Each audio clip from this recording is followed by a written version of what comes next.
Hey, good evening. I'm going to ask everybody to take a seat. Is the vice mayor around? I know he had requested some recognitions for some students, some young students. I know we got to get them out of here as fast as possible. Then we have several proclamations we're giving out today. If you need a chat, please go outside. Per favore. No, le tenemos un padre italiano, so I want it, So I'm going to hand it over to the vice mayor. He has some students that he wants to recognize tonight, and we want to get those students out of here as fast as possible. Thank you, Mayor. And obviously it's a school night, so we want to make sure all these kids get to class tomorrow morning on time. All right.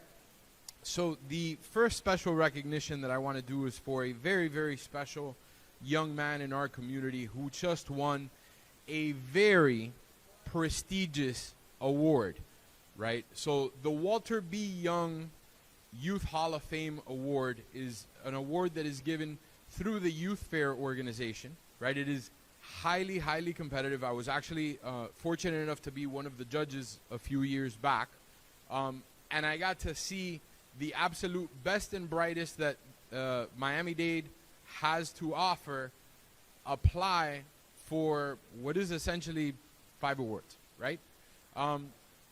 In this class, the only middle school student to receive this award is Mr. Jeremy J.J. Matthews. Come on down.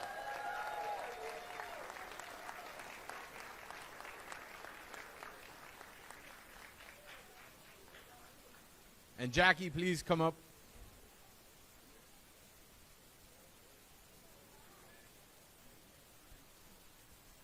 Thank you, JJ. Do you think JJ wants to? What? What do I say? Okay. Hi. Hi. I wanna thank my parents for getting me to this point. Their passionate support for, less toxic medicine and more funds for childhood cancer definitely inspired me to believe what I believe and do everything I do to, help out in all the fundraisers I do.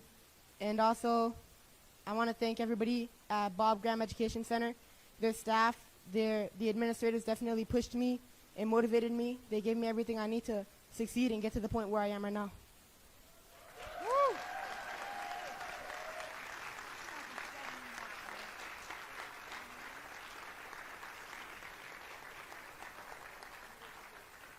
So, JJ, on behalf of the town of Miami Lakes, we want to present you with this certificate of recognition in honor of your achievement. Thank you very much. Let's get a picture. I'm going to step out of the picture.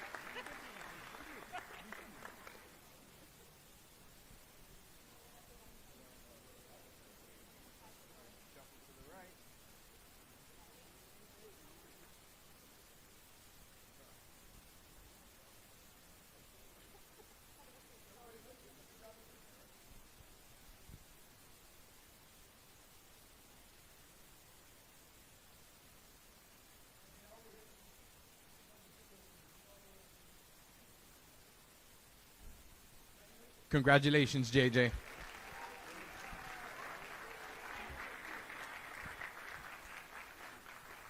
But don't go too far. A little far.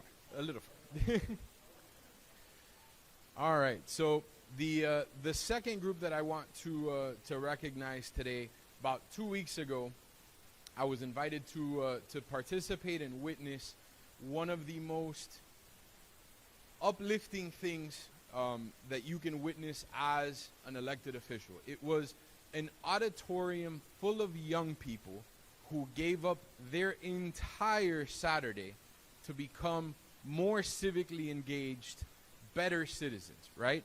And so 3 area schools competed in what is referred to as Trojan MUN 2, right? So HML's Model UN competition. And at this competition, right, we had schools from all over the county compete. but one school stood above the rest, and that school was Miami Lakes K-8 Center. So I want to bring up Miss Simeon, as well as her students.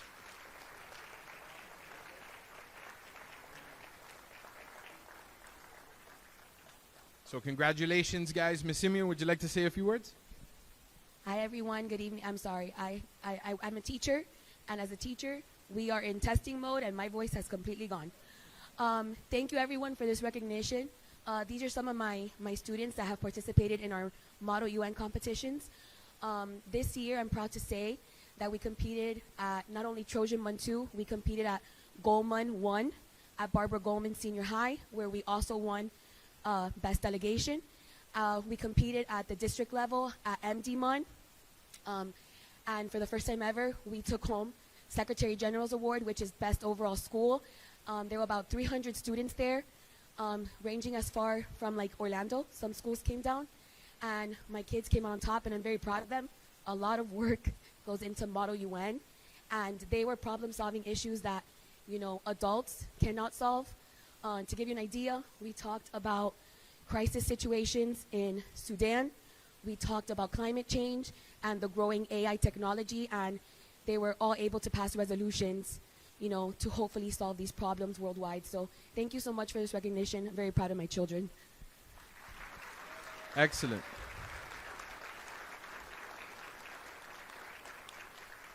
So on behalf of the town of Miami Lakes, we want to present you with this certificate of recognition, but we also, there's more, have certificates for the students. So let's see if I can get somebody to help me pass these out. Thank you. Tigo's our resident MVP here.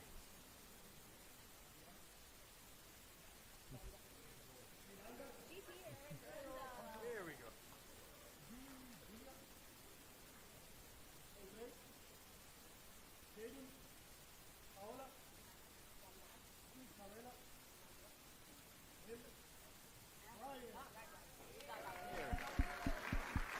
All right, let's take a big group picture.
Miss Adebisi, if you are here.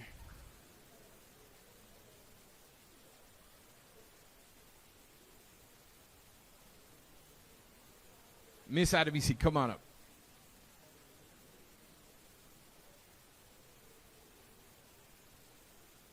And Moritz, come up.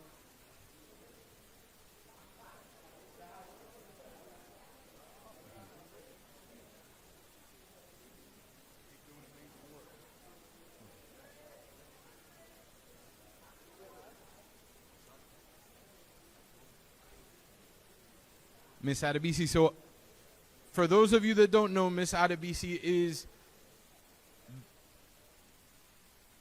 the advisor and organizer of Trojan Mun 2, right? So a lot of the credit goes to her, as well as the team of student advisors. So I'm going to give her the mic a second so that she can kind of... Good evening, everyone. Thank you for having us here. So this year we had our second iteration of Trojan Mun, and the goal of Trojan Mun is, like you said earlier, to build civically engaged young leaders. And I think that's what we're doing at HML. So just like Ms. Simeon has stated, there's a lot of good things happening in area schools. in Miami Lakes. This year, we won Best Delegation for every competition that we went to, from Gatorman, which is at UF, to Nightman, which is at UCF, to Miami-Dade Mun, which is here, Phi-Mun. So every competition that we went to, we won Best Delegation. And we wanted to pay it forward by having our own conference for middle schoolers, because they only attend usually one local one, which is Miami-Dade Mun, but obviously Goldman had one also this year. But we hope to continue and just to engage the young students in the area, because when all of you have retired, you want to have young people who are able to make decisions on your behalf, who are knowledgeable, who know how to problem solve, who is just aware about everything that's going on around them, and they also know that there's no hero anywhere. We are the heroes. So thank you again.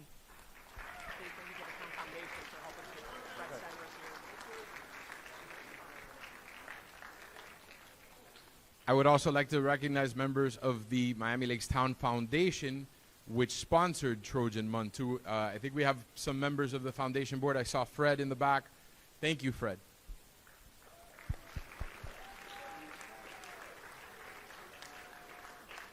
All right, so in addition to Miami Lakes K8, who won the best overall program, we also had students from our other two Miami Lakes middle schools participate. So I'm going to call up some students from Bob Graham.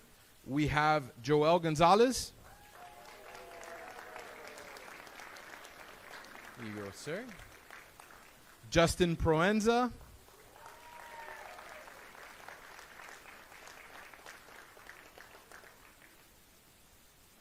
A name we say often in these chambers, Lorenzo Cobiella. You're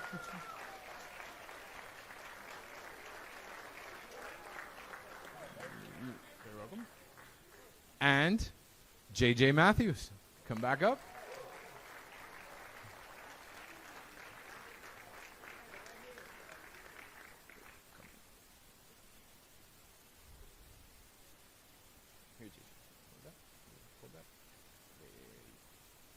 All right, do you want to take some pictures with the group from Bob Graham? And Mr. Brady, would you like to come up as well, please?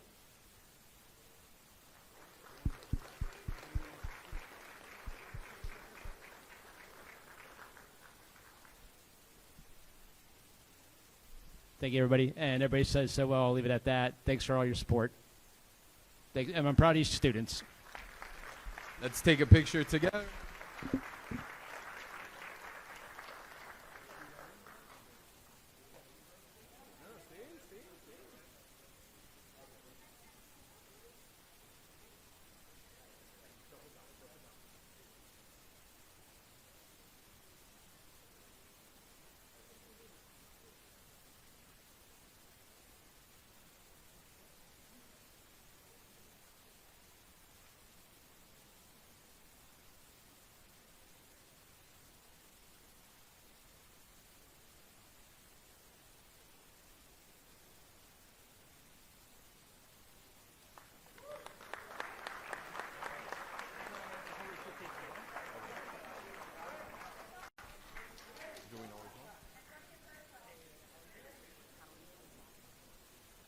All right, and then last but not least, our favorite and best standalone middle school in the town of Miami Lakes Middle School, is also very well represented.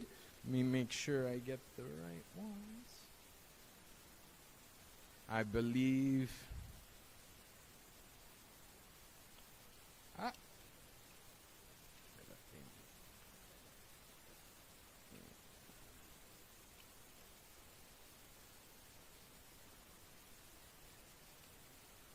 So I know Zion is here. If we can have, here we go. We have her come up. Come on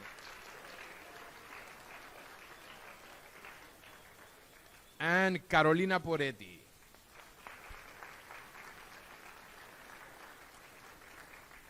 All right, let's take a picture.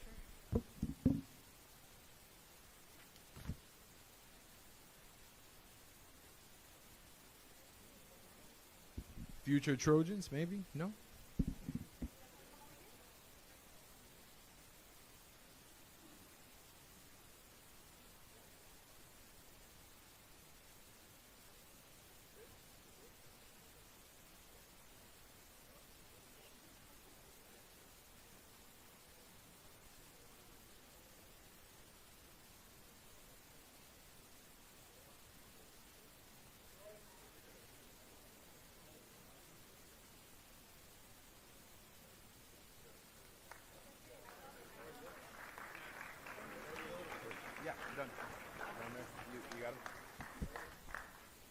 Hey, if the Elderly Affairs Committee can join me, Pedro Fiallo, if you can come join me as well. I just want to make sure Joseph has them. If you could bring them over here, please.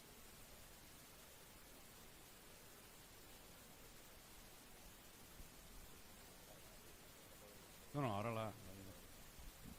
So tonight we have several proclamations that we have. One of them, they're all extremely special in their own way. One in particular, and we're jumping around because it was a special request by the Elderly Affairs Committee. They were getting upset at me. Full disclosure to everybody else, so I apologize. So in 2012, I'll never forget, I was campaigning for town council. I get a call from a young lady who tells me, Mayor, not Mayor, Manny, I need to meet you, and I want to set up a meeting with all my friends. And I'll never forget, I went to a house in East Lakes, sat down, and I had about 15 women who love Miami Lakes grill me for about an hour because they want to know what I was all about. And I'll never forget that day leaving there, and since then, all these years later, 12 years later, she's still my friend, and they're all still my friend. She's with us today. That's Miss Dottie Wicks, a legend in our community.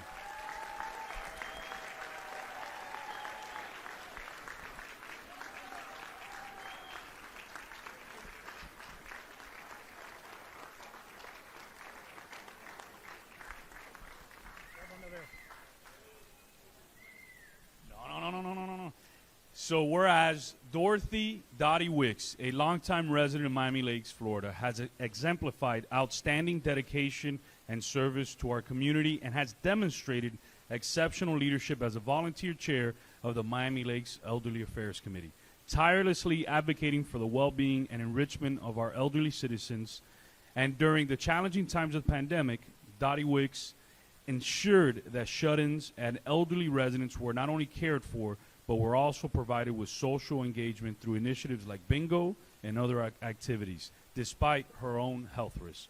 And whereas Dottie Wicks organized distributions of meals provided by local restaurants for those who could drive and pick up their meals, and she arranged for lunches to be delivered to households, to housebound seniors, with the purpose of relieving hunger and loneliness among Miami Lakes senior citizens.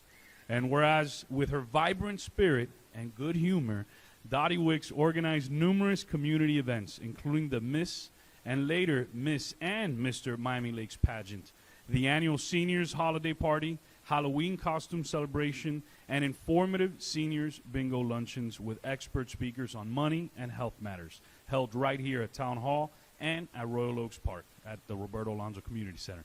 Whereas Dottie Wicks went above and beyond by coordinating enriching field trips to Marlins games and casinos for our seniors, ensuring they had enjoyable experiences outside their homes, and volunteered her time and effort to compile applications for the Jerry's List crew, assisting those in need with shutters and supplies during hurricane season.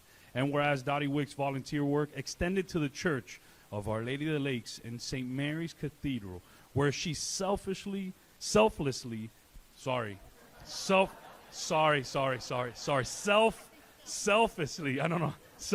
served her community, and we love you, I'm sorry. And whereas Dottie Wicks, born in Miami, Florida, and a resident of Miami Lakes for 35 years, is the oldest of 7 siblings and a graduate of Notre Dame Academy, bringing her education and compassion to the forefront of her community for service of others. Now, therefore, I, Manny Sid, by virtue of the authority vested in me as the mayor of the town of Miami Lakes, and on behalf of the town council and all 33,000 Miami Lakers, do hereby proclaim Tuesday, May 14, 2024, as Dottie Wicks Day here in the town of Miami.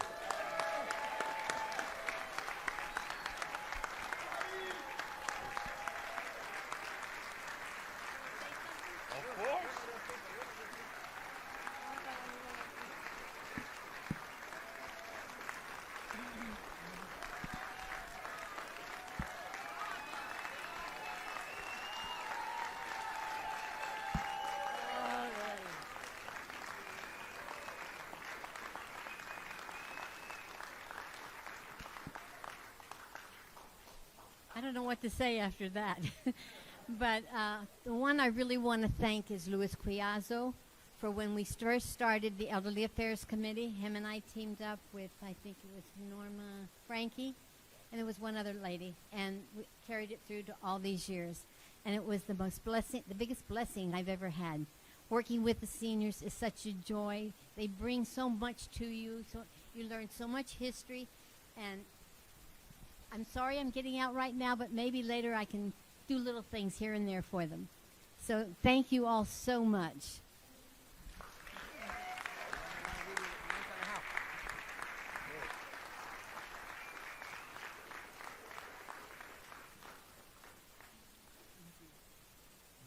You know, when we have these opportunities to celebrate people, whether it's schools or I have never seen a person celebrated like they've celebrated you today here.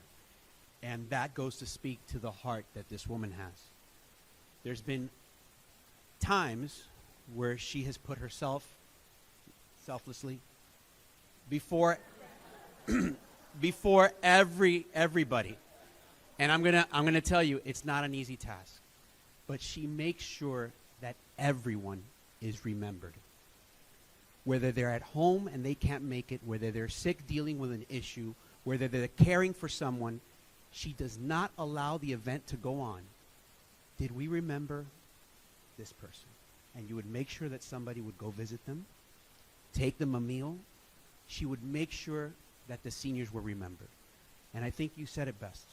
This group, that we do it selflessly, right? We see a lot of people volunteer for committees to get higher office, but you've always done it with a selfless interest and always thinking of everybody else. And look at this room here today, celebrating you, Dottie. So we owe you, all right? Thank you so much.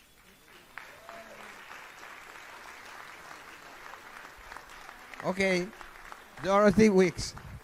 I know you resigned because, you know, you're tired, but we're only going to give you a month and a half. And in a month and a half, you have to come back to us, to the Elderly Affairs Committee. Okay, that's a promise? I'm thinking. Dottie, you and I have had many a times that we've shared together as your vice chair. We will miss you tremendously. I think you secretly resigned so that we couldn't do anything for you, but surprise! We don't let things go. We appreciate so much what you did for this community and for those that can't even be here today because they're not able to get here. You were their speaker. You were their voice. You made sure they were taken care of. And I can tell you from them, from all of us, we really appreciate it. And you are always welcome to come back. We want you back. So, you know what? Nobody is going to be able to fill your shoes the way you had them filled. And you will be greatly missed. So thank you for your service, because that's all we could say is thank you.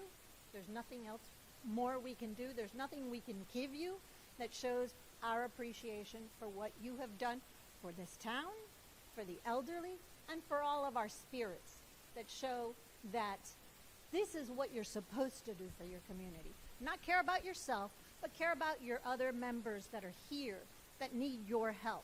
No matter where you come from, what you think of, or how you think, you are always the one that was there to help them. And that's the way it should be. And you're the perfect example of that. So thank you.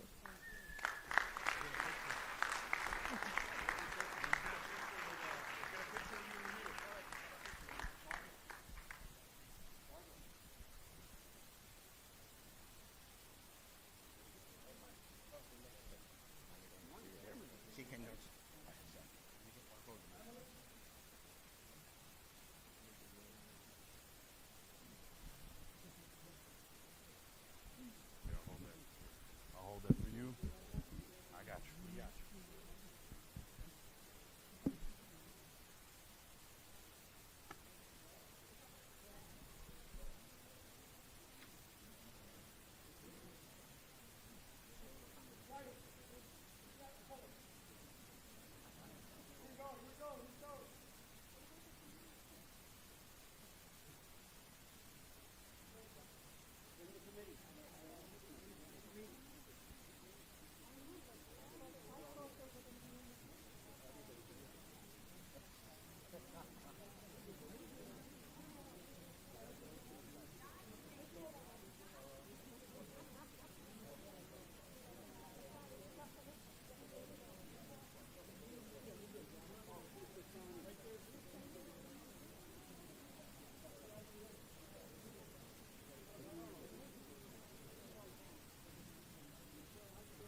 We love you, Dottie. Thank you for all your years. Of course, Pedro.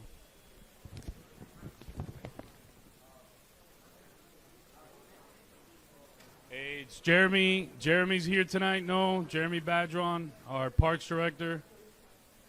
All right, real quick.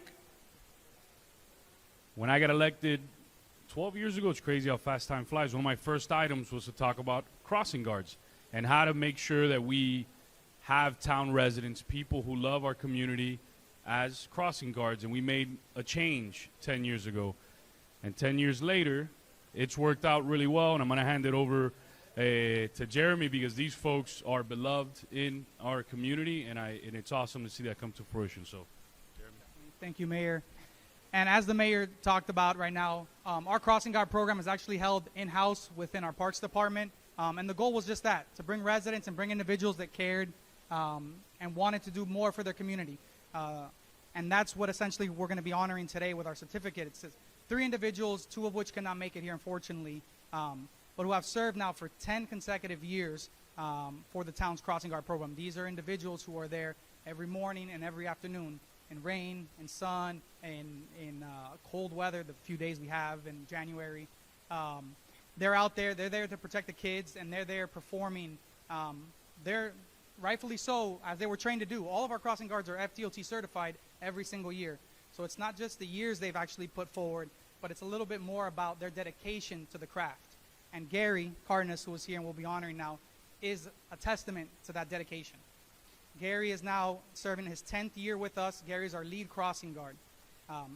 Funny enough, I think there's an item later on. I talked about Gary is out in the sun, and there's an item to get him in the shade under a pavilion, so we'll talk about that in a little bit.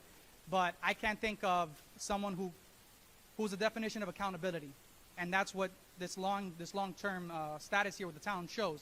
Not just being here, but his dedication and accountable. Gary has been our lead crossing guard for the entire time I've been working with the department now. I'll make 10 years soon, so Gary, I'm just right behind you. But Gary has been there managing, assisting, and actually been our boots on the ground. So with that, I want to say thank you, Gary, for your service as somebody who works beside you, but as somebody part of the community and the thousands of kids that you have worked with and assisted and the families that you have become a part of because of this. I just want to say thank you on behalf of the staff side, obviously council, and we also got some of the kids to go ahead and sign for you and then Carmen and Mercedes, who could not be here today. A little bit of appreciation from them. But with that, Gary, I want to bring you on up here. And I believe we have a certificate. Thank you, sir. I remember seeing you at Graham. Many of you have been seen by me, and I've seen many of you over 10 years. I don't know how I started this, and I can't figure out how I lasted this long. The weather out there is unbearable, but the rewards are unreal. Seeing the kids every day, and they're a testament to that. Our police officers who are there. 2 of our members of the group are here. Pedro Pinto, and Irenio Moreno, who's currently on medical leave. See, we do get sick from some of that stuff. But I think 10 years ago, I retired in 2002. And 2004, rather. My wife, 2006. So I had 2 years of, I don't know, I don't want to say. But it was okay. It was good. Once she retired and joined the crowd, then we started traveling. Bought a motorhome and then cruising, 13 cruises all over the world. And that was fun. And then we got home and settled down because the kids were traveling everywhere. And she said, why don't you get a job? Look at the one in Palm Springs North. You know, I don't know what she was trying to do, whether she was trying to get rid of me, but now she's kind of sorry that I'm not at home and I don't give up. So, but the rewards are unreal. I'm actually a retired banker, and I'm a retired teacher. For 10 years, I taught adult education at the same time as I was banking. And a very proud veteran, 3 years of service around 1964 to 1967. So it was fun, and I'm the commander of the American Legion Post here in Miami Lakes as well. member of the Veterans Committee, founding member of the Mental Task Force, thanks to him, because whenever he needed someone, he says, hey, can you? And of course, I can't say no. So, but I've seen a lot of these kids growing up, and it's interesting to see them that after a while, you hear your name from the middle of the street, 67th Avenue. Car stops, they go, Gary! And I'm going, hey, I remember you. You're the one I used to scream at. But they come back and they remember me. But it's awesome to see the kids coming up with a sad face, say, hey, how's it going? Good morning. No, I got a test today. I said, don't worry about it. You're going to be fine. You'll see. Did you study? Yes. Then don't worry about it. You'll be fine. Then you see them come back in the afternoon. Well, how did he go? No, it was okay. See, I told you so.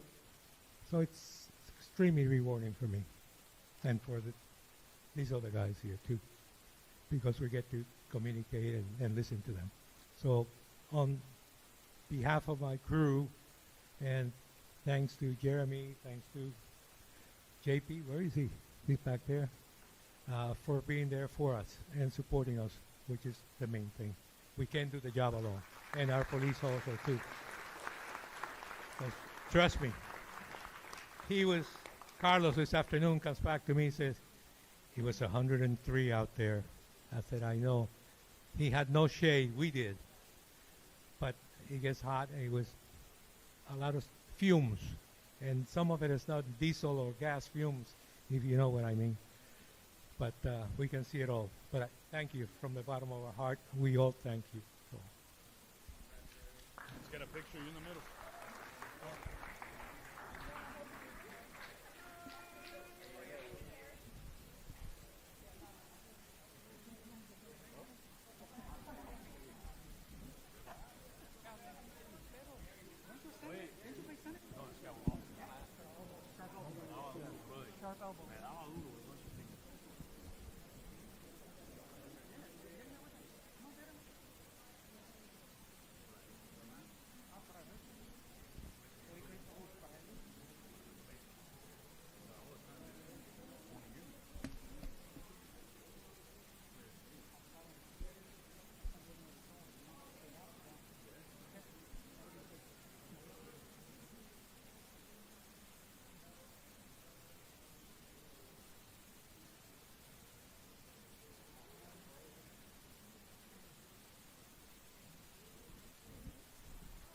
Thank you, guys. God bless.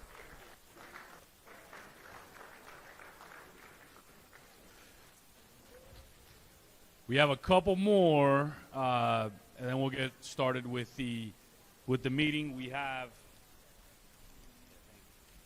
and then we're going to go to our Veterans Committee real quick.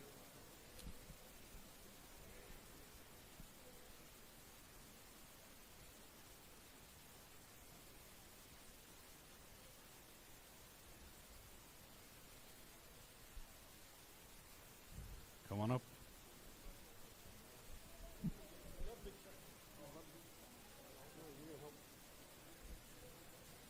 Hey, Gary, change your hat.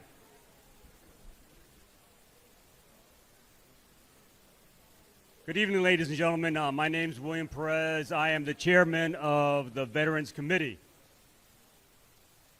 And the Veterans Committee for this town, we did a fundraiser. We did a fundraiser, did a 5K run. Some of you folks participated in that run.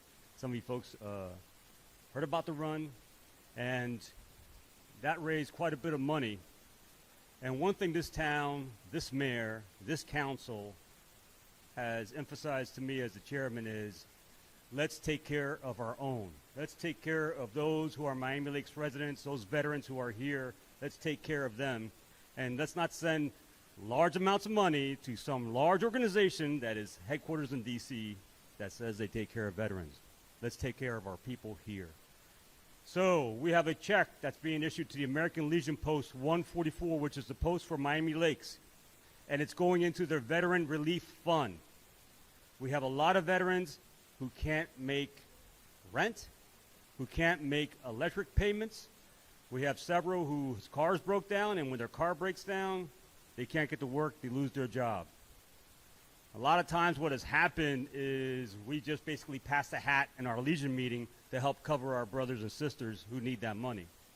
When I told the mayor about this, and I told the council about this, they said, why don't we use some of the 5K run money to set up a vet relief fund? And I can tell you, when we briefed this to the American Legion Post, and we have, how many members do we have in our post, Gary?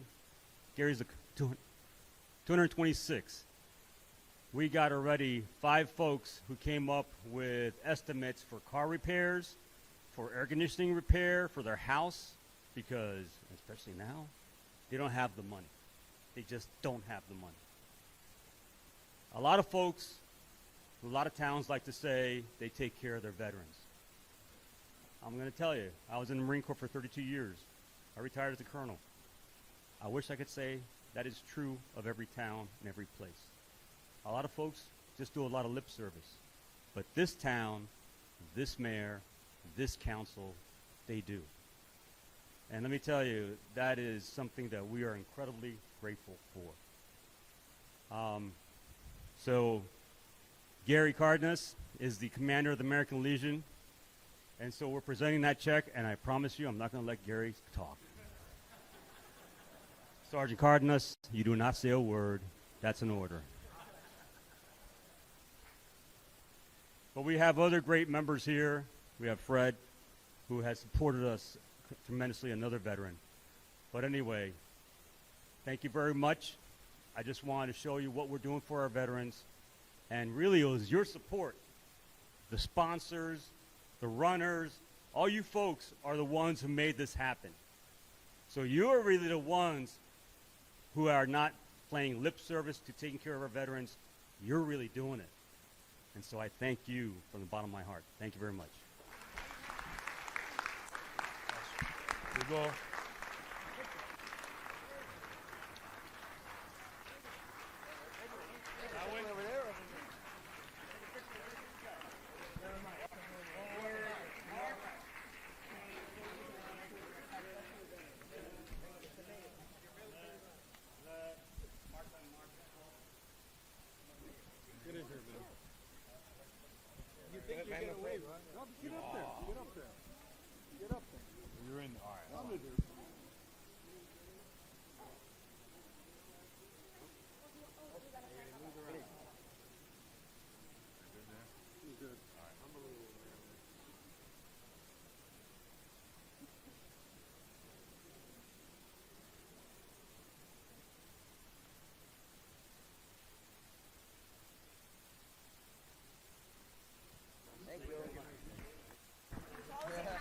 Thank you, thank you.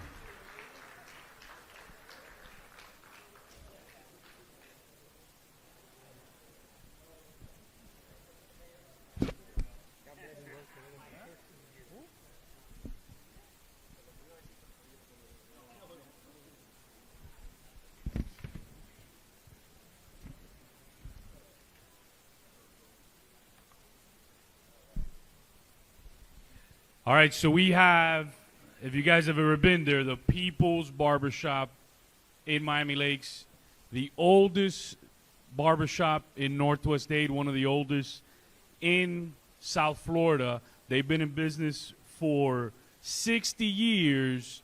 Join me in welcoming the Ruiz family. Great, great people.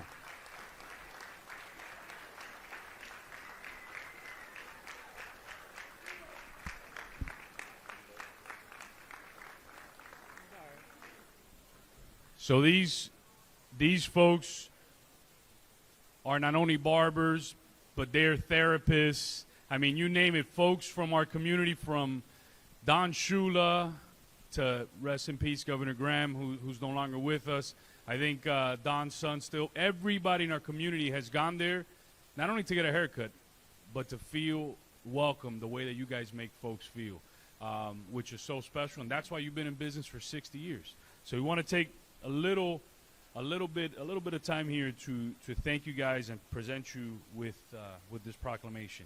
Whereas the Miami Lakes Barbershop is the oldest tenant of the Graham Company since 1964, and whereas Rolando Ruiz was a barber at the barbershop during the building of Miami Lakes and asked Bob Graham if he could buy the barbershop. And whereas Bob Graham agreed to sell the barbershop to Rolando by financing the purchase to him.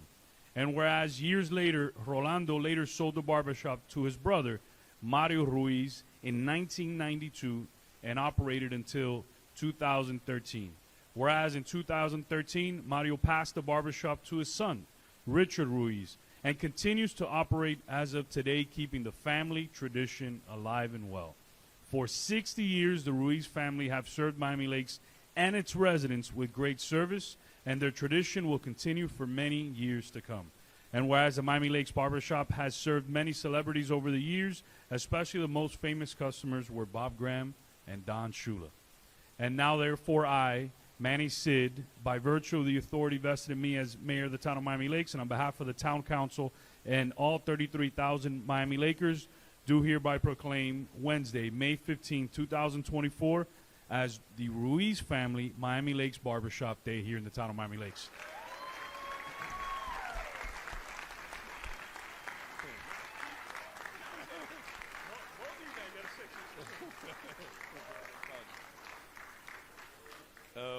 Thank you very much. Just trying to keep the tradition alive going. Cutting hair, you know, we appreciate all the business Miami Lakes and the people from Miami Lakes are giving us. So, thank you very much. ¿Qué otra cosa puedo decir? Gracias por todo. God bless you guys.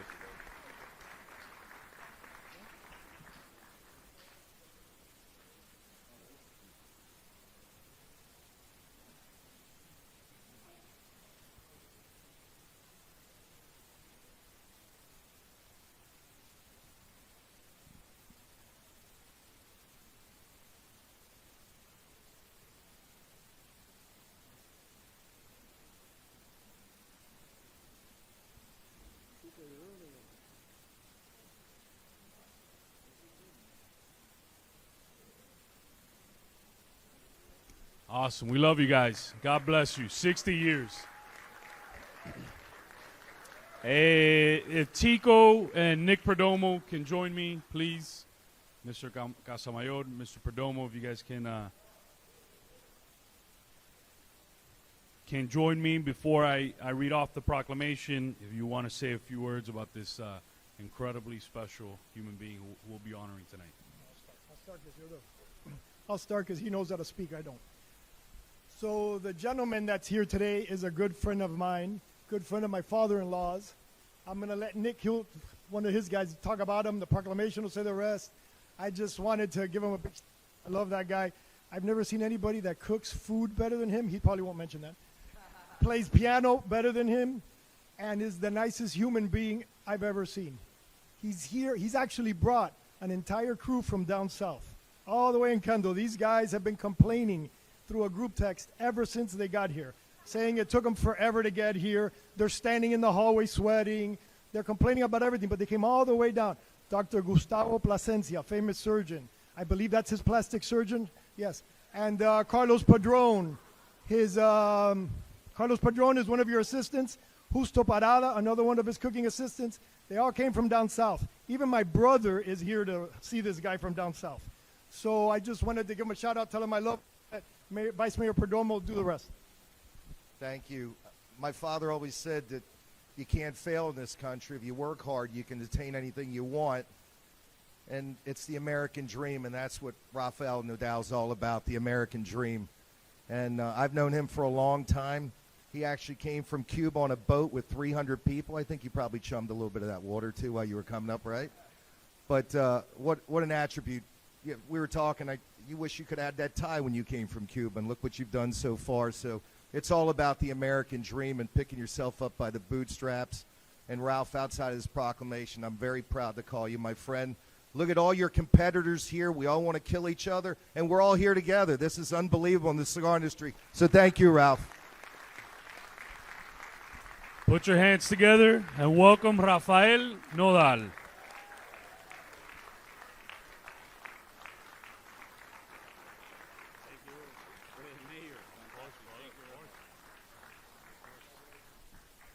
So we have this token of our appreciation where the town of Miami Lakes recognizes the significance of individuals whose journey embodies the American spirit of resilience, determination, and contribution to their community. Rafael Nodal, an esteemed member of our community, arrived in Key West from Cuba during the Mariel boat lift on May 31st, 1980, at the age of 15, and embarked on a remarkable journey that epitomizes the pursuit of the American dream. Rafael Nodal's passion for music and education began in his native city of Ciego de Ávila, Cuba, at the age of 6, continuing in New York City from 1980 to 1983, and later settling in Hialeah, where he pursued his studies while supporting his family through various part-time jobs. And despite economic challenges, Rafael Nodal demonstrated exceptional determination and work ethic, ascending through the ranks in the healthcare industry, ultimately becoming an influential figure in the premium cigar industry. And Rafael Nodal's entrepreneurial journey led him to Miami Lakes in 1988, where he established deep roots within our community, fostering a sense of camaraderie and cultural exchange through his renowned cigar lounge, which became a cherished gathering place for residents. And Rafael Nodal's unwavering commitment to excellence resulted in international acclaim for his cigar brand, Aging Room, earning prestigious accolades such as being named #1 cigar of the world by Cigar Aficionado magazine in 2019 and Person of the Year by Cigar Coop in 2024. And now, therefore, I, Manny Sid, by virtue of the authority vested in me as mayor of the town of Miami Lakes and on behalf of the town council and all 33,000 Miami Lakers, do hereby proclaim Friday, May 17, 2024, as Rafael Nodal Day here in the town of Miami Lakes.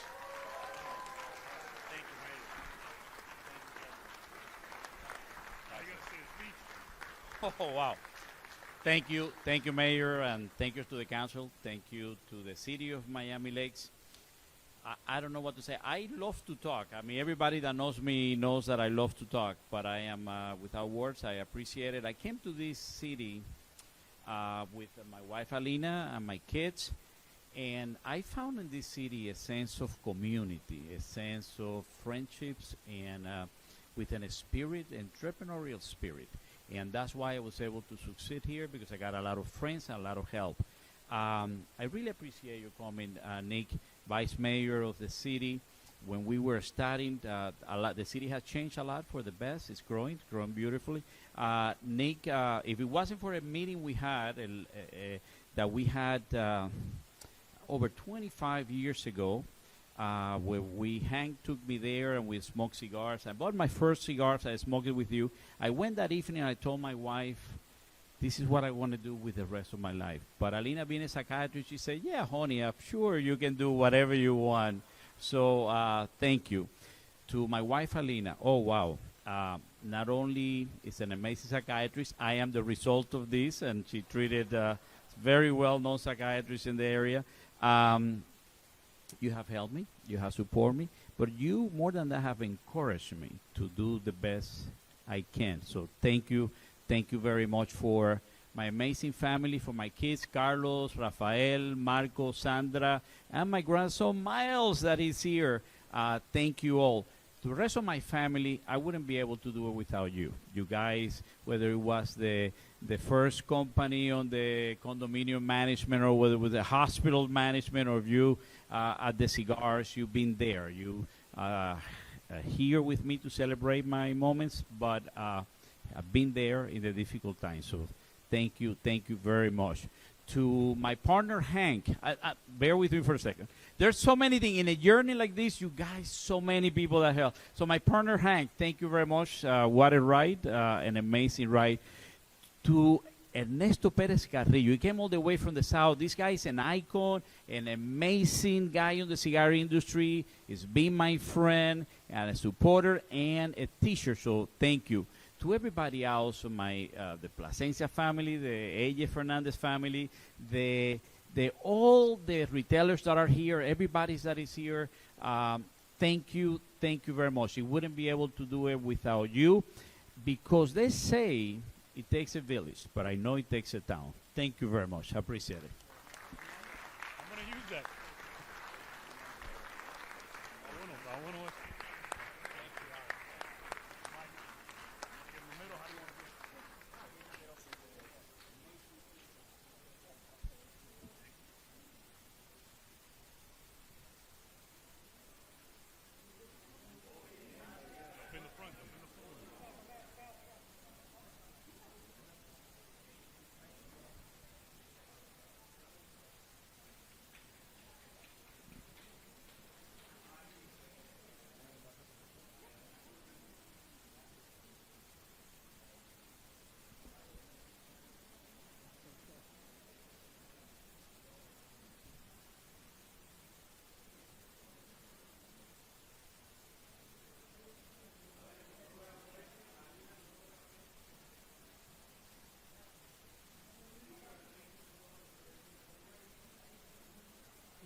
Rafael, what's your address? I hear there's a paella tonight. Can we share with everybody? No? No. Everybody's invited to Rafael's house tonight.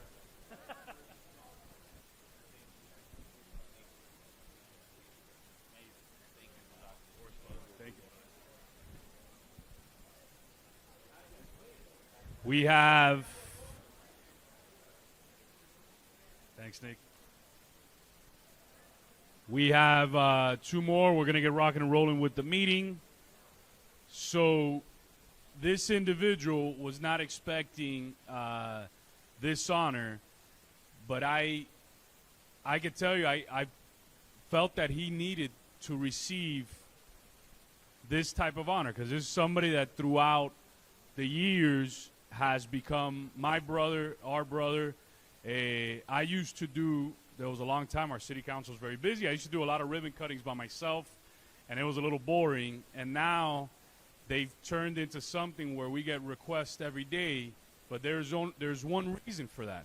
There's one person who makes it's all about how you make people feel. This one person makes people feel important, makes people feel good, makes people feel loved. Anytime that somebody calls me and says they want to relocate to Miami Lakes, I call this person.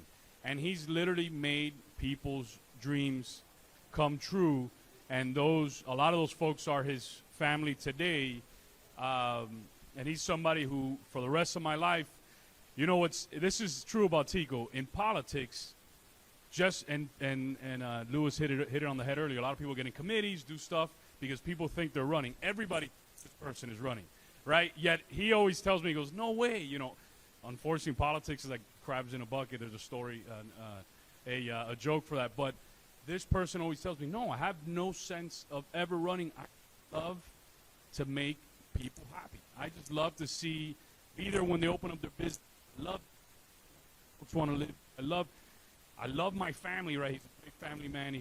But the way that he makes folks feel has made Miami Lakes a better place to live. On this, you can see why they're all wearing the shirts. Put your hand together for Tico Casamayor.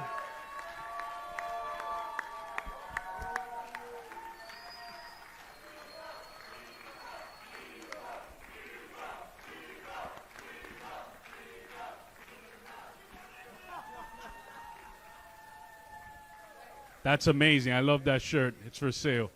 But you could see how our business community has come together so closely, and he's the glue. I mean, he is that person who literally, everybody, is that really going to show up in a public meeting online? All right, man.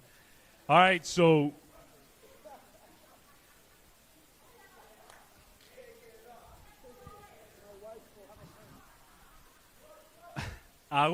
Augusto Rafael Casamayor. No.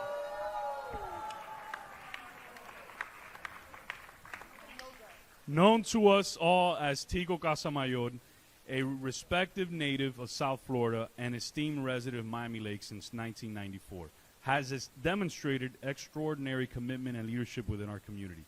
Tico Casamayor serves as the president of AC Graphics, a pioneering printing company established in 1941, which under his stewardship has flourished into a premier provider of commercial printing and custom packaging solutions, embodying innovation and sustainability. In January 2020, Tico and his son Matthew Casamayor established AC Graphics Digital, including an office here in the town of Miami Lakes to offer website and development, branding, and digital marketing, transforming AC Graphics into a full-service marketing company dedicated to serve. It's like a free commercial, man. This is dedicated to serving the evolving needs of our community. Tico Casamayor's vision and leadership were instrumental in fostering collaboration among local business entities, including the Town of Miami Lakes Economic Development Committee, the Miami Lakes Chamber of Commerce, my office, and the BNI Miami Lakes and Hialeah chapters, which has significantly bolstered our town's economy and visibility. Tico Casamayor's efforts have contributed to enhancing Miami Lakes' economic landscapes by attracting outside media attention and hosting pivotal events like our ribbon cutting ceremonies, for new businesses, thus promoting growth and prosperity. Tico Casamayor's steadfast dedication extends beyond business endeavors, as evidenced by his invaluable support for community initiatives such as assisting the Elderly Affairs Committee's Dottie Wicks and collaborating with Pedro Fiallo on food drives benefiting Miami Lakes residents and neighboring communities during the challenges of the pandemic. Tico Casamayor's altruism and community spirit shine brightly through his participation in charitable events, from donning festive costumes for the Elderly Affairs Committee celebrations to serving as a guest photographer at numerous town events and generously donating all captured memories to our community and local newspapers. Now, therefore, I, Manny Sid, by virtue of the authority vested in me as the mayor of the town of Miami Lakes and on behalf of the town council and all 33,000 Miami Lakers, do hereby proclaim Thursday, May 16, 2024, as Tico Casamayor Day.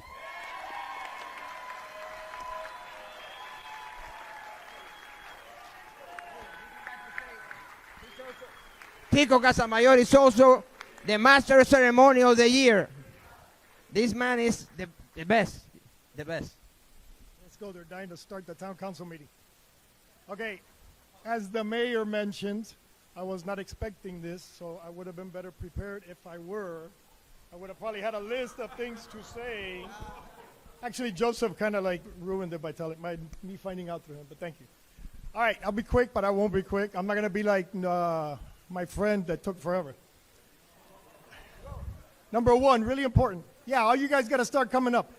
Number one thing is Dottie Wicks. Rafael Nodal, all those people did it on their own. They do all their stuff on their own. I had nothing to do with this. This is very little, 10% me. The rest of it, the reason that this is here is because of this guy right here, Mayor Manny Sid, because of Mr. Pedro Fiallo, because of Dottie Wicks, because of all these councilmen here, because they're the ones that motivate me. I see what they do, and I suffered for them, so I try to help them as much as I can by not running against them. Trust me, I'm not running for mayor. So really quick, again, thank the guys from the South that came to see Mr. Nodal and happened to be here for me today. Carlos Padron, the man that owns Tank Brewing Company, for all of you that had his beer. Mr. Justo Parada, the Piedras guy. Mr. Dr. Gustavo Plasencia. He's not really a plastic surgeon. He's put things in places you guys would never imagine. He's my gastroenterologist, whatever, geologist. But the number of one of the greatest people in the world. I said Mayor Manny Sid. I got Pedro Fiallo, Dottie Wicks, Joseph Sosa. Without him, I wouldn't also do anything when it comes to these ribbon cuttings. I get all the council members, including Raul Gastesi, wherever he's at. I think he's eating in the back. Oh, no, there he is over there. My number one attorney, Lorenzo Corriera. He's here. There he is over there. My two attorneys. All right, let's keep going. Ed Pitterman over there. I see him in the gym, and he motivates me too. He tells me, Tico, well, you're not doing enough. Get more done. Gina Nguanzo, I love her. Claricet de Cardenas, my communications girl. I send all my pictures to and never sends me anything or even tells me if she got them, but that's okay. Io Pastora, did she leave? Is Io Pastora still here? No. Another communications girl. Jonathan Gill. Where's Jonathan? He hates pictures. He hates people that talk about him. Greatest guy right here and hardest working guy in Miami Lakes. Even Victoria Martinez, which she's around here somewhere. I don't know where she's at. She keeps disappearing. Another wonderful girl. And then Linda Trichetta and Alex from the Miami Laker. If it wasn't for those two, my pictures would never come out in the Laker. My face would never come out in the Laker. I don't know why they do it, but they put me in there all the time. Who else? Andrea Graham Richichi. My favorite little Graham. She's the coolest person ever. I love her.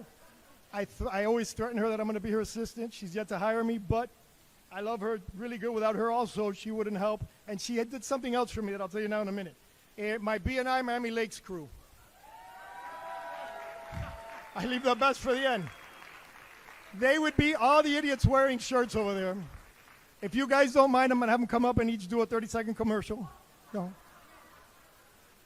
Well, they're all out there. You see them. All right, my brother-in-law and sisters-in-law who are not here because he needs to go to bed at a certain time. You know, he's getting old.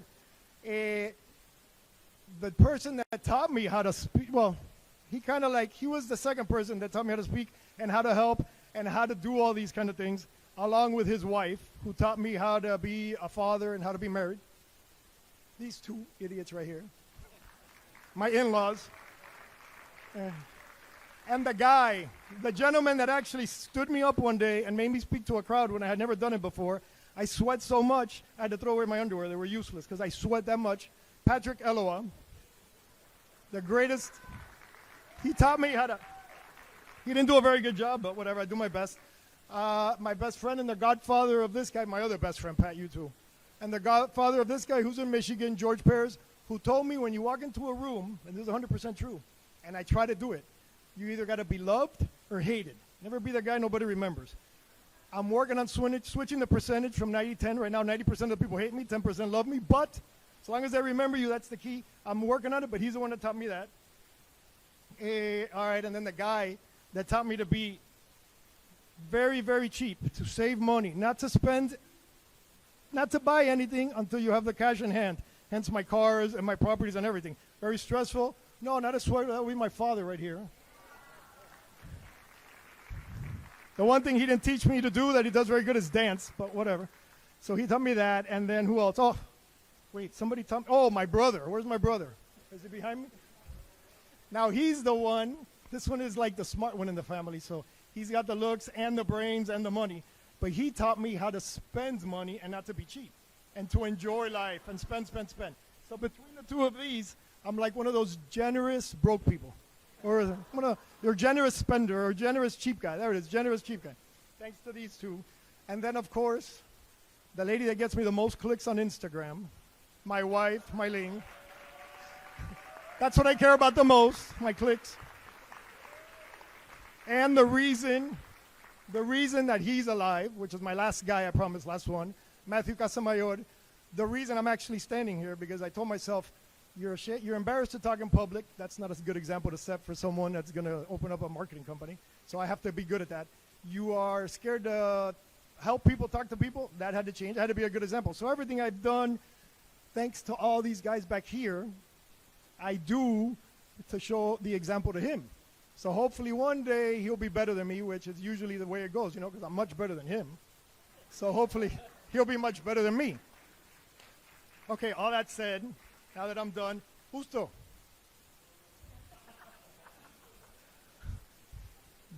I love him. And then one last little thing.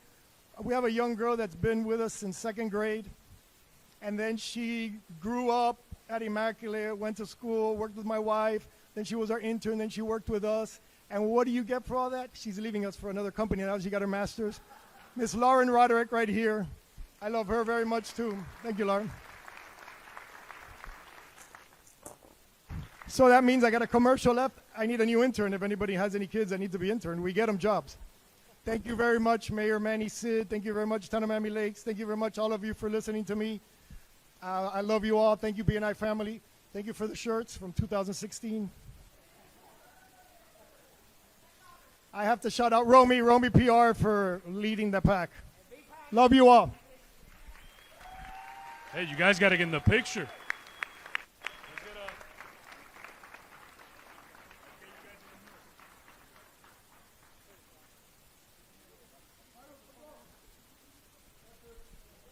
Hey, can we get all the BNI folks with shirts behind us?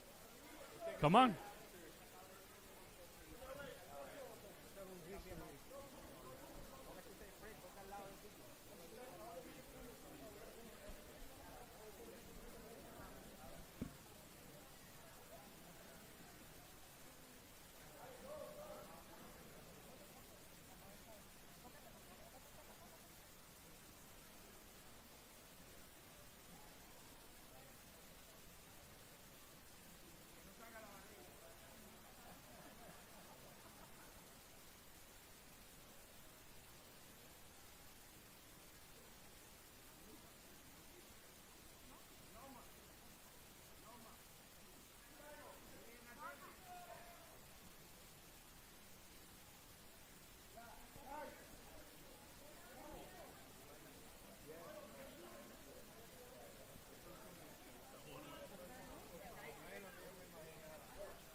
¿Todo bien?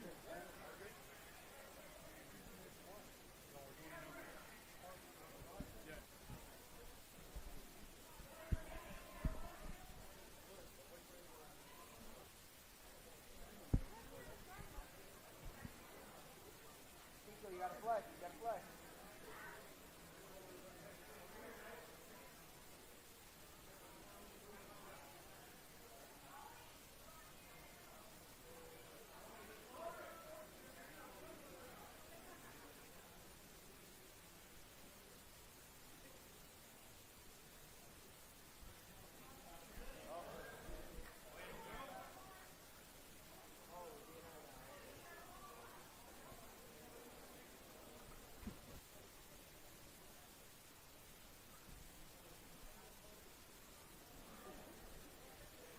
We love you, Tico. Thank you.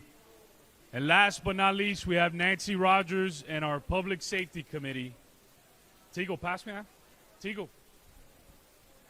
No, pass.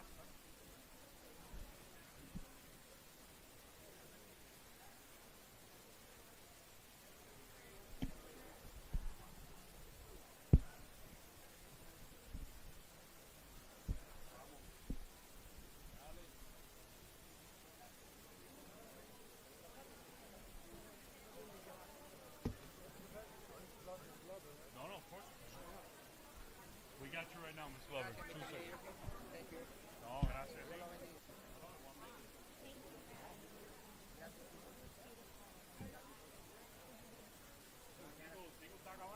Ahora tiene que correr para...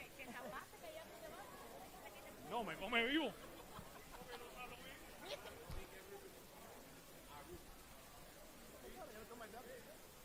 Hey, our Public Safety Committee's here today for National Law Enforcement Day.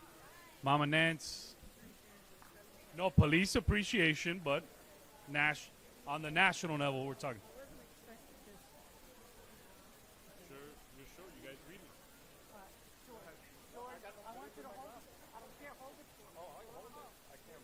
You're an easel. How much does an easel get paid? Or am I in the mood? Listen, be good. This is on. Do I have to? Do I have to? Show me that. For those of you who don't know me, I'm Nancy Rogers. I'm chairperson of the Public Safety Committee. And my partner in crime, is George Pena. He is my secretary of the committee of the Public Safety. And tonight he's being an easel for me. I'm going to make this quick. This is in reference to the town of Miami Lakes having a proclamation for the month of May to be known as Police Appreciation Month. Thank you, town of Miami Lakes.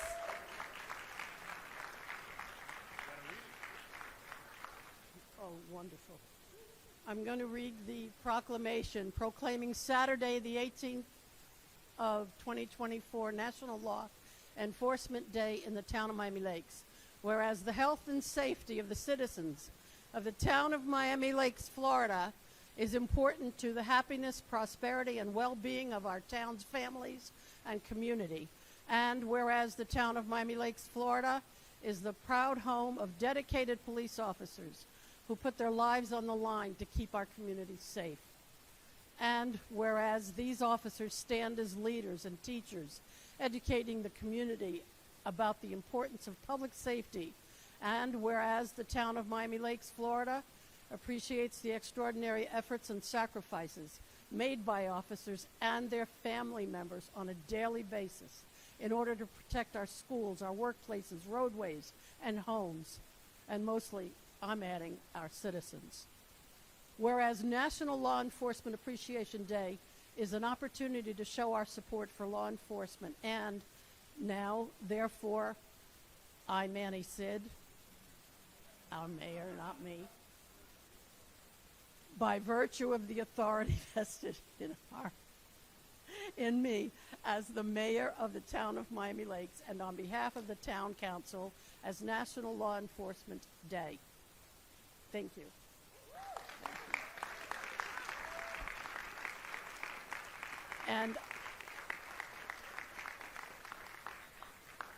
And what the blue lights are in front of each council person and the mayor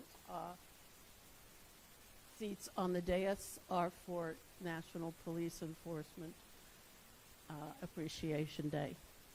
And thank you. And they should be in most of the community stores and the shopping centers and everything in Miami Lakes. If anybody in those businesses there have not received a candle, let me know. Thank you so much. Get you guys in the middle.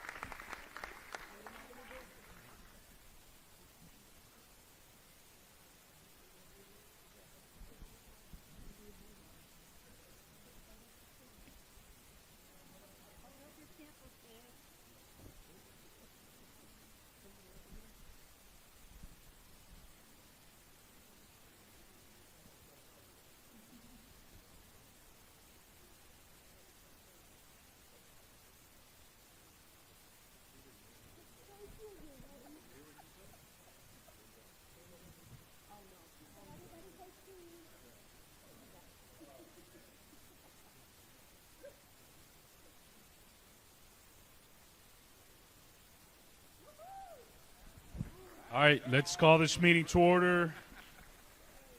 We're going to get rocking and rolling with our council meeting. Thank you to our officers. Thank you, Major.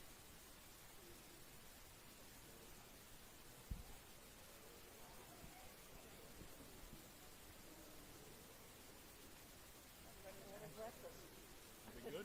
Been good?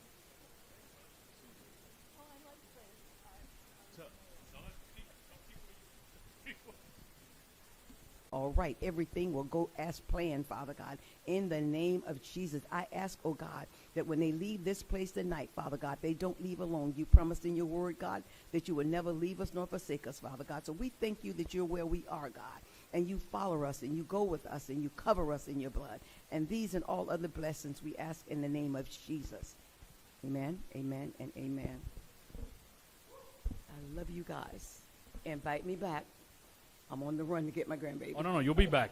We got you. Thank you, Mrs. Glover. We appreciate you. Remain standing for the Pledge of Allegiance led by Victoria Sofia Sosa from Girl Scout Troop 902. Joseph's daughter, just so you guys know. I pledge allegiance to the flag of the United States of America and to the republic for which it stands, one nation under God, indivisible, with liberty and justice for all. Thank you, Victoria.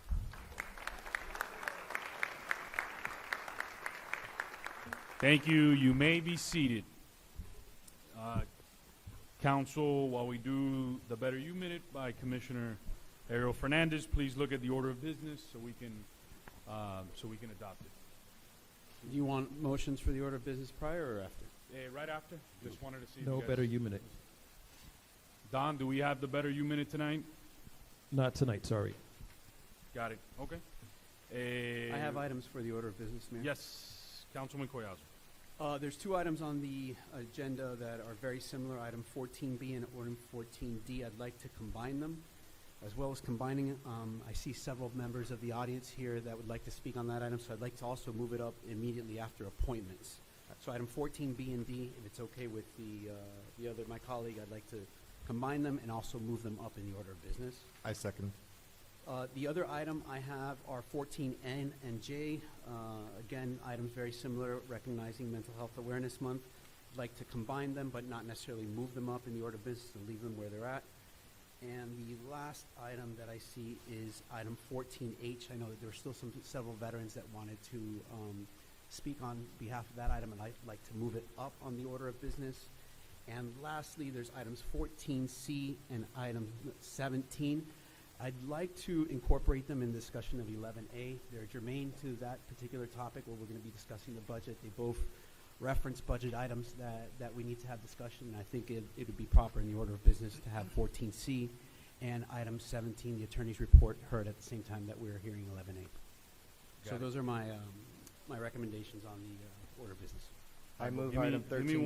Give me 1 second to just recap. We have, after appointments, we have combined item 14B and 14D.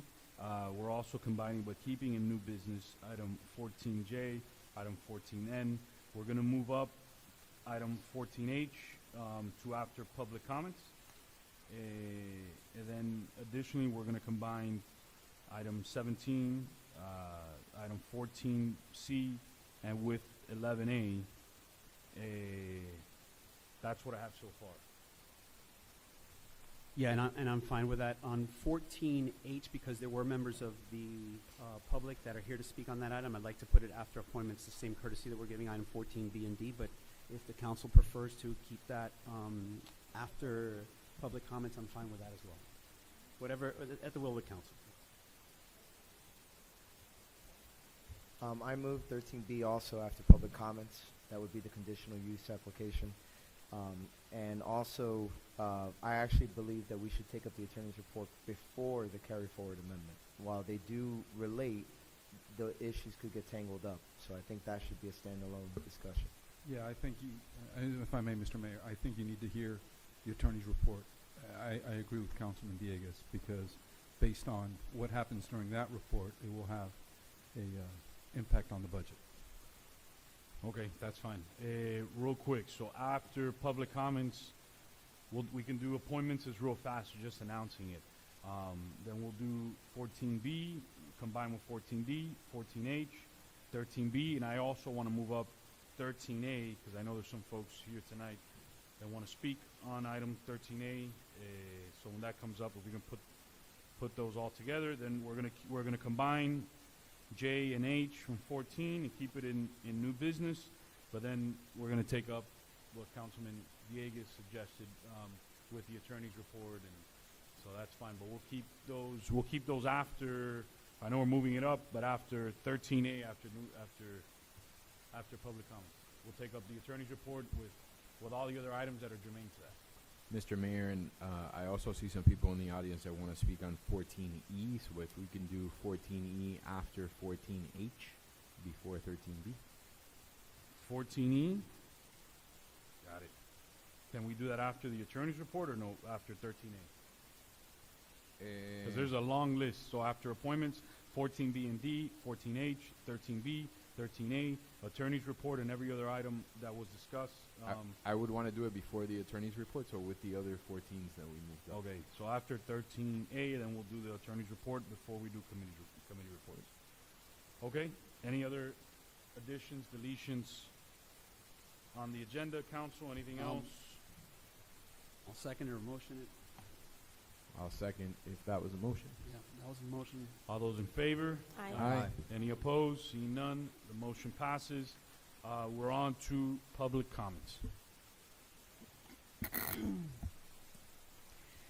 Please, if you want to participate in public comments, just approach the podium, state your name and address for the record. You will have 3 minutes, and welcome to the council meeting. Welcome. Good evening, everyone. Mayor, Vice Mayor, members of the council, town residents. My name is Alejandro Sanchez. I live at 14531 Cedar Court. I've been a town resident since 2008, since I came back from the Navy. Most of you know me on a personal level. I'm here today to speak on items 14B and D that were combined just a few moments ago. Miami Lakes is a town for families. It is welcoming a new generation of families with young children just because of the pocket parks we have, the family-friendly environment that we have. I strongly believe that Miami Lakes is a proactive town, not a reactive town. Some time ago, we had concrete pavers set up in all the pocket parks around town to protect the pocket parks from the grass. Now it's time that we protect the children that go to those pocket parks. Palmetto Palm is an avenue that comes right off Miami Lakes Drive and has 2 of the largest pocket parks in Miami Lakes. There are families that live there, there are young children that go there, grandchildren, children, period. And I believe that we have to be proactive in defending and protecting those children from speeding cars that come down that avenue right off Miami Lakes Drive at 40 to 50 miles an hour. Some of our neighbors have taken measures to ensure that cars don't come flying by, but that is not a permanent measure. We need to install speed bumps for those streets to protect those children that are crossing the street to those pocket parks. If not, what's the point of even having those pocket parks? See it, but don't use it. Because the second you cross the street, a car might hit you. So let's ignore the grass that we already protected, and let's start protecting our children that use those areas, especially off of Miami Lakes Drive. Thank you for your time. Thank you for your service. And we all appreciate everything you offer. Thank you. Thanks, Alex.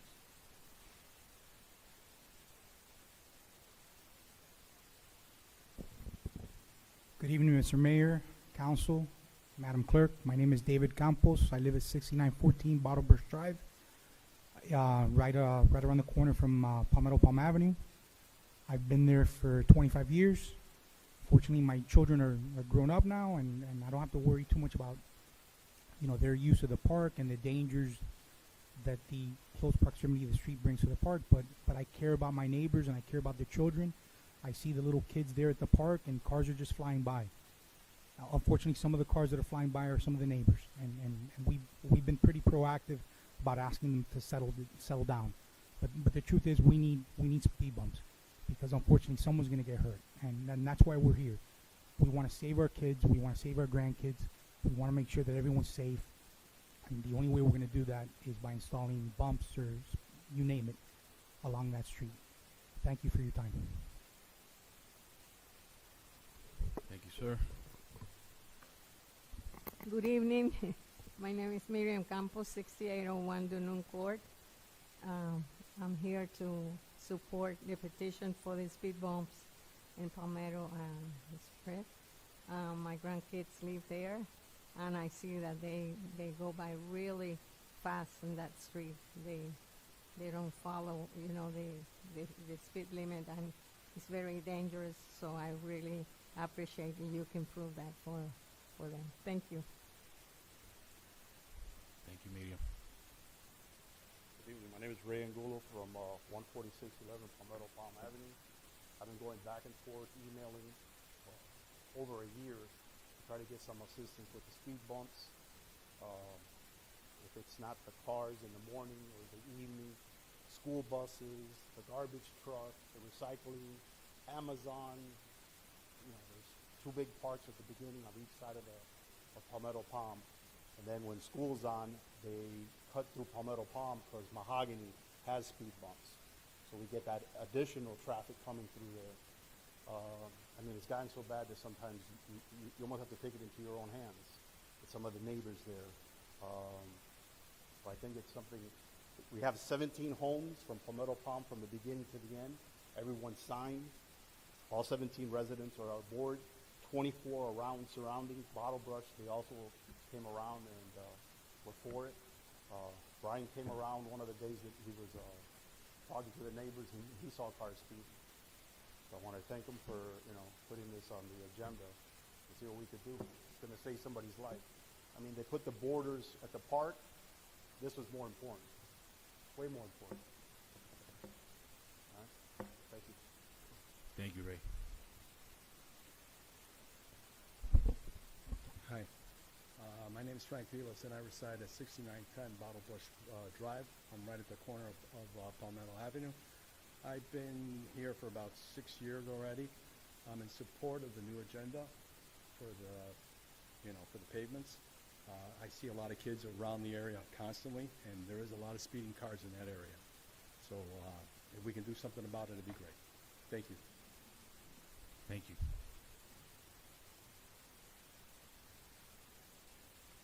Good evening to you all. My name is Mike Conti, and I reside at 14621 Palmetto Palm Avenue. And I appreciate you listening to us this evening.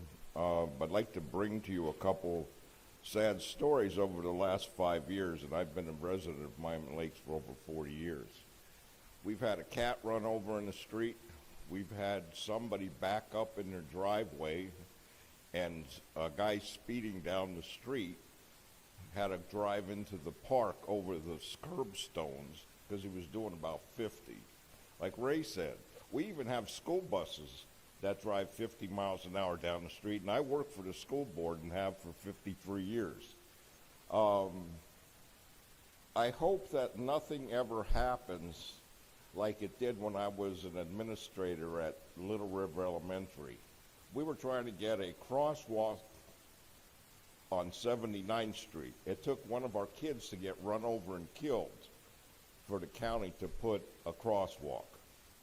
So I support this item, and if you have any questions, we're here.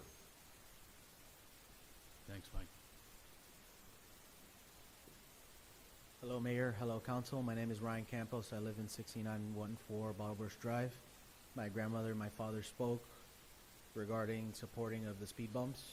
Every morning before I go to work, I usually walk my dog, and even on the weekends when I see the neighborhood, all the families, all the young kids playing in the park, constantly you see cars speeding.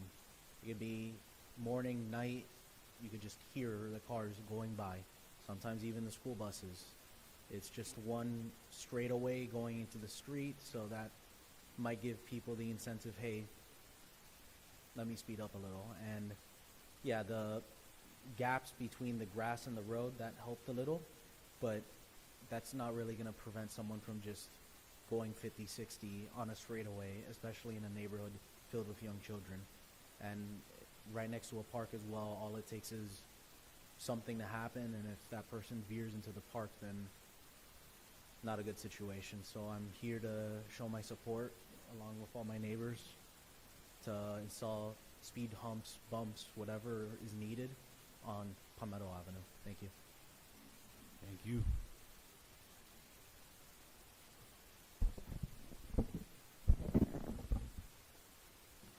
Good evening, esteemed members of the Town Council, Town Manager, Town Attorney, and Town staff. My name is Edward Pies. Most of you guys know me. I'm a resident of 6800 Miami Lakes Drive, here in Miami Lakes. I stand before you today to advocate for the installation of speed control devices on Palmetto Palm Avenue. Living in close proximity to both parks, situated on Palmetto Palm Avenue, one directly behind my house, I have witnessed firsthand the reckless speeds at which vehicles travel that road. Numerous children play in these parks, and residents frequently walk in that area. The intersection of Miami Lakes Drive, as you all know, has become a hot spot for accidents, endangering the safety of pedestrians, excuse me, cyclists, and residents alike. Speed control devices offer a practical solution to a very dangerous problem we're facing by promoting safer driving habits and reducing speeds in our residential areas. By implementing these measures, we can enhance the safety of our community and prevent further accidents, including potential deaths.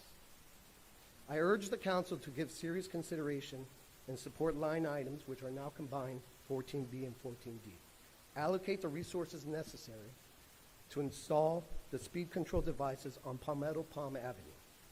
Let's prioritize the safety and well-being of our residents, especially our children, and make our streets safer for everyone. Thank you for your time and attention to this matter. Thank you, Edward.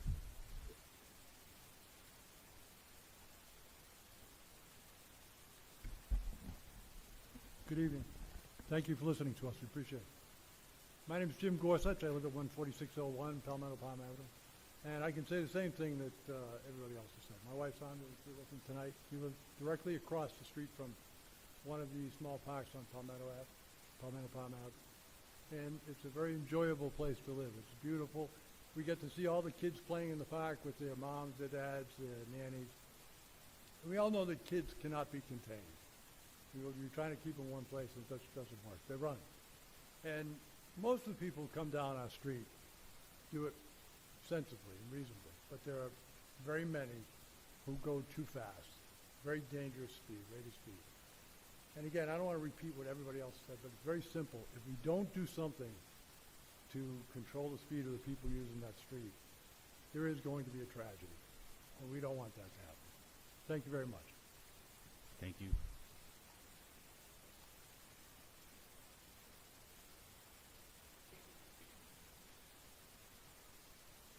Hello, my name is Leonardo Rubinstein. I live in 6980 Borough Rush in the corner. I forgot to tell you something. A couple of years ago, a couple of kids were racing, and thank God there was a tree in the middle, because if not, that car would have been in my room.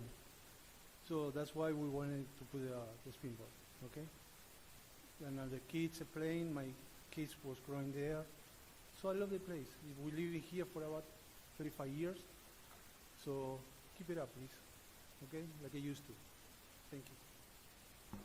Thank you.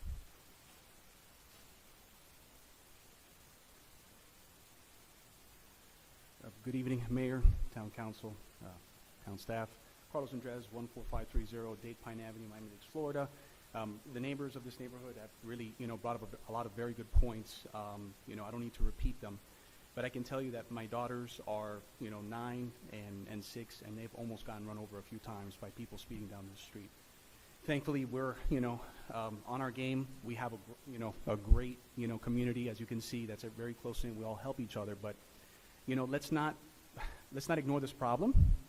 This has been implemented before. We have speed bumps on Leaning Pine, Alamanda, Dade Pine Avenue. These are all blocks already that have it. So this is just one additional block. So let's make this happen. I know there was a cutback on the millage rate, but I'm sure we can find some room in the budget to make this happen. And please, just consider, your kids when we're asking for this agenda item. Thank you. Thank you, Carlos. Good evening, Town Council, Councilman, Mr. Mayor. I think today the topic is speeding. How many of y'all ever talked to a trooper on the highway? What's the key word he tells you? Speed what? Kills, right? There you go. I wasn't coming up here to talk about speed. I was coming to talk to you about a tree, 2 trees that have been dead that I reported to Mr. Collazo a couple months ago. But now I found out with one of the neighbors is those 2 trees got struck by a lightning almost 2 years ago. And today, but now that we're gonna elaborate on the speed issue, and he knows about the trees, I'm gonna talk to you a little bit about speed. The other day, I literally got in front of a FedEx truck. He speeds. I jumped in front of him and I said, "This is not Hollywood Speedway, buddy. If you kill one of my children or one of my grandchildren, nobody's going to be very happy." "Oh no, you're the first person that tells me that you complain about it." Well, you know what? Somebody's got to be the first one. I'm the first one. And I will be talking to your boss.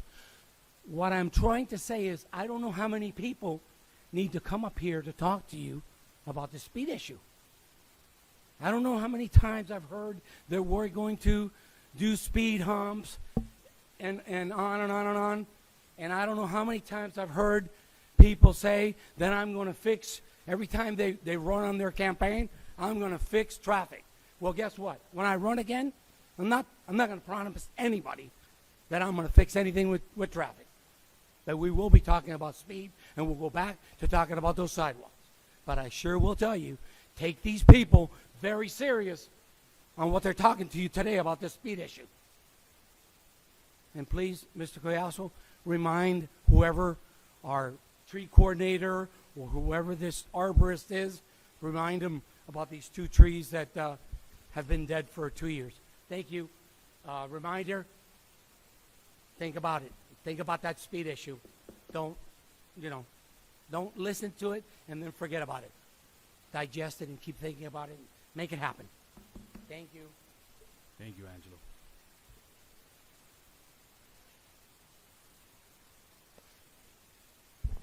All right, good evening, everyone. My name is George Lorena. Under FOIA Chapter 119, as you all know, as a retired public safety officer, my address is not subject to public record. The reason I'm here tonight is actually because of an email.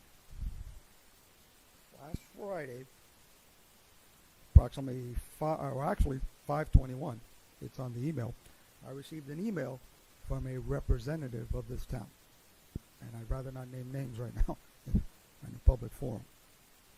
But The reason I received this email is because I am part of the NSD Special Taxing District of Royal Oaks East and Royal Oaks Section 1. So that's the reason why I received this email. Now, for transparency, I'm not here representing the board. Nobody think that I'm here representing the board or I speak for the board. I am just one of the members who received an email. Okay? Now, this email, and I'm going to just read part of it. I only got 2 minutes left. I'm going to read part of it, and now obviously not the same thing. Following a recent legal review by our town deputy attorney, we will soon implement a new procedure at our guard gates. Security personnel will begin requesting identification and destination of all visitors. This marks a change from our previous practice where no information was required from drivers. Yes, this is definitely a change from the ordinance that created these special taxing district many years ago by the county. But as well as that, I think some of you are aware, all these guardhouses are on public roads. Okay? You cannot ask an individual to identify themselves, or worse yet, where they're coming from, where they're going. Okay? That is unconstitutional. Okay? Now, better yet, or better stated, they are not required to provide this information. Okay?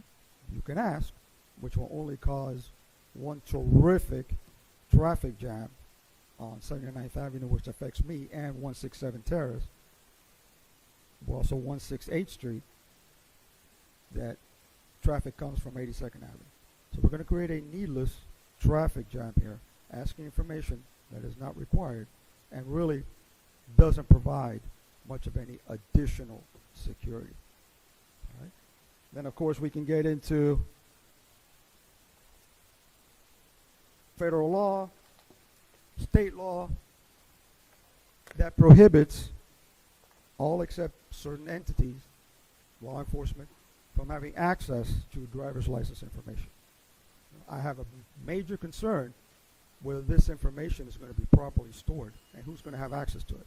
Okay, well, I'm obviously out of time, but I'd like you all to take this up and, like I said, I'd like to get an answer as to where this came from. Thank you. Thank you, George. Good evening, Mayor and members of the council. My name is Lázaro Paz. I reside at 15235 Northwest 87th Place for the last 30 years. For the last almost 4 years, we've been trying to get speed bumps in my street. 7 months ago, it was mainly approved by all of you, but one vote. We're still waiting. What's it going to take for a kid to get killed to put the speed bumps on there? So I have to agree with the gentleman before that you better get cracking on this thing. Don't come knocking on my door to ask me for a vote for any one of you. Fix the problem. Thank you. Thank you, sir. Thank you, Madam Clerk.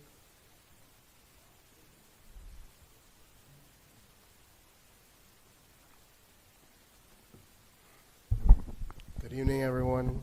Mr. Mayor, Madam Clerk, Mr. Town Manager, council members.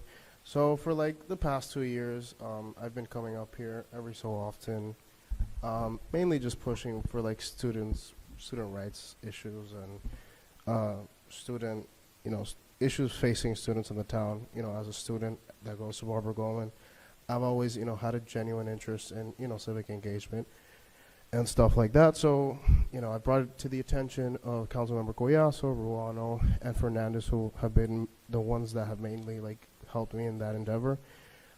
So I do want to thank Vice Mayor Fernandez for the revampment of the EAB student rep position.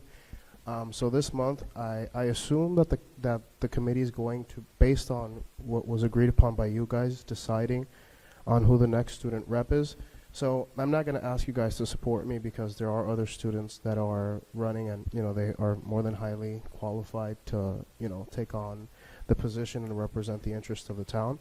But I am asking you guys to please reach out to them and tell them to show up because unlike other committees, the EAB, I've heard that, and I've seen from the last couple of meetings that I've watched, not a lot of people are showing up. So it'd be nice if at least for this vote, which is one of the only positions in the town where every board member has to vote for one position, that they at least showed up and expressed their agreement or disagreement with either my nomination or the nomination of whoever they choose.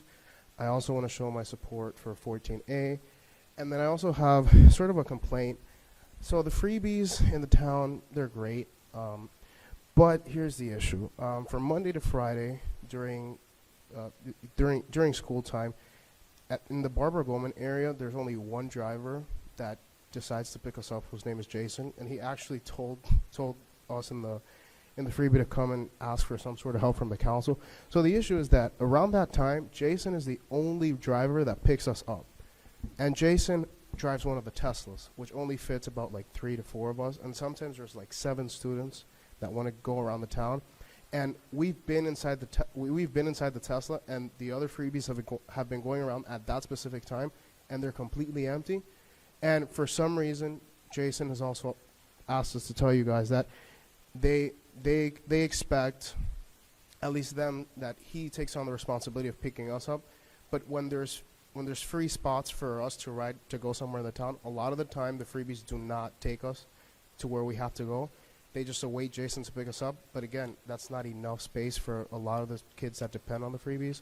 So it'd be nice if you guys, took some sort of regard with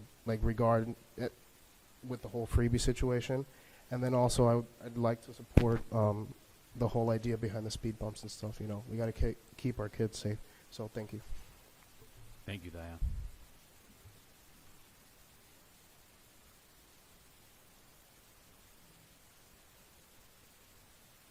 Hello, my name is Walter Gill. I live in 8711 Northwest 151 Terrace, and I'm owner of the property right adjacent to it of 8721. And so then I'm here for the commercial vehicles in residential areas. My father's been working here, AC repairs, for over 20 years, has his van parked in the house, in the property that I'm the owner of for 20 plus years, never had an issue before. And now suddenly there's a lien on my property for my father having his van at my property behind a fence gate where no one can see it, where it doesn't bother anyone. And just down the street for 2 years, we have a commercial vehicle parked on the residential street. Nothing happens to him. He doesn't have to cover anything, but yet my dad's vehicle that he's with surgery right now, he's can't have his car at the property that he's helped everyone in the city for 20 plus years. And it's a necessary job to fix ACs. You don't want an old person with a heat stroke in the middle of the night, in the middle of summer, because he can't get to his van so he could go fix an AC because he works 24/7. He does not care what time it is. He goes out and always fixes everyone's problems at whatever time of the day. And he recently just is starting back to work. I'm taking PTO from my main job just to help him this week because he had a hip replacement and spinal surgery in November. Aside from that, also, I just want to say something about the speed bumps as well. In about 8 years ago, there was a car that drove so fast down that street that that girl flew over the fence that's dividing our property. I still have the photos, and crashed at the moment I had my car outside. I think I saved the girl's life by having the car outside because the car hit the street post, grinded off of it, flew over the fence, and crashed into my car, keeping the car upright. She didn't even touch our barrier, barely. And so then definitely speed bumps should help, but also I wanted to bring up the concern about my father's commercial vehicle. Why is there a lien on my property for him having a commercial vehicle, yet there's 1-2 years with no issues at all? Thank you. Thank you, Mr. Gill. Madam Clerk? Mayor, I don't see anyone in live streaming via Zoom. So again, if you're more than welcome, please approach approach the podium. Just state your name and answer for the record. Gracias. Mi nombre es Gracias. Mi nombre es Ailí Machado, mi esposo Dadiel González, y nosotros tenemos un pequeño carrito de helados que nos hemos estado parqueando en el área de la escuela Miami Lakes Middle School y la Iglesia Católica, sin ninguna intención de dañar ni la ciudad ni ningún negocio, simplemente porque nuestra hija estudia en esa escuela y siempre dijimos que cuando tuviéramos el carrito un día la íbamos a ir a recoger en el carrito para darle la sorpresa, y la aceptación fue tan grande de la misma comunidad y de los niños de la escuela que nos quedamos allí hasta que hace pocos días o semanas supimos que en el centro del Optimist Park hay una cafetería. Realmente no lo sabíamos desde un inicio, no queremos dañar el negocio de nadie, lo único que vendemos es helado que es manufacturado por nosotros mismos, son helados de frutas naturales, de mamey. Le ha gustado mucho a todas las personas que viven por allí, por el área, a los niños, y nos topamos con de que 2 veces llegó la policía a sacarnos de allí. Nosotros, de hecho, vendemos hasta con nuestros hijos en el carro, porque nos quedábamos 3 horas, cuando más 3 horas y media, y de ahí nos íbamos a casa.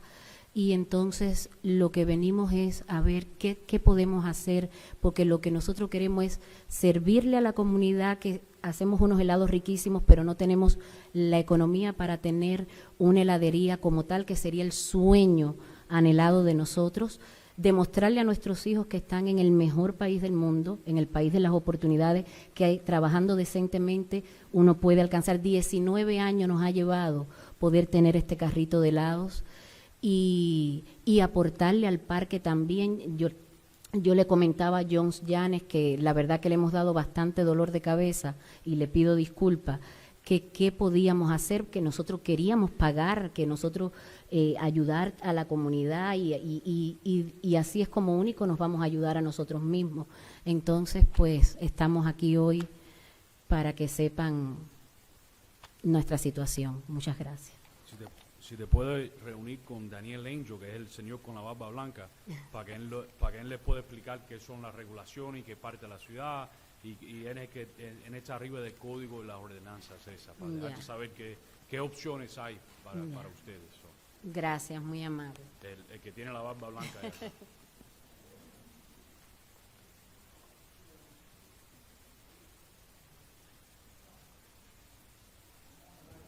Bueno, hay uno que tiene barba blanca adelante también. So no.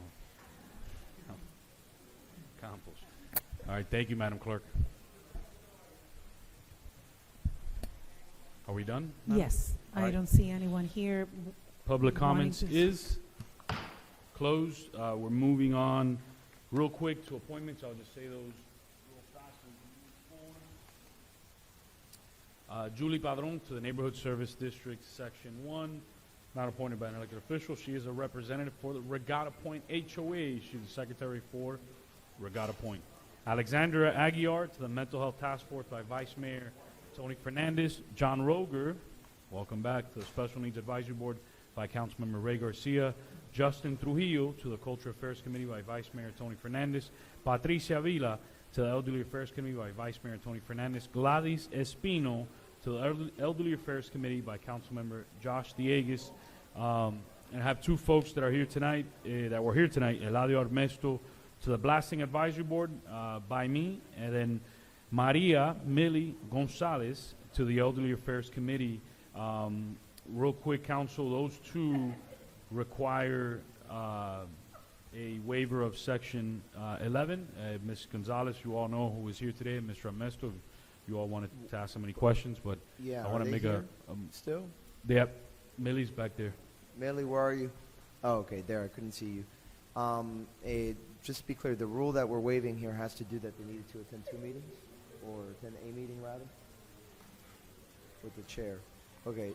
Yeah, have you previously been on elderly affairs?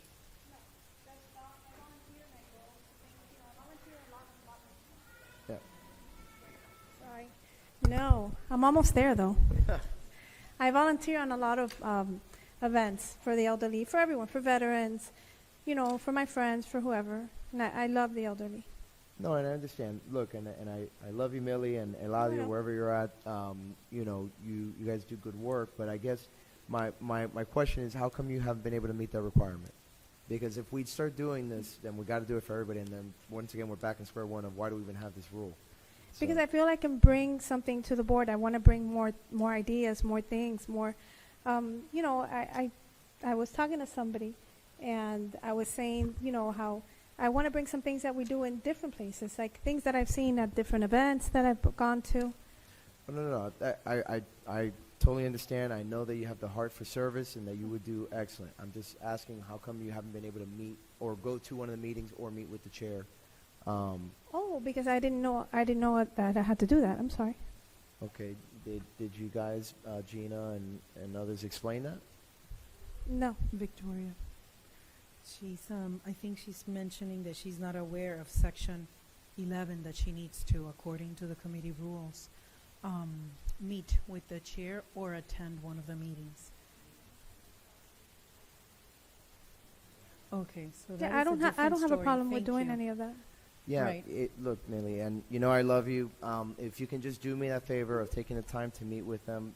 Yes. This rule was put in place because a lot of the committee chairs thought that we were just throwing people on there. And while I know you and I know that you will put in the time, there have been others that have not done that. Mm-hmm. And that's why we put in this rule here to make sure they get a feel for what the committee does, to make sure it's the right fit, that they get a chance to meet with the committee chair so the committee chair can be comfortable with them. And then also, again, if we don't, you know, I want to say yes because I know you, but I have to be equal and even-handed with everybody. So for that understand. reason, I'm going to be a no on the waiver right now, but obviously the moment, you know, you meet the requirement, you'll get on automatically. No And problem. the same goes for Eladio. I don't know where he's at. Okay, he may have left, but you know, at least I may pass, but at least for myself, I wanted to explain why, you know, I'm voting no. No problem.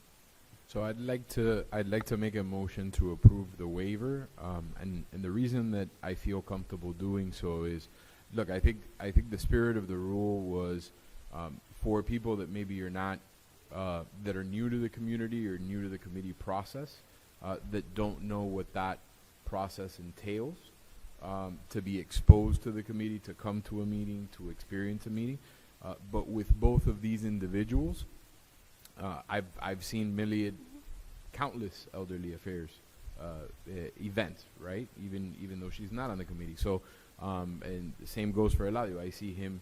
He's a long-standing member of the community that participates in other events. I think with both of them, they know and understand what, you know, they're getting into. It's not, you know, a new experience for them. So at least as far as both of them are concerned, I'm comfortable making the motion to waive the rule. Well, then I have a follow-up question. I'll second it, and real quick, I just want to say why I'm seconding it.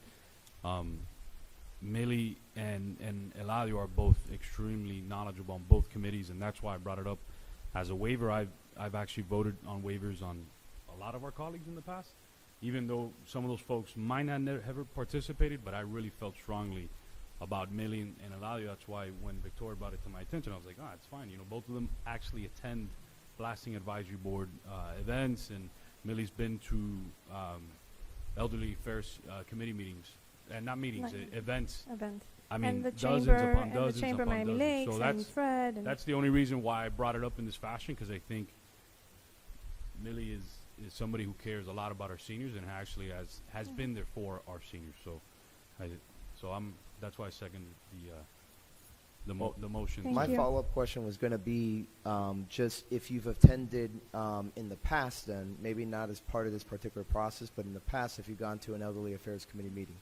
No, not a meeting itself. Okay. Yeah, because that, I mean, But I'm on the board of the veterans in Hialeah, so I mean I'm on the board of that also, and I've attended those meetings. I'm in the chamber of Miami Lakes, and I go there quite often. Fred knows me, you know, Councilwoman Ronald. Well, you know me. I'm saying. yeah. Sorry. Through the chair, Again, if I may it's ask- not you. If I may ask a question through the chair. Spike the mic. It's on? Maybe they got to raise me up. Do you know when the Elderly Affairs Committee meets? No, I asked, but I don't know yet. you don't know yet. You did mention several involvements you already have. How are we certain that you're able to meet this obligation or this commitment to be at the meeting? Yes. If you don't know if it conflicts with one of your existing commitments. Well, the chamber is every, I think, other Wednesday, or there's one Wednesday a month, and that's not something that I have to go. I don't think that it's at that time. And the veteran board in Hialeah is only once a month also. So I don't think, those are the only two commitments, and even the chamber is voluntary.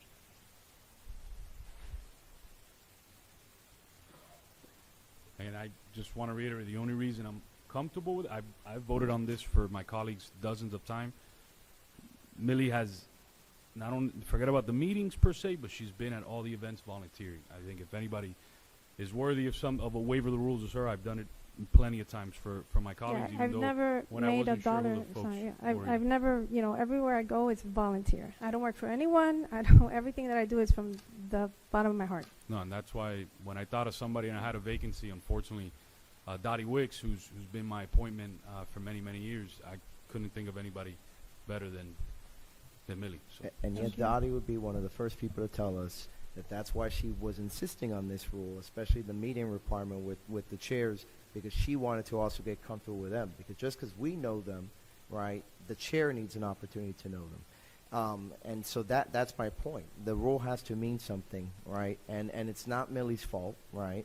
It's just that she didn't know. But I'm just, at some point we can't just, because, oh yeah, we know them, right? Or they know us, and get a pass every time. I'm just not comfortable with that. Again, that's not a reflection on either of them in terms of their service record or anything like that. It's just apparently they were not properly informed as to what the procedure is, and that's my concern. Mayor, I have a question of the Councilman Quayle. nominee. Thank you, Millie, and thank you You're for welcome. stepping up and volunteering. I know you're getting drilled here, and this is kind of feels awkward, right? Because Eladio know. escaped, and you're here. Well, I'm and still you're here, taking. so. Councilman Diego is absolutely right. These rules that we're being asked to enforce, everybody wants to be the nice guy and vote for you. That's easy, right? Actually telling you, hey, yeah, let's be part of a committee.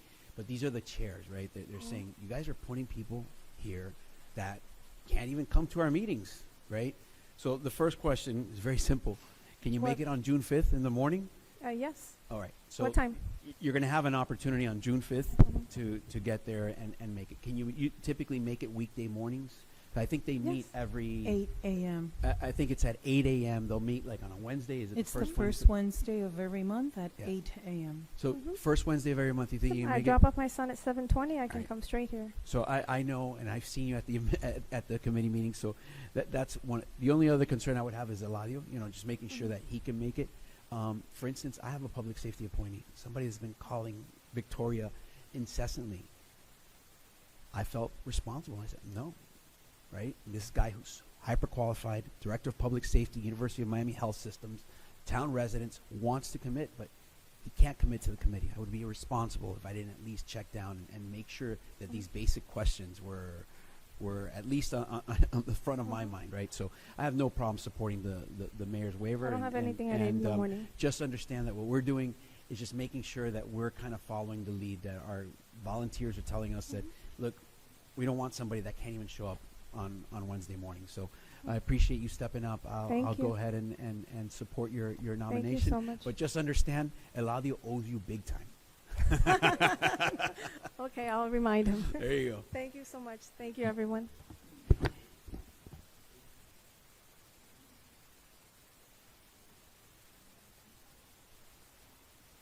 Madam Clerk, please call the roll. Yes, motion to approve the appointment of these two individuals without, motion to approve without the waiver. That was the motion. Councilmember Collazo. I'm moving to approve the waiver, correct? The motion Yes, was to by approve the Vice waiver. Mayor Fernandez to approve their appointment without meeting the requirements. So Right. to approve with the waiver. Correct, yes. So, yes. I'll vote yes on the item. Thank you. Councilmember Collazo? Yes. Yes. Councilmember Morera? I vote yes. Councilmember Garcia? Yes. Councilmember Dieguez? No. Council Member Ruano, Yes. Vice Mayor Fernandez, Yes. Mayor Sid. Yes. The motion to approve the appointment without meeting the requirement passes. Are any of the folks that are named Julie, Alexander, John, Justin, Patricia, Gladys, Eladio, or Millie here? If you are, please stand up. Let's give these folks a round of applause for volunteering for our community.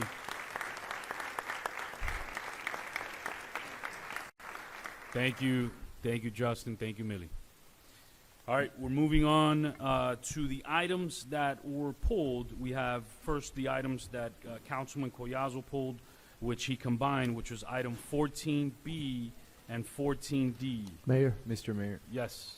a point of personal privilege. Madam Clerk, there's a couple residents that are reaching out that they're not able to view the online feed. I don't know. if you- Yes, it is in the town website, not YouTube. So the town website, I have been informed throughout the night, the live streaming is working to perfection. Okay. The Thank you. town website, Thank you. thank you. Thank you, Mr. Manager. Yep. I don't know if, I know we did the order of business, but can we just do the special presentations? It'll take all of about 20 seconds. If there's no objections from the council, we'll move and do that. That's fine. There's no- I have no objections. I'd like to just make sure that we're in the proper form, so I'll reopen the order of business. Second. Move forward. My motion is to move forward special presentations. Second. Second. All those in favor? Aye. Aye. Any opposed? Seeing none, the motion passes. We're on to the Elderly Affairs Committee. Item 8A. Elderly Affairs Committee still here? They are not here. They They're- submitted the written report. She was not able to wait any longer, so she says the report as written. 8B, Cultural Affairs Committee. They are here. Well, and Justin, you're part of the committee. You got to come on up, man. Yeah? Good evening, everybody. I hope you can hear me. Here, I think it's the first time we have such a large group coming. We have Justin, who just joined in. Geraldine Amendola, the one and only. Elsa Reos, and we had Jackie Lebeda, but she left, and of course, you know who I am. Okay.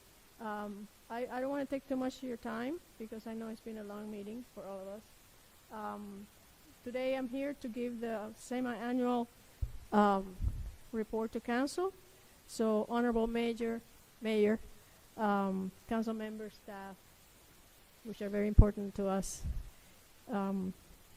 Thank you for allowing us to give the report.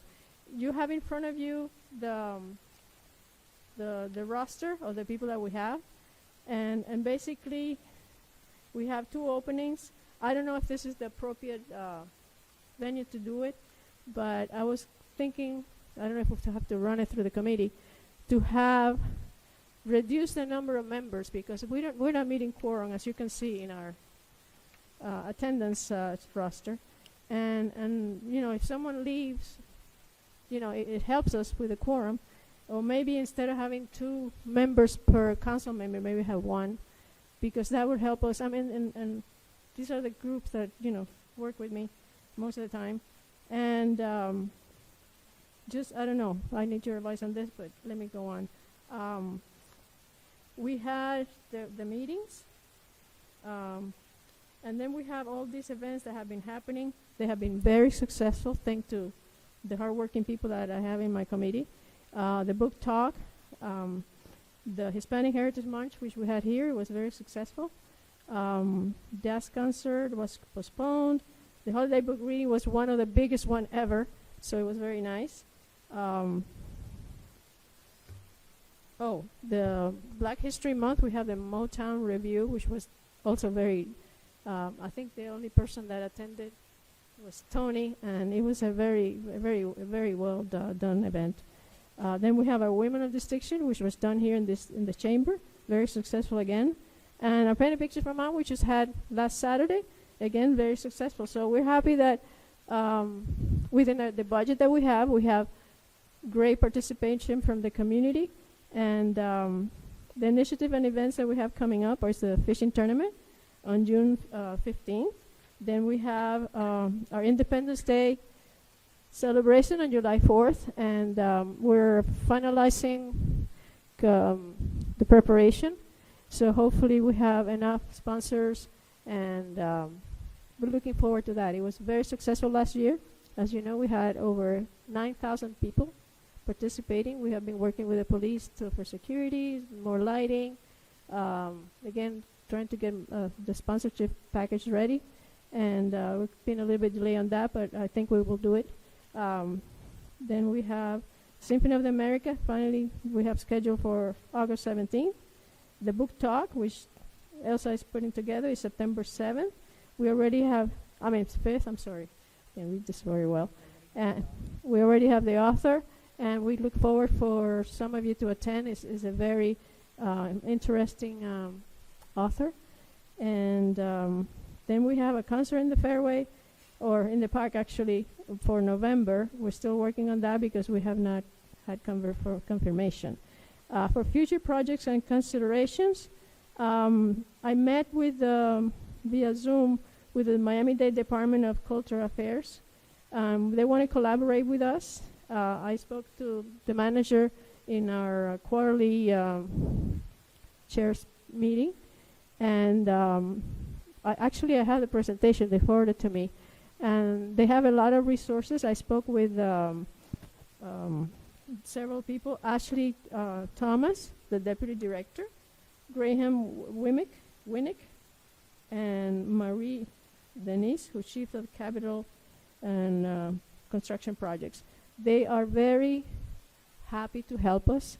So I mentioned to them our initiative, which is the next one that we took. I don't know if any of you have read this. This was done by us back in 2020. It was put in the back burner because of the pandemic. But this is our dream. Like I said, Cultural Center is because we need a home. We keep going to different venues, and that is something that is my dream, and I don't give up on it. It's been a very long time in the works, and this is a beautiful work that we did. And please, if you haven't read it, please, we need your support on that. Also, last but not least, at the quarterly meeting, Matthew Casamayor, I'm sorry. I always get the names mixed up. I call him Castillo, and it's actually Trujillo. So I'm bad with names. He wants to bring back activities on Main Street. And I mentioned to him that back in the days, we used to have an event called Main Street Live, where we had bands come in and play to get the merchants involved. And it will be something to keep. Main Street is a beautiful place to have events. And it's something that we're going to be working with the Economic Development Committee, hopefully. We have other committees that have worked with us, like the Education Advisory Board, that bring books to our events, the Paint a Picture for Mom, and also the Holiday Book Reading. They come in and they bring books, free books, and Marilyn knows because she used to be part of it. And the kids love it. I say, finish painting and get a free book, and they go, oh, that's nice. So they love it. We also, for the 4th of July, we have the Special Needs Committee getting involved to create a special room for the kids with special needs. So we do collaborate with other committees, and it is my pleasure to do that. For many years, I've been involved in this committee, and now that we have other committees collaborating, and all we need, and I tell my group, is with commitment, support, and goodwill, we can do a lot of things together. So that's something that I want to promote more with my group and with you in the council. So with that much said, if you have any questions, I'm here to answer if I can. Council, any questions? Through the chair, just to, again, thank you so much, Felice, for everything you do, and everybody on the committee, and welcome.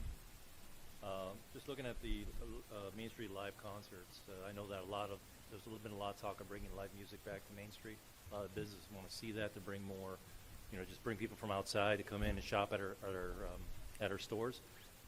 So I will, I support that 100%. Yeah, we need sponsorship. We need support from the businesses, and I always say, and I keep repeating it. We always say that, and I repeat it all the time. This culture is good business, And when I saw the presentation that the Miami-Dade Cultural Affairs presented to the League of City, I think it's Miami-Dade League, I can't remember the exact name. I was like impressed. The amount of money that the cultural events bring to Dade County is amazing. So they're very eager to present. I don't know if it's a short presentation, but it shows the importance of, of financially how the communities can improve with all these activities. You have seen it with the Art Basel and other things. I mean, all you have to do is go to the website and see the amount of events. And they have grants. They have grants for different categories that we can tap in. They say whatever. If you're using a venue that they need something done, like we're doing a concert at the church or stuff in the theater, they will provide us the resources. So it's very important that we work with them, and they're eager to help us. But they want to meet with the council, either in an individual or maybe have a workshop. I don't think it works. I think it's better if they come in. It's a very short presentation. And they have everything that we may need to do our activities. And again, we do it because art is something that people need. Culture is what, like I say in our report, culture is what people do. The same way as going fishing or going to baseball is the culture of this town. And we want to make people aware. Some people don't even know. At the Painted Pictures for Mom, we had someone say, "Oh, I never knew we had this. Yeah, we've been doing it for years." So it's communicating and reaching out to the community, because we're already 33,000 people, and when we started, it was I think maybe 16,000. So we need to reach out to them and have staff and the rest of the council promote our events. And in that venue, I have our latest. Maybe you can hand it out to them. Of what's coming, and no, we have enough for everybody. If you don't mind, and please come to our events. I know some of you have sporting events, and I know this town is very sporty, but culture is is enlightening for kids. When you see them painting and see them enjoying the Mrs. Claus doing the magic and the songs and all that, I mean, I don't know about the rest of us, but to me is very fulfilling. Is something that we need. We need art. We need culture in our lives. Yeah. The faces of the moms and the children were painting, or the moms were telling them what to paint. Yeah. One time years ago we had this when we used to have the Painted Pictures for Mom at Cypress Village, when it was just grass there. We had this lady that brought her daughter in her tutu. They were going to ballet, and she was rushing her to paint. And I said, "Lady, you cannot rush creativity. Let her think and paint what she wants." But she was rushing her because they had to go to ballet. Anyway, thank you again. Congratulations to Brian and the rest of you. I wish you could stay here forever, but unfortunately, you're moving on to other things after the next elections. But again, thank you for your support, and we're trying to keep our budget the same, but we need help to do especially 4th of July, which is our biggest event, the sponsorship. Okay, any other questions? Council, any other questions? Will do. No, just a thank you on behalf of the council and our residents. Thank you. Thank you. Appreciate you guys. Okay. Thank you. All right, moving on to the items that were pulled, moved up. We have item 14B and item. Mayor, yes. The special presentation, can we just squeeze it in for 20 seconds? The item 9A. Got it. Okay. Introduction of Ms. Annabelle from the office of our county mayor. As you remember, Tomas Alcala was our municipal representative. He got promoted within the mayor's office. Annabelle is our new representative. She's already paid tremendous dividends, being a go-between between us and anything that's not happening at the county level.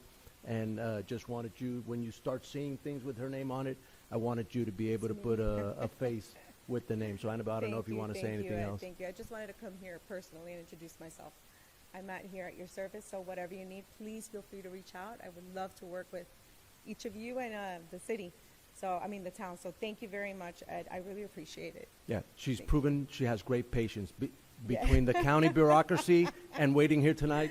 Yeah, it's wonderful, though. I have to, congratulations to all of you. This has been beautiful. Thank you very We have much. the speed hump issue that's going to be heard right now. If you could help us out with it, would be great. Absolutely. I'm going to take off, but thank you again. You guys have a wonderful night, Mayor. Thank you. Thank you. Have a good night. Appreciate you.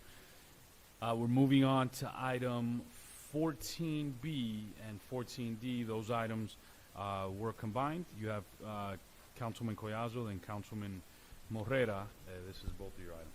Yeah, I'm gonna give the professional courtesy and collegiality that I'm glad that we have the opportunity to restore here. It's Brian's first meeting and Councilman Morera's first meeting. So it just so happens that both of these items are on there, and I think great minds think alike. So Councilman Morera, go ahead and you can present the item, and I'll chime in with a few remarks. Thank you, Councilman Collazo. While running for this seat, I had the opportunity to meet a ton of residents and become a repository for a lot of their concerns. This by far became one of the biggest ones, and not only did I hear it, but I experienced it. I stood in front of Ray Angulo's house for several hours, because what happens when you're knocking on doors is you eventually hit one door that they just don't let you go. And, you know, it got dark. No one else is answering the door. Might as well sit and chat for a little while.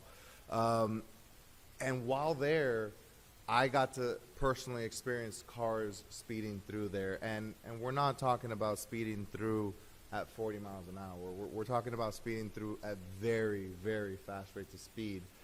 Mind you, that's not a street that's particularly well lit. So this right away became a concern. Another thing that distinguished this particular street from others is some of the residents brought up to me that they had actually signed a petition requesting these speed bumps, and that they had gotten every single house on the block to sign it. Now look, speed bumps are not a uniform issue that every single person agrees with. There are people with very low sports cars, for example, who don't like speed bumps. For you to get an entire neighborhood to agree on anything in 2024 is nothing short of a miracle. So that's the evidence I need to say, hey, you know what? This is something that we, as a municipal government, should be able to provide for these residents. Now, I understand that the county has its requirements and that the county wants us to run studies. I did pull up the study. This is the part where people are going to get a little uncomfortable with me, because I'm going to say the things that need to be said, which is we need to amend our agreement that we just entered with the county. And the reason why is because it forces us to do these studies, which is fine. You want to make informed decisions based on information available, but if my understanding of the criteria for the interlocal agreement between us and the county is correct, we are not allowed to put the speed bump without further approval from the county if certain thresholds aren't met. And at the moment on Palmetto Palm, they're not met. Specifically, the location's 85th percentile speed does not exceed posted speed limit by more than 10 miles an hour, and the vehicles per day do not exceed 750 vehicles. To which my immediate reaction is, so we're going to let the speeders speed because the guys who came and spoke today follow the law. They're not speeders. The majority of people who do traverse that street are the residents who live there, care about their neighbors, care about the kids, and don't speed.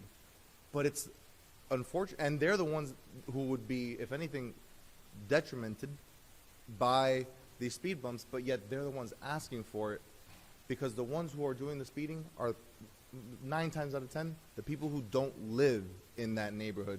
They're using that street as a shortcut between Miami Lakeway South and Miami Lakes Drive. And for that reason, I think, you know, it's imperative on us to take the action that we can.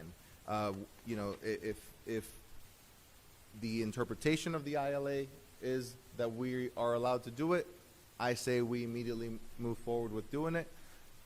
If that's not the case, then I say that we give instruction to our council to seek an amendment of that portion of the agreement that prevents us from saying, you know what, yes, the study says this, but we're still going to go forward with it, because at the end of the day, that is what is in the best interest of our residents. With that, I'll yield for further discussion. I'll second the motion. Thank you. There is one additional item that I wanted to add to the presentation of the item, since both items were combined, Mr. Mayor. Of course, go ahead. Thank you. In the past, we have a process. We take these issues. Some of us may bring these issues forward for the same very reasons that Councilman Morera is bringing forward. We hear from residents, we hear complaints, and I know that the town administration tries to keep order, tries to keep a running tally, and sometimes the process itself doesn't lend itself to maybe seeing unique circumstances. And I think one of the things we ran into was a unique situation where maybe a street was being redone, or there was, we were doing repaving. We said, okay, maybe it makes sense moving this one up. And the reason that this one in particular made sense to me was the proximity to the pocket parks, the children utilizing the pocket park, its proximity to the Miami Lakes K-8 Center. Those things are not factors that are taken into the speeding study, which just looks in a very myopic way the speed limit and the percentile that Councilman Morera covered. So what I did want to do was, and I know we maybe didn't meet the thresholds of the speeding study. What I wanted to do was take these other mitigating factors, the fact that its proximity to the Miami Lakes K-8 Center, the facts that those pocket parks are maybe utilized maybe a little bit more aggressively than other pocket parks, and because they're putting these young kids maybe in further risk, I wanted to see if we could somehow move them up on the list or add them. And the other thing that I wanted to add was, if whatever action we're going to take, it be no longer than 90 days, right? The fact that we move on things and then sometimes we hit that bureaucratic wall of the county not approving something. So I appreciate that Annabelle was here, but I really wanted her to stay for the next item if she could facilitate the discussion. But I think there's mitigating circumstances that we could look at this a little bit differently and see if we can go ahead and install that. And I did want to put a timestamp, so to speak, to see if we could make sure there's resolution on it sooner rather than later. Mayor, can I add Yes. a little bit of information to this discussion? The criteria, the previous study that was conducted on Palmetto Palm was done from December the 11th through December the 23rd. At that time, well, it's part of the time I had school, but the criteria that the county had that we agreed to and so forth was different back then. It basically only took into account speed, as the council member stated, speed and volume of vehicles. Since then, now into 2024, the criteria has changed. It's now like a points-based system. It takes into account other factors such as proximity to schools, to churches, commercial areas, and puts more emphasis on speeding, on exceeding speed. So what I recommend, we already have this street as well as Mahogany on our list. We have approximately 10 requests already, right? Because there's other blocks, other streets that are experiencing a similar situation. We have about 10 in the hopper waiting for the speed study. And as I've stated here before, the study equipment that we have one set of equipment, and we can't just put it out because of some of the factors that you talked about, no school, no this, no that. For the variations in some of the factors, we are required to have the equipment out there for a period of 2 weeks. And that's what makes it a little bit, kind of slow, right? So we do have these blocks already on our list to conduct a new round of speed studies based on the new criteria. So what I would recommend that we do is not necessarily take any action yet until we see the outcome of that of the speed study based on the new criteria. We would come back and report to you and tell you this is the outcome. Just as a point of information, the town's in-house speed studies, those don't cost the residents, right? They don't cost us, but we only have one set of equipment that can do it. That's the cost part. Thank you. If we had 10 sets, we'd be able to do 10 simultaneously, but we don't have 10 sets. What would be the cost of adding the speed humps? Because I know we're going to be taking a budget item up in a few minutes, and what I hate to do is, get the study, have it approved, and then we don't have any money in the funding. Right. Any money in the And budget the to- speed humps, there were times that we were installing the little plastic speed humps for, I think those were a couple $1,000s. Omar, you have the couple $1,000s, but within a couple years, they're beat and they're falling apart. So like the one that we installed next to Canine Cove, the asphalt ones, those are obviously much more expensive. They're not a 1,000 or two. Probably how much, about 8 to 9? 10? 10, each one of those speed humps will cost 10, but obviously there's permanence to those speed humps, and they're more significant, and so that's about 10, 10 per speed hump is the answer to your question, council member. And how quickly, based on the information that you've provided, how quickly could, if the speed study were to be favorable with the new criteria, and you were to assume that you had the funding to do it, how quickly could those speed bumps be installed? That's a very big assumption. As long as we have the funding, what are the steps? Omar, come up here if you don't mind. Just walk us through the steps, because there's a little more in depth, right? The installation process and so forth. Good evening, Council. Omar Santos, Public Works Director. Congratulations. So once we have a speed study that confirms or recommends for the installation for traffic calming device, in this case would be the speed hump, the next step would be to get a ballot from the residents to make sure everybody is in agreement for this location. We already know they are in agreement, so we may skip that or just get a quick ballot of just the locations of where we're proposing to install the device. Once that is done, we put a work order together, and depending on the availability of the contractor, it can be between 2 to 4 weeks before it's all done. So how long total time between the speed study, if you had the money? If we skip the ballot and we go straight to work order? No, I mean, assuming that not necessarily skipping any steps. I don't necessarily want to put you in that position. But assuming that a quick survey of the area, we've identified 2 locations, you hit you hit the block and say, hey, everybody's okay with it, how long would that take? I would say 2 months to be 2 months. conservative. So putting a timeline of 90 days on it, would it be too egregious? For that, like the manager mentioned, we would have to. Do we have funding right now? If tomorrow we had a speed hump that met the criteria, do we have the funding right now in this year's budget to fund even one speed hump? I would have to confirm that, but I think we do. But then that would be at the expense of other things, right? Or do we have speed hump money? Yeah, for traffic calming. Okay, good enough. Mr. But Mayor, we would have to reorder the. I know you have the study with us. Councilman Ron, the Vice Mayor, and I'll say some comments after. Go ahead. Okay, so my only comment, I understand the necessity for the traffic calming device. I know that there are parks and children and schools in the vicinity. However, I believe just maybe a month or 2 ago, there was another group of residents here on an item that the mayor brought forth that also brought all of the residents from their block with the same complaint and the same needs. And so what I don't want to see is this particular speed hump moved ahead of all the others, right? I think that everyone has the same need, right, and the same fear with regards to the speed and the children in the roads. So what we had discussed at that moment was perhaps outsourcing some of these studies so that we can do all of them at the same time, move quickly.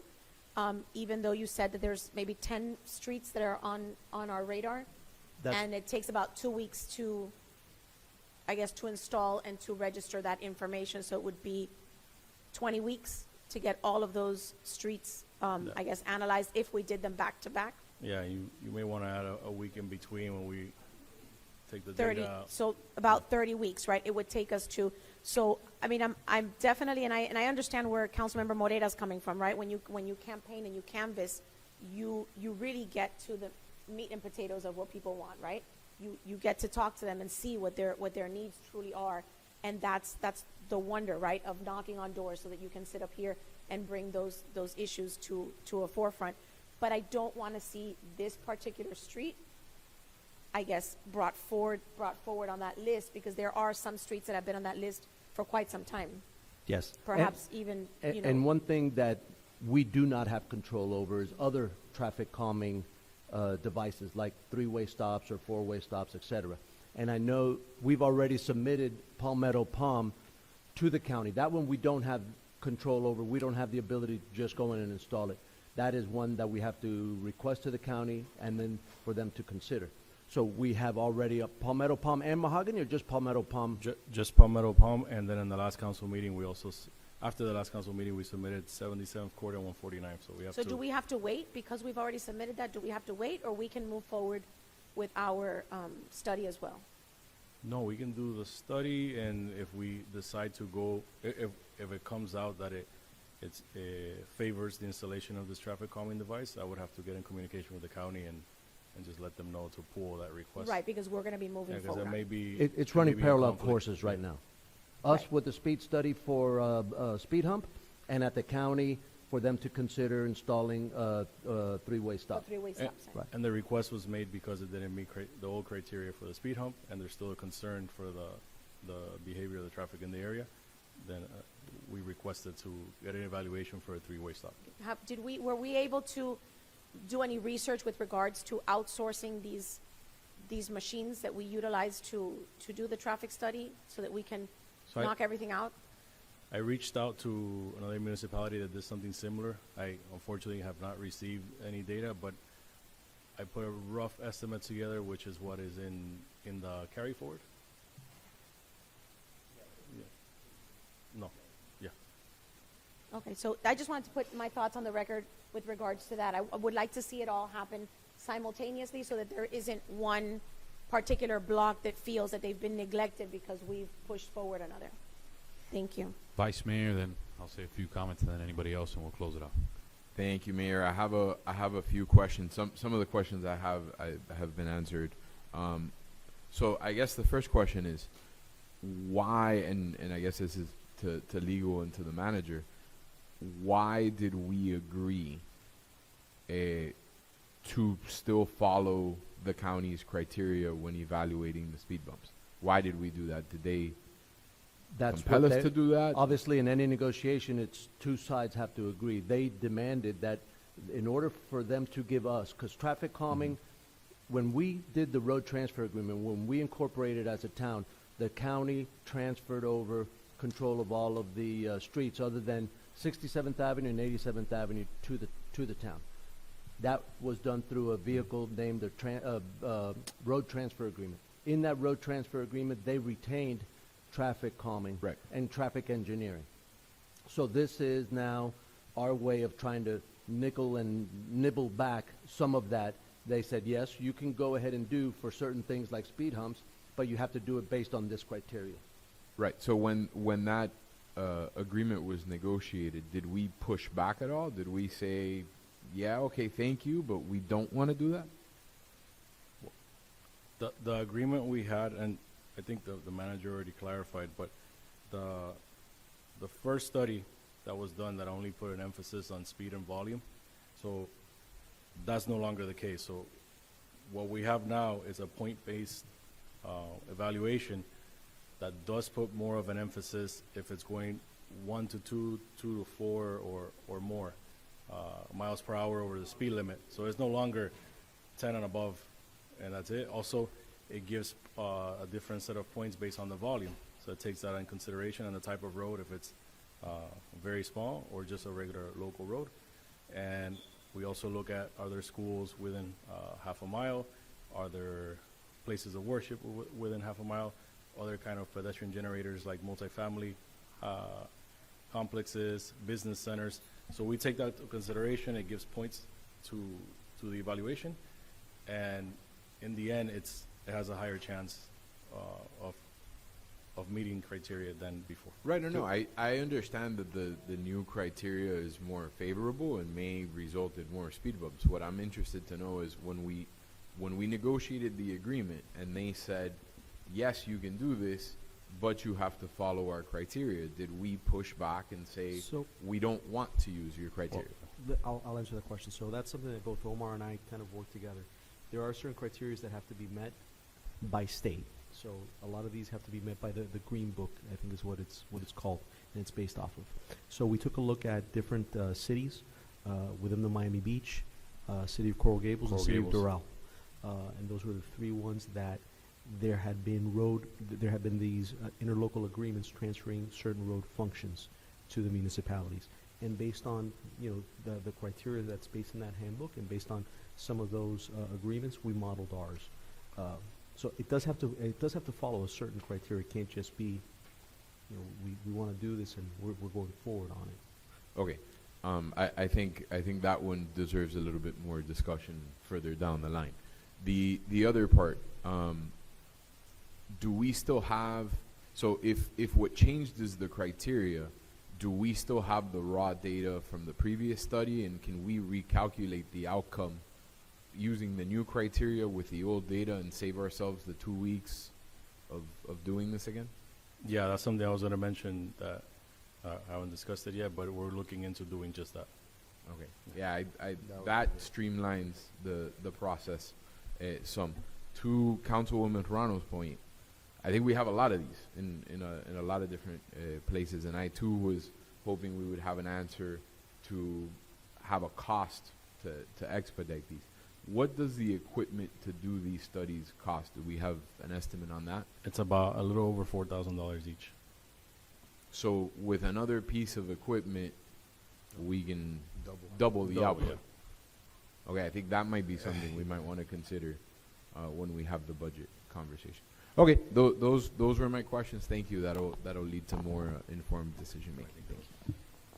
Look, Councilman Morera, your thought process is in the right direction, specifically about questioning the process. We need more of that. And I'll give you an example.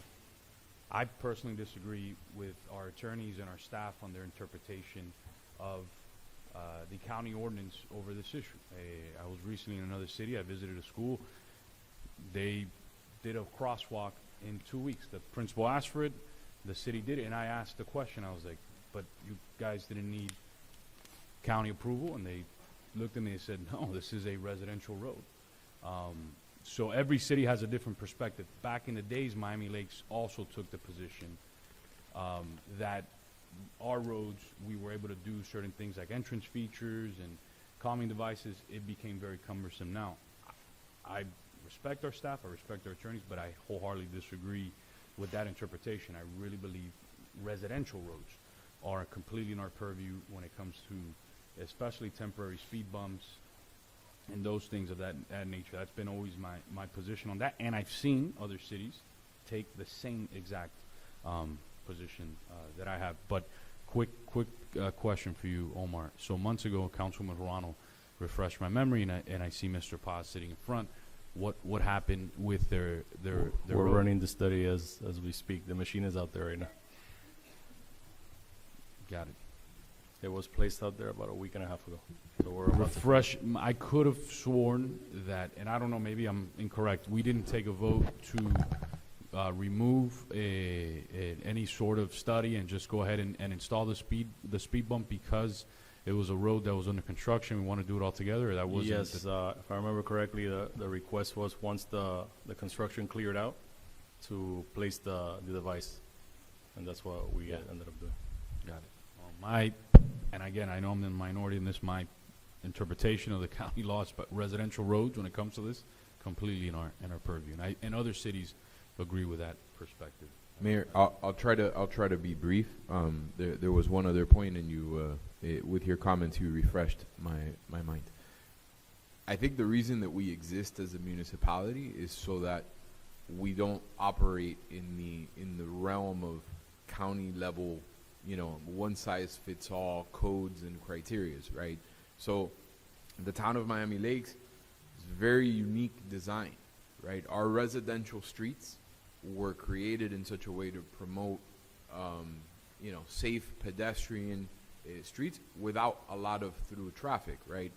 Terrible design for moving traffic, as we all painfully know, but they were designed to have a certain residential character to these neighborhoods where you don't have traffic going through there, right? And so a criteria like traffic count having to be 750, and it doesn't apply to a lot of our streets because that particular street only has 17 homes on it, right? It's not going to get the same traffic than if we're evaluating whether or not to put speed bumps on Southwest 8th Street, right? So I think we have to be very careful when we look at doing things in the future. The whole reason we want, the autonomy to do this is to separate ourselves from some of that criteria that doesn't specifically meet our needs. Thank you. There's a motion and a second. If there's no further comments, just in quickly- closing, Councilman Garcia. Just quickly, how many speed humps have we erected in the last 2 years, since November of 2022? That I would have to go back into the records to check. I'll provide that answer to the manager. Do you have like a... What was the question? I'm sorry. How many speed humps have we erected since November of 2022? We'd have to go back and count. Do we have like 5, 10, couple streets? I mean, can we... Do we have I would an have to say idea? it was less than Yeah. 5. Less than 5. Yeah, if I have to give you a number, it's less than 5. Less than 5. Yeah. Okay. So this is my take. I think the interlocal agreement that we agreed to does not take into consideration the uniqueness of Miami Lakes, as my colleagues have said. I think we need to start pushing back on these interlocal agreements, especially, it only takes one, right? Again, these streets weren't designed, as the council, Vice Mayor said, to handle 5, 6, 7, 800 cars. It only takes one. So I think that we need to push back. And if we only done 5, be it because of budget constraints, or be it because we've accepted these interlocal agreements, There's or the- be, let me I'm just- sorry. Yeah, absolutely. Or we haven't pushed back, for example, the criteria changed when, December? Yeah. The criteria's changed. The criteria changed to the one that doesn't put as much Okay. emphasis on volume and some of the other things, and the speeds are Yeah, so what I would like to have seen is maybe the moment it changed, like, and I'm sure maybe you did become proactive and say, all right, it's already changed, let's go back and use the raw data that we have and see if we can get this going so we can present the council. Hey, listen, we went back with the criteria change, and guess what? 2 or 3 streets now meet that criteria. And I would have said, wow, okay, great, we're being proactive, let's put them on the list, and it's our turn to, it's our duty to budget that. So, I'm honestly, I'll take responsibility. I think 5 is not enough. I think the way our streets are made, we need to add more speed humps. Also, when speed humps are not an option, 3-way stop signs, 4-way stop signs, whatever it takes. But yeah, I would let's go back, let's push back on the county and on the state as well. It's not meeting our needs. We're failing when it comes to this, I think. We're not moving fast enough, especially when every single resident has said, on that street, we want it. I think if we all work together, guys, I think we can make this happen. We need to push back these interlocal agreements. We have to, the town comes first, the residents comes first, and we got to push back on these agreements. They just do not satisfy our needs. And that's why we incorporated in the first place in the year 2000 to get away from the county's restrictions. So that being said, that's my 2 cents on that. So I know there's a motion and a second, right, Madam Clerk? Madam Clerk I heard Councilman. We don't have a motion per se. If Councilmember Morera would like to briefly put his wonderful thoughts into a motion, would be highly appreciated. Sure. I will move to add Palmetto Palm Avenue to the ongoing list of roads needing speed humps. I don't know if it would be appropriate procedure, but I would further move that the council directs our town attorneys to begin the process of amending the ILA for the purpose of giving the town council a bit of a broader authority. I'll second that. All those in favor? Aye. Aye. Any Aye. opposed? Seeing none, the motion passes. We're on to item 14H. Councilman Collazo. Thank you very much. I'm going to ask representatives from our veterans community to come on up and speak on this item. And I'm also going to ask if any of my colleagues would like to co-sponsor this item. I know it's something that maybe has been raised to several of us, but I also wanted to open up to co-sponsors. And I'm going to turn my time over to the Thank you very much, Councilmember Collazo. Good evening, ladies and gentlemen. Okay, you know who I am. But for the record, my name is William Perez. My address is 7167 Ballantrae Court. I am the chairman of the Veterans Committee, and I have to give Councilwoman Morano credit for this idea. And because you actually said it about 2 or 3 years ago that you should name one of the pavilions after somebody. And I was like, all right, and that stuck in the back of my mind. And I approached Councilman Collazo, and I thought, who better than Gary, who turned 18, as he likes to say, flip the numbers, and who has done so much. He's a veteran who served 3 years in the Army during the Cold War. He's the commander of the American Legion Post 144. He's a crossing guard, and we all know about that. And he's a member of the Veterans Committee, and he's a founding member of the Mental Health Task Force. You cannot get a person who epitomizes, faith, family, and service than Gary Cardenas. And so I thought it would be a fitting honor that we name the pavilion that the American Legion always does their barbecue on anyway, after him. So I would hope that you will support that, and I appreciate your time. Thank you. Got it. The entire council will co-sponsor if anybody is not. All right, and there's a motion by Councilman Collazo. Yeah, I'll go ahead and make the motion to I'll name second. the pavilion after Gary Cardenas. I'll second. All those in favor? Aye. Any opposed? Seeing none, the motion passes. Thank you very much. I appreciate it. Thank you. We are on to 13B, and then I know there's several items that are important to people. 13B is the quasi-judicial hearing for, but that's the exact name of the BB Hearts. That item is up right now. We have to go. Anybody that's going to speak, our clerk will read the rules, and you'll have to get sworn in for this item, as it is a quasi-judicial public hearing. Mr. Mayor, before we get started, I'm going to have to recuse myself. My wife serves on the board of BB Hearts, so I will be recusing myself and maybe getting some dinner. Okay. Please be advised that the following items on the board's agenda are quasi-judicial in nature. An opportunity for persons to speak on each item will be made available after the applicant and staff have made their presentations on each item.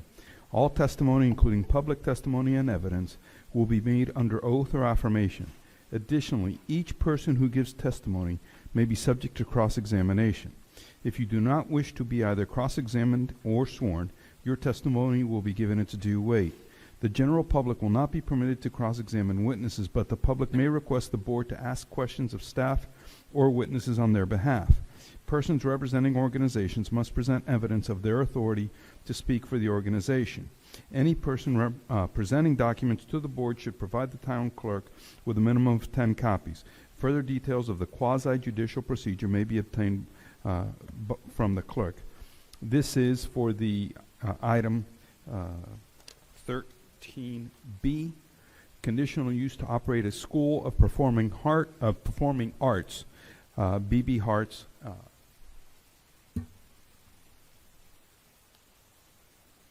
Madam Clerk, if you want to go through your Please. process really quick. Anyone who's going to speak, please raise your right hand. Do you swear to say the truth and only the truth, so help you God? Thank you. You may be seated. And real quick, we'll let staff do the presentation first, then the applicant, and then we'll open it up for the public, only Susan. folks who were sworn in. Susanna, before we start the quasi-judicial ex parte communications that I always, for purposes of the record, we state, I have received an ex parte communications from Mayor Manny Cid, Councilmember Luis Collazo, Councilmember Ray Garcia, Councilwoman Marilyn Ruano, Council Member Josh Diegues, and of course, and Council Member Brian Morera. Do we And still as have to we all state it heard- on the record? I'm Do we s- sorry? Do we still have to state it on the record? Yes. All right, Councilmember Morera, did you have any? None. Councilman Collazo? I had no communications with the applicant. Councilman Garcia? No communications with the applicant. Councilman Morano's not here. Councilman Diegues? No communications with the applicant, although they did bring a nice gift by the office, which the staff appreciated. Got it. I I- had no, yes. I can read into the record, Councilwoman Ruanos stated none communications. I had no communication with the applicant. Only one resident, Lázaro, who told me he was going to be here tonight. So he's the only. I didn't even know before I saw it on the agenda about this. So, all right, go ahead. Well, good evening, Mayor, and congratulations to the new council member. This is a conditional use application. As we have discussed in the past, conditional uses are special uses that would otherwise be regulated by the code, but because they don't necessarily fit in any one category, they get regulated independently. And this is the process that by which we do so. I'm hereby entering the staff report into the record. The conditional uses for a school of dance, they call a performing arts school. And the reason that is before you is because it's rather a large space, it's 4,000 square feet, and it requires approval by the council. As we discussed in the past, when we do a conditional use, we're basically talking about mitigation of any problems that may arise. It's not necessarily a yes or no. You're not voting it up or down because it is an allowable use via conditional use, but we're here to talk about how to mitigate any potential problems that may arise from the use of the location. So I'm hereby entering the staff report into the record. We're recommending approval with mitigation, considering things for traffic, like the fact that they were going to be using their own van. Let me, if you want me to read the conditions as they stand really quick. Oh, where I went too far. Hold on. And I think the applicant is doing a little short presentation and be able to answer better questions. Basically, they're requesting 250 students maximum. At this point, they're still enrolling only 100, but that's basically what they hope to do in the next 5 years, is to prevent having to come back regularly every time they expand a little bit. They're obtaining certificate of uses and getting their, they're going to be as submitted in the letter of intent. So, and the letter of intent is attached as well to the staff report.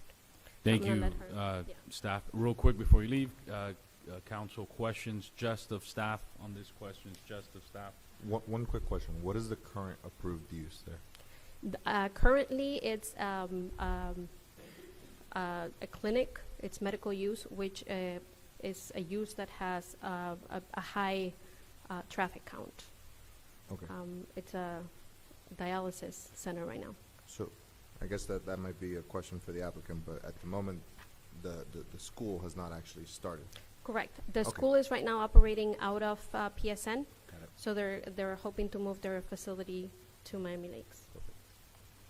All right, council, any questions just of staff at the moment? Just quick question through the chair. Hours of operation? If you want, you could ask of, unless you want to ask it of staff, but the applicant's going to do the presentation now. Yeah, This they is may just staff they may be recommend- answering a lot of your questions within their presentation, so it's better to just and I'll be around. I'm not going anywhere. All right.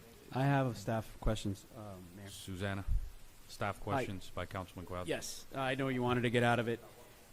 Just help me understand the math. 18 parking spaces, 250 students. Correct. Explain to me the van, and what we're trying to work through is the logistical, so just walk me through it. And again, they're gonna go through a lot of this themselves, but basically they have a 15-seat van with which they pick up the kids in school and bring them to the facility to do aftercare and their classes. So Got basically, it. So it's because not parent drop-off, the Correct. core of their business there are is- some parents that do drop off, and then there are some pickups, and they're using those 18 spaces precisely, and also because they're operating after hours. So basically, they start that entire area is office use. So there's a lot of offices around there that are usually operating between 9 and 5.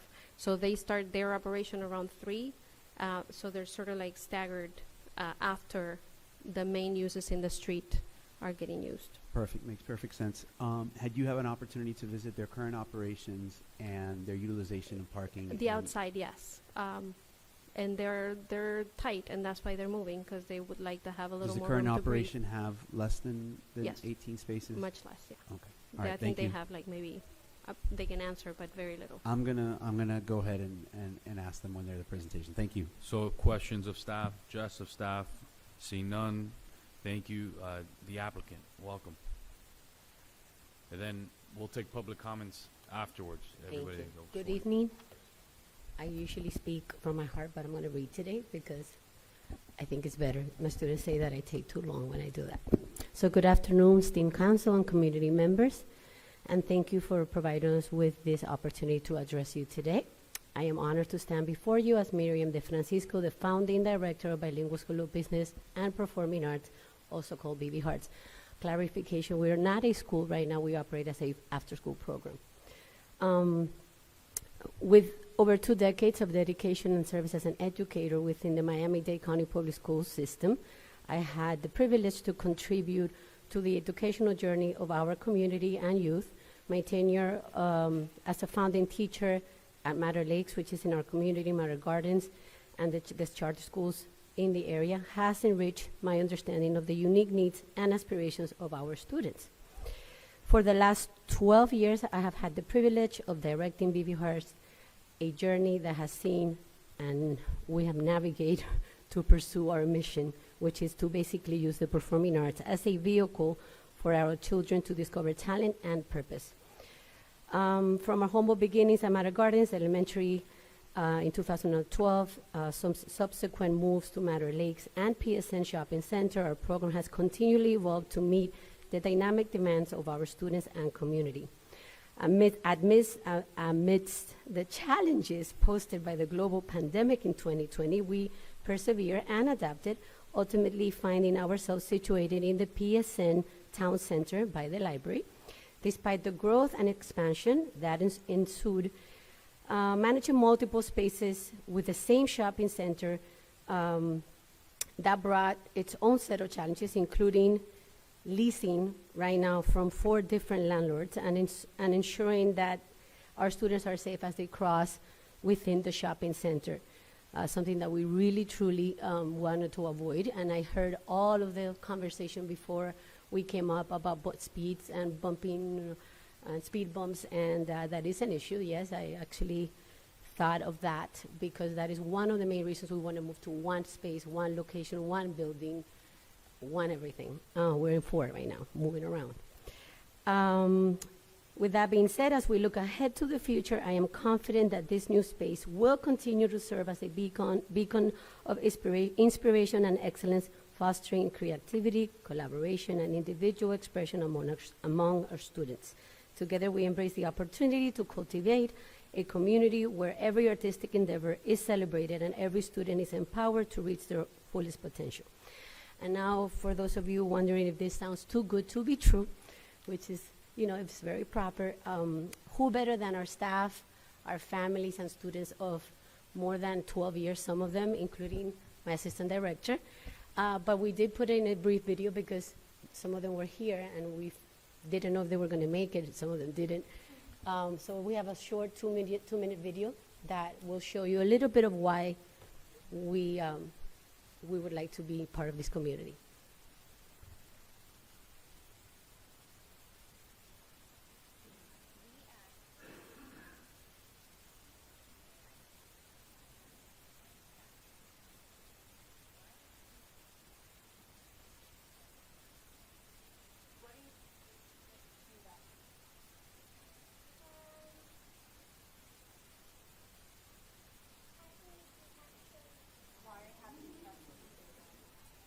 Don, we Don, cannot you got to put up hear. the audio. Raise the volume, Don, we cannot hear the. Why should BB Hearts get a new Okay, we building? can hear that. Because the studio is amazing and we wanted it to keep expanding so it could stay amazing. All the programs are really awesome. I've been at BB Hearts since I was 4 years old and I don't know where I would be without it today. After school, I walk in, I'm like, I'm here, BB Hearts. I've been there for a lot of years, and I now work there. I have a friend who lives in Spain, and I still talk to her because of like the connections that I made with her. And I'm the front desk assistant at BB Hearts, along with a BB Hearts alumni.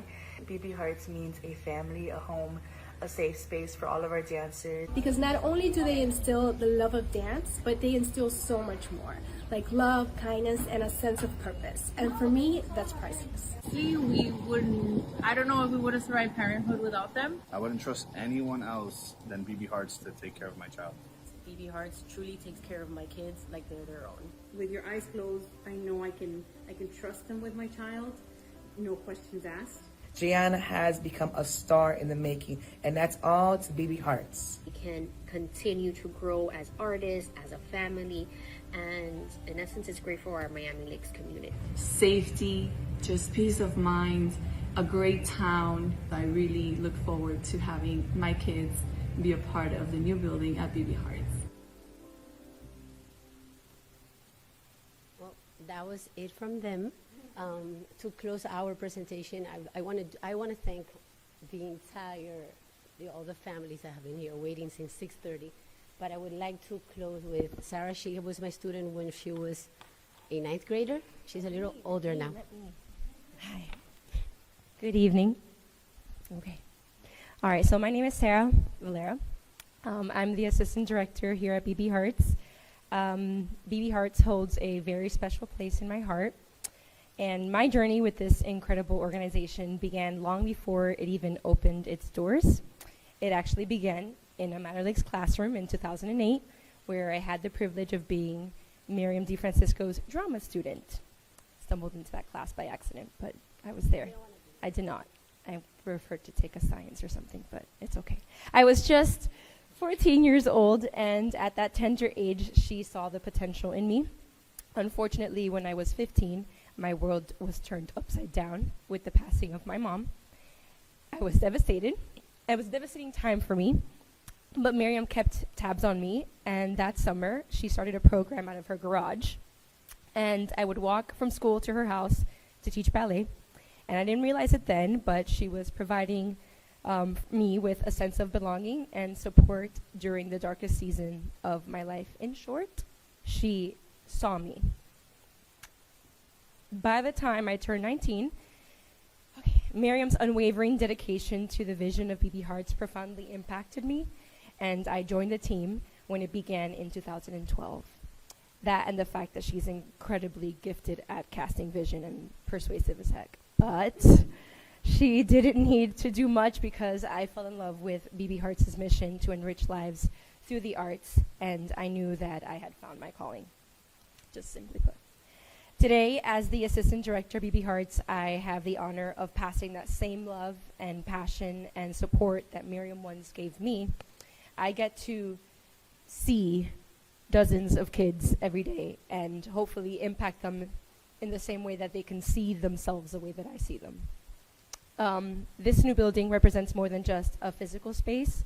It symbolizes growth, opportunity, and the continuation of a legacy that has touched countless of lives, including my own. I respectfully ask for your support in granting us the conditional use we need to continue our mission at this new location. By doing so, you will be helping us to inspire and uplift more young people in our community, just as BB Hearts has done for me. Thank you for your time and consideration. Thank you. Council, questions of the applicant, just the applicant, and then once we close with that, we'll let the public speak if there's anybody, but questions of the applicant, Councilman Collazo, then Councilman Diegues. You're up. Thank you so much, and your passion speaks for itself, and I love the fact that you took the microphone away and said, I need to say this, because it's actually it's forming who you are as a human, right? And you can see the impact that the school has. That is priceless, and I can see the admiration that you have for the school, and I'll be happy to support the application, but at the same time I need to ameliorate my concerns with the fact that you're going to have 250 students there, 18 parking spaces. Walk me through a day of programming, and is that enough? Do you anticipate traffic problems? Yes. Walk me through that to help me feel comfortable with this decision. Of course. and I totally understand you think 250 students arriving in that street, you would be concerned. But no, we don't, number one, we've never had 250 students. And when we do, we don't ever have them all at the same time. Because we are not a school, they don't come at the same time. They don't come every day. They all have different schedules. There may be students that come once a week and other students that come through after school the entire, from 3:45 until they leave at 9 p.m. So we have a rotative schedule. It goes by age groups. We leave gaps in between so that the entrance and the exit is not the same. Parents do not stay with them. Since 2020, after the pandemic, they got used to that. They used to get off the car and they used to sit down, but they don't anymore thanks to something positive, right? After the pandemic, they had to leave. We didn't have a space for them, so they drop off and they leave. The only ones that may come are the ones that are either dropping off for the first time, they're little, they still want to see them, which we are very aware of who they are, so we are very aware of the schedule and how we need to block that schedule so that those groups, which are the little ones, are not during your operating hours. Usually Pee-wees come on Saturdays. So that is completely understandable, but no, we don't ever have 250 anything at the same time, or 100, or not even 50 or 60. Like, it's usually rotating. Our after-school program holds around 45%, if not more, of our student body, and they don't come with their parents. They come with us. We pick up in different locations, different schools, Mater Gardens, Mater Lakes, Valgram. And after it's 15 students at a time, we drop them off, they come together, and then our van comes back. We only have one van, and we are able to do that thanks to which is the reason why we selected this building, because we are able to continue our route in the same vicinity. So where we are right now, we don't have our own parking lot either, and we've never had an issue other than on Saturdays when our Pee-wees come, which is when you guys have zero traffic in that street. They love to come down. They do. I would lie to you if I told you that they don't know. Pee-wees, like, they're 3 and 4 years old, so they like to watch them. So we even then have a whole entire video system, so they can even watch from their car and go to Starbucks and still watching them. But those are the ones that I know that we put on Saturdays on purpose. Councilman Collazo, you have the floor. I have no further questions. Thank you so much, and it helped explain to me, and I'm pretty sure that everybody on the council, the staggered scheduling, it's off hours, and in particular on the weekends when you have really small toddlers, 3 and 4 year olds, you make sure. And let me ask you something. The adjacent businesses, I'm assuming in that particular use, is not operating on Saturdays and Sundays. We consider that. Actually, we have a neighbor downstairs, and the first thing I did was ask him his hours of operation. So we already changed the schedule time because he does work on Saturday mornings. So we already moved Pee-wee's times to when he's not there, so that he doesn't conflict with us. All right, thank you. Yeah, I have no further questions. Thank you. Thank you, Councilman Collazo. Councilman Diegues. Hi, and good evening. And I represent actually the buildings next door to you guys. We didn't know that was not on purpose. Yeah, no, it's okay. We have 2 units there, and we were actually very glad when the dialysis center left. And I know that you guys run a very good program. Chastity speaks very highly of you guys. So did Karina Castro that you had on the video. And so your program is not an issue to me. I do have, similar to Councilman Collazo, concerns because, again, I would be one of the people affected, as would my employees, right, and the other members of the building that also tend to be Miami Lakers, and that have all voiced in some form or another some concern with the early portion of the classes. Nobody that I've spoken to has had an issue with the Saturday programming. You're absolutely right. The street is mostly dead at that time. It's maybe myself or my father or some other attorneys or accountants that have to come in on the weekends, but other than that, nobody has an issue with it. Later than 5 o'clock, when everybody else is leaving, again, no issue. I still have a slight concern, not right now, because I believe you're only have an enrollment of 100 right now, correct? Give or take? For the new location, yes. Yeah, I mean, but obviously in 5 years, let's say, we hope that you get to 250, and that you have much success. But let's assume then that you're operating at maximum capacity, and for your 4 o'clock class, is that correct? Right. That's your first class of the day? No, actually, the time that you're thinking about is our after-school program. So they don't come with their parents. So that's the time when they come in the van. So our schedule, starting at 3:45, is the kids that are already in the after-school program, and we have moved down all the kids that are not in the after-school program until after 4:30 precisely to not conflict until you guys leave. So that basically is that those students that come in our van are the ones that are going to be staying there until maybe 6, but the group that has class from 3, actually from 1:30, because the kindergarten students come in earlier. So when we bring the kinder students, which is why we could have so many, their schedule is going to be all the way until 5. So they leave at 5 or 6, depending on the parents that work until 6. And then so forth and so on, the second, third graders then continue, and the rotation of that time is all after school. Okay, but I still have questions. So one of the biggest issues that we had when the dialysis center was there is the trucks would back in, but as you know, in that space, it's very difficult. It's not like a loop or something to get out, right? You know, so the trucks would frequently back all the way up, or they'd have to do a 3-point turn within the space, and of course that backs up traffic. I guess so I understand that, yes, it's your after-school program, they get picked up by the bus, but then now when they get picked up, how do they get, or what is the plan for the pickup portion of that? To drop them off?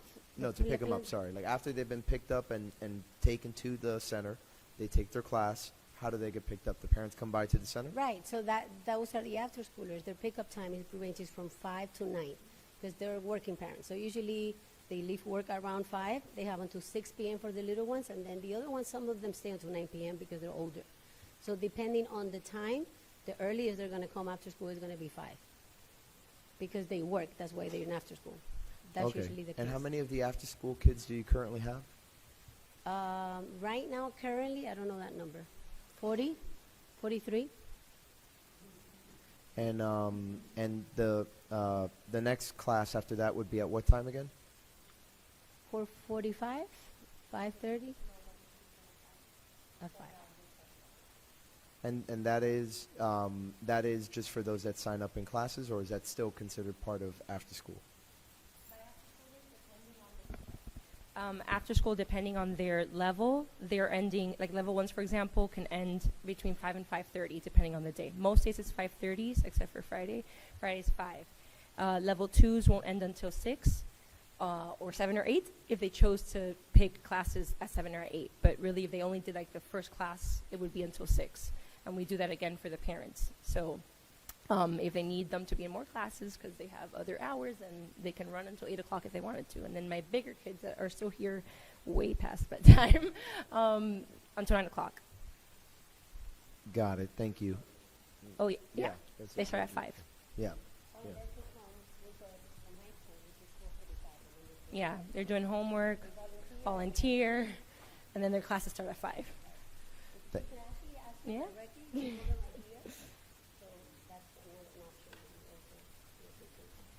Okay. Yeah, I'm gonna thank you for answering my questions. I'm gonna think about it, and then I have a question as well for staff when they come back. Thank you.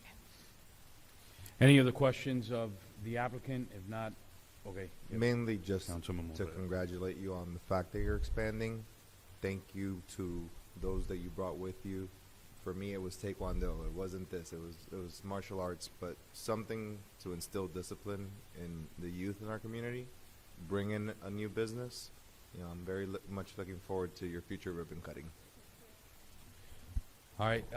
If not, thank you. Thank you guys very much. And we're going to open it up for any public comments, as this is a public forum. You guys can definitely take a seat. If there's anybody from the public who got sworn in and would like to say a few words, you're more than fine to do that. If not, that's fine as well. But if you were sworn in and you would like to say a few words, the public hearing is open at this moment. All right. Seeing none, the public hearing portion is closed, and we'll deliberate as a council. We'll take up any motions that the council has at this moment. I move to approve the conditional use. I'll second. So I'll put some few comments on the record based on the evidence that's been placed on submitted on the record and the feedback that I've received from my colleagues and staff and the applicant. I'll be voting in affirmative. On a side note, outside of the quasi-judicial hearing, I've only heard great things about you all from many folks in our community. Lázaro and Regla, what they speak about her, the impact you've all had on their granddaughter is amazing. So really excited along the lines of what Councilman Morera said. Looking forward to that ribbon cutting and hopefully, if this passes tonight, welcome to Miami Lakes. Any other comments to that effect, Councilman Dieguez? Yeah, I just needed Suzanne to come back up. Remember, I had a couple follow-up. So the conditional use, again, has to be renewed every year, correct? Correct. So the way that conditional, and this is for the benefit of new members, conditional uses get renewed every year. Basically, the conditions that we impose today that are based on what they've submitted on their letter of intent is how they're supposed to operate their business. And that is what code enforcement is going to use to keep them in the straight and narrow. If there is any things that are raised, that code issues, problems with other, we always get every year a chance to sort of go over with them and say, hey, this we need to fix, or we need to. It wouldn't come before you again, but it would be more at my level when they come in for renewals, that I would have a conversation with them that let's fix this issue, or let's Yeah, and I just raised that point because I'm going to support the application, but I just want to be very clear, though, that I need you to please tell your parents, because this became a huge issue with the dialysis center, that they need to not park in the adjacent property at least until 5. Because cars, we got to the point where we started towing cars and everything. It takes away from our businesses too, right? So, obviously we're looking forward to welcoming you to the neighborhood. I'll be there at the ribbon cutting. I think, in fact, Councilman Collazo and I actually judged one of your trunk or treats at one point at one of your older locations. Is that correct? No, a different one? Okay. Let's say that's on me. But with that said, again, I've heard a lot of great things about your program, and I'm just, trying to help you succeed here, because in the past, as Raul can tell you, as a member of the Business Park Association there, parking is very scarce, and as a result, there have been some very heated turf wars. So we want to work with you, but I just want to make sure that, that again, you're aware that we need to all work together for everybody's interest. And, worst case, if we have to revisit the conditional use as far as the operating hours in the future or something, I'll be more than happy to work with you on that, and let's see how this goes on a trial basis. But congratulations. Yeah, and Susana, my comments are exactly very similar to the councilman.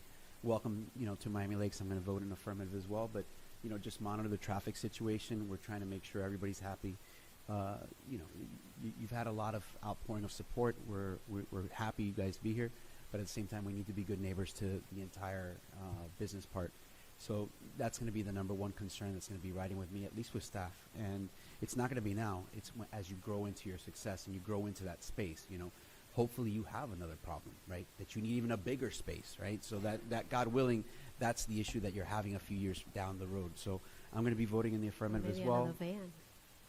Right, I'm going to be voting in the affirmative as well, and just know that that's our only concern is as you grow. Thank you so much. Thank you, Madam Clerk. Let's call the roll. Councilmember Garcia. Yes. Councilmember Dieguez. Yes. Councilmember Collazo. Yes. Councilmember Morera. Yes. Councilmember Ruano. Yes. Mayor Sid. Yes. Item 13B passes. Welcome to Miami Lakes. All right. All right, we're moving on to... That's for sure. Bye, guys. Have a good night. Later, guys. We're on to item 13A, resolutions. Mr. Attorney. A resolution of the Town of Miami Lakes, Florida, to approve renewal of the license and use agreement with the Optimus Club of Miami Lakes for a period of 7 years for use of Miami Lakes Optimus Park, providing for incorporation of recitals, providing authority to the town manager and town attorney to implement the terms and conditions of the contract, authorizing the town manager to execute the agreement, and providing for an effective date. Director Jeremy Bajdown. Let's welcome back the Vice Mayor. Welcome.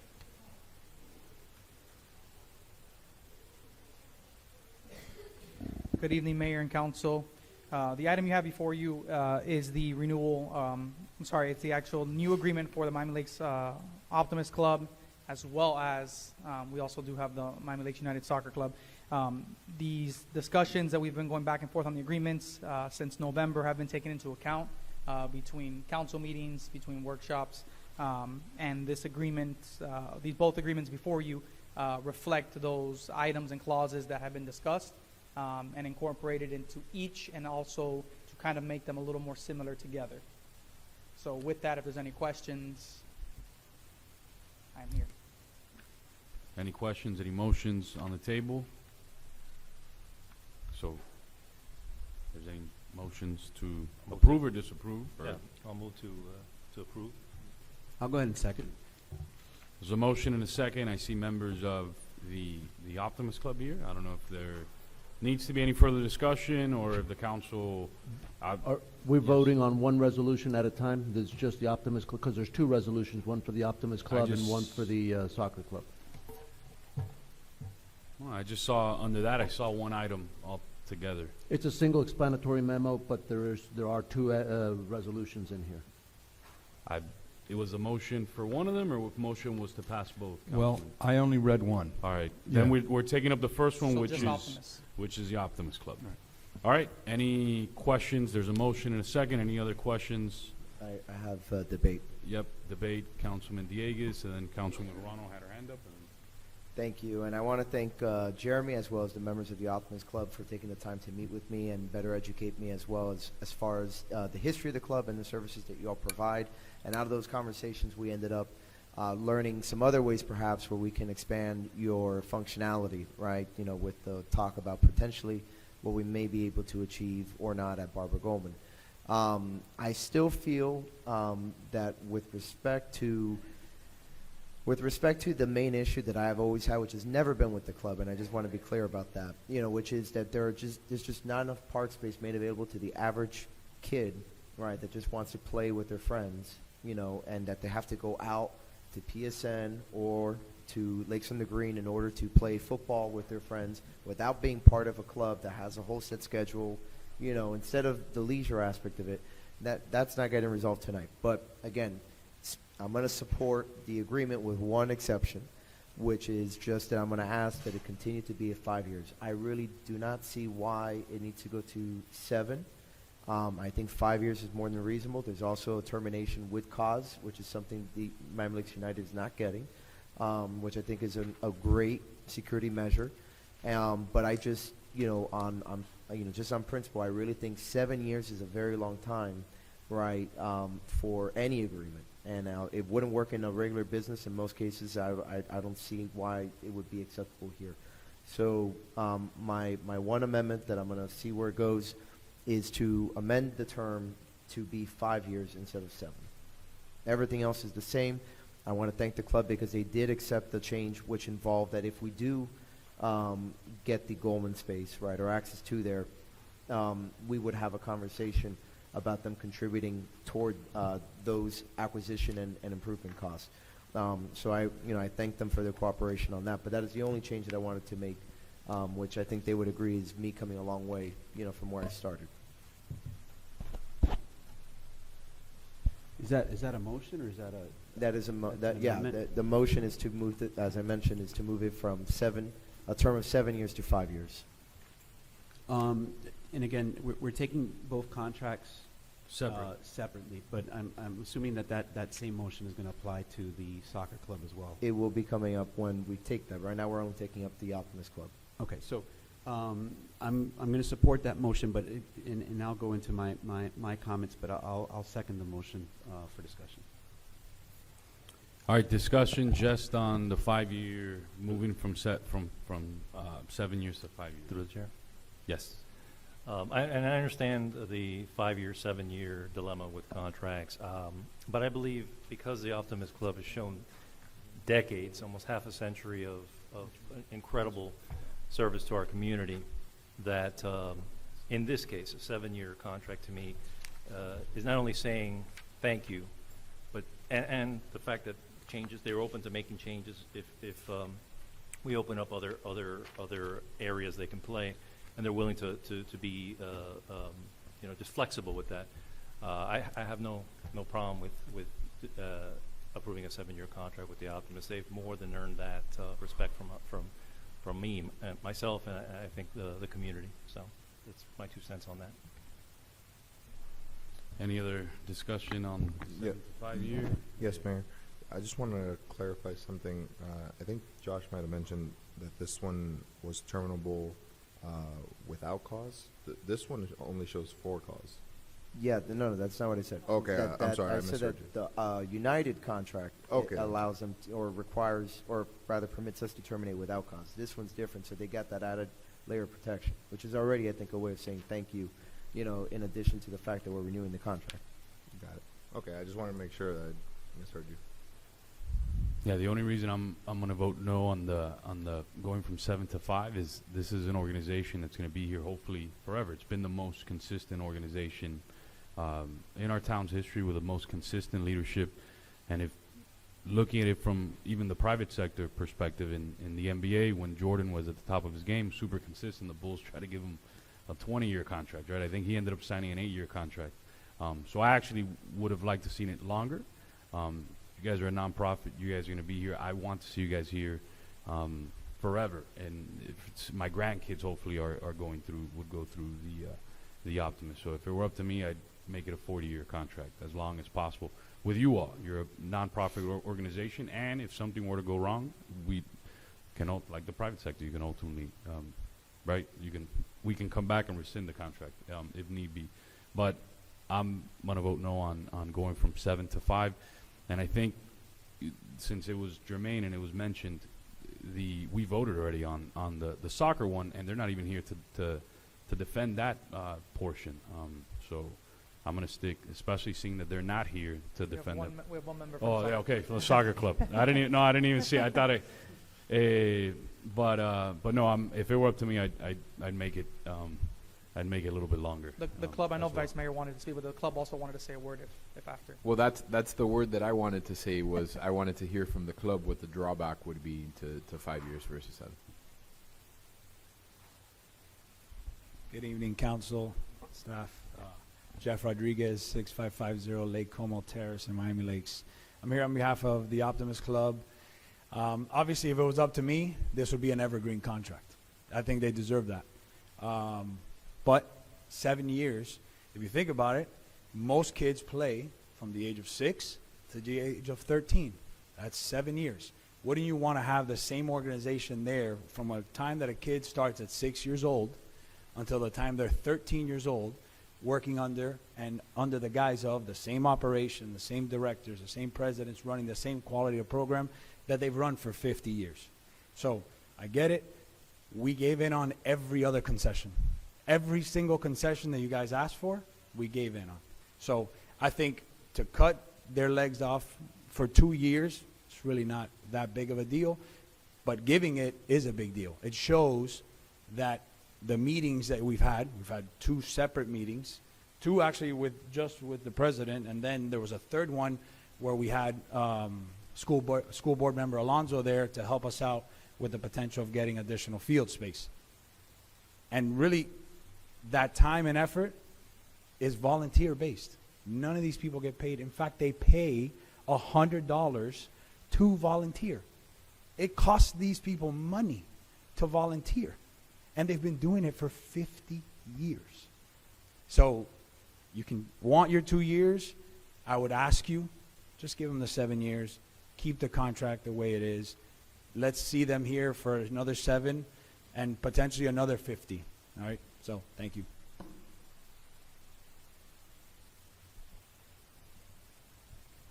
Any further discussion on the motion on the Is it okay if I speak on behalf? on behalf of the Optimist Club? Yes, of course. I'm Lynn Matos. I live at 16340 Woodwalk. I've been involved in the Optimist Park for a long time, the Optimist Club. My son played there. My son and the kids still play at the park. This organization has been here for more than 50 years. Nothing else has been here for more than 50 years. So I sat I stand corrected, it's late. I stand corrected. So, trust and confidence, they've established that. They built that park from the beginning. Put up the lights, put up the clubhouse. When Hurricane Wilma hit in 2005 and that clubhouse stayed, you know, they were instrumental in cleaning up the park and doing things. When your children play at a park, you want the same people there. The gentleman sitting behind me, Mr. Hamilton, has been involved as long as I've been here, more than 30 years. How many kids have gone through that program? And Chris McCall picked up the baton and carried on where his father left off.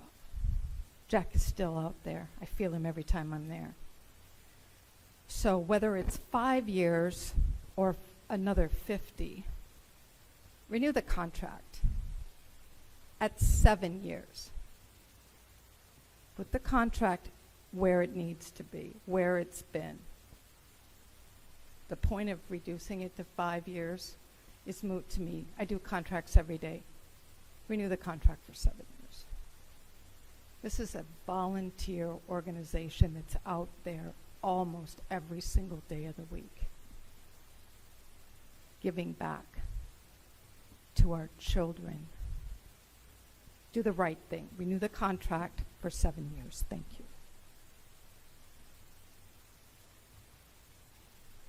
Any further discussion on? I have some items. If is everybody from the Optimist Club done? Are you guys done? You need any more time? No, I have absolutely no questions, but I wanted to give you all the respect because I do believe in everything that you guys have said. An organization that's been here, I've had the opportunity to go through. My children went through it. They're not currently participating, but they've gone on to greener pastures, so to speak. But you've given every opportunity for every kid to participate in every sport, and I don't think that anybody wants to take that away. And this actually is nothing, right, of demeaning or derogatory. Actually, quite the opposite, right? And I think you were privileged to that meeting when I think we spearheaded it, and I think myself and Councilman Dieguez were there, right? For the first time, you guys were actually in the room, and we were talking about how could we partner, right? How could we create more space? How could we give you guys more opportunities to make the impact? It somehow kind of spiraled into do we support or do we not support, and we're back at that same conversation again, and I don't think anybody here is in disagreement with that, right? We want to continue to support the organization. For me, the 7 years and the 5 years, it just, is it a good, sound business practice? Is that kind of, I just want the two contracts to match, right? And I think that's kind of where we were going. We were trying to make these two documents look similar to, so I appreciate you guys taking all the clauses on and some of the other conditions that we have, because as you can see in the environment that we see in youth sports, it's growing, right? So with that being said, I just want to make sure that whatever we agree to, whether it's 7 years or 5 years, that we make sure that it's happening on this other contract as well, and they kind of parallel and mirror each other. My questions now are to the attorney, because I've had discussion, in particular when we were having the meeting. You raised some concerns with the clauses, the extension of time being 7 years. Is there any concern with the time on this contract? The contract contains a lot of clauses and a lot of conditions that the organization needs to meet, and also gives a lot of leeway for the town. If there are other providers out there that wish to use the park, that we wish to engage with, we have that opportunity to do so. If there are issues with use, we also have priority. So there are a lot of clauses there that do give the town some, not some, I think a good amount of leeway to be able to use it and prioritize our needs. Perfect. And the reason why I was asking that is because extending this beyond 7 years, and I remember Vice Mayor, the previous Vice Mayor before Councilman Fernandez, one of his big things was he was leaving office and he didn't want to leave obligations, right? He didn't want to leave responsibility. He actually said, well, other than voting for the Vice Mayor, he said, I don't want to take a vote on these issues which are then going to carry like this legacy through. But what you're telling me is, and I understand this to be correct based on the language and based on the concessions that the Optimist Club and the soccer club are agreeing to, are that if there's any concerns with future councils, and that's really where I was going, 5 years, 7 years, and I remember this was being a big thing for Chris McCall. He goes, well, now I have to go retrain because we have a new council coming up here, right? Short of 3 of us that are going to remain, right? There's going to be an entire new council. And if issues do arise, you believe that whether the term be 5 or 7 years, that new council will be able to address any concerns that may or may not come up, correct? Based on what my understanding of your concerns, which is to be able to make the best use possible, be able to partner with other entities, those clauses were added into the agreement. So it does, the agreement doesn't bind the town to say, well, Optimist is the only organization that we can partner with for the park. It doesn't do that. If that's your concern. Well, again, Councilman. not my concern. Future councils. My Your issue concern for with future the councils. 5 to 7 years is kind of similar to the former vice mayor's vote, right? What am I going to be doing to hinder or lock in? And if you're saying those concerns are kind of ameliorated, regardless of who the party is, right? Whether it be Miami Lakes United, whether it be the Optimist Club, whether it be a new entity wanting to come in, I'm fine with that if you believe that the clauses are in here. Give them, or give those future councils or the future body the opportunity to revisit those scenarios that were discussed, right? And again, these are partnerships to address Councilman Dieguez's point, right? The fact that the limitation on field space, we're limited on field space. We don't have, without necessarily getting new space from the school board, right? We have a cap on the way that the programs can be managed, run, and our residents don't have that space. So I wanted to make sure that we get away from the, this is a vote against the Optimist Club. It's not, right? This is actually a vote in favor of our residents and making sure that we have the best possible opportunities to make sure that all of our kids, right, can participate in rec sports and youth sports. So I'm okay with the 7 years based on the feedback that you've been giving me. Okay, appreciate it. Thank you. Thank you. I have some follow-up, but after the councilwoman. Sorry, I just had a question for legal. In this particular contract, right, it can be terminated with cause. Yes. What would be those causes? What would fall under those? There are a myriad of different terms and clauses in there that both the town and the Optimists have to follow. One could be, I don't want to set us up for for a conflict while we're trying to go through the agreement. But you're asking me. One could be that there is a term in the agreement with regards to maintaining of the concession stands, and they fail to do so or follow through with those. Well, that would be one of the reasons that we could terminate the agreement and then send them the 30-day notice for them to cure, and then thereafter, if they don't cure, terminate the agreement. There are other parts in the agreement that require them to meet certain travel teams without impacting their rec program. And they have to do that to the satisfaction of the town. If we're not satisfied, if there's a conflict there, that could be something where we could then send them some kind of letter and ask them to cure those provisions. Also, if there's an impact in our ability with other vendors or other organizations that we wish to partner with. And there's a myriad of different things there that could come up in the future that we would have to, again, notify them in good faith and have them see if they can cure, and if they can't, then we may have to part ways based on the clauses of the contract. Does that answer your question? The cure provisions, the 30-day cure provisions, is typical in most contracts. In other words, you have a contract, they're supposed to do something, they're not doing it right, you give them 30 days to cure. That's pretty standard in most contracts. The term and things like that, that's a decision for you. But, the fact that there's cure provisions and things like that, that's pretty standard. Okay, I understand that. Thank Yeah. you. And with regards to other providers utilizing the park at a future time or for a different type of activity, what do we have in here? Because that's something that has been brought up to my attention. That's in the agreement too? Mhm. Let's see what's in here.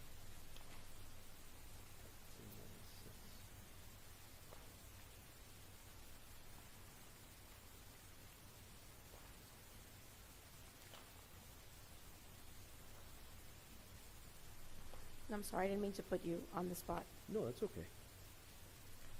Feel free to help him, Jeremy. No, I'm looking for the okay, so that's 4.3. Town shall have the ability to enter into written agreements with other organizations, entities, or persons for the use of the properties as provided by this agreement. Obviously for areas of the park that are not being utilized by the Optimist Club. And that's my question, because the question always arises where Yeah, I mean, there's- so that's period. Let me continue Okay. reading on to the second part. Licensees shall be notified of any agreements that may impact scheduled programs and activities, and the town shall use the best of its ability to attempt not to impact. So it could arise that there might be some slight impact. It's our job to make sure that we try in good faith to work with them so that it doesn't, but it could. Okay, and that's one of the reasons why the timing of it or the length of it comes into play, right? If there were another organization that would want to utilize some section of the park or would want to start different programming, that's where that 5 to 7 year mark plays, right? Comes into play, because we might have to wait a little bit to introduce something new. As far as with regards to the Optimist Club, I mean, I think that for baseball, they've been working with Miami Lakes for so many years. My son played baseball with the Optimist Club, and it was a wonderful experience both for him and for me as a parent. So it's something that I don't envision us, working with a different club or a different group, but with regards to programming for other types of activities, which is usually the questions that we get from residents, right? Can we play this? Can we use this field? Can we do something different?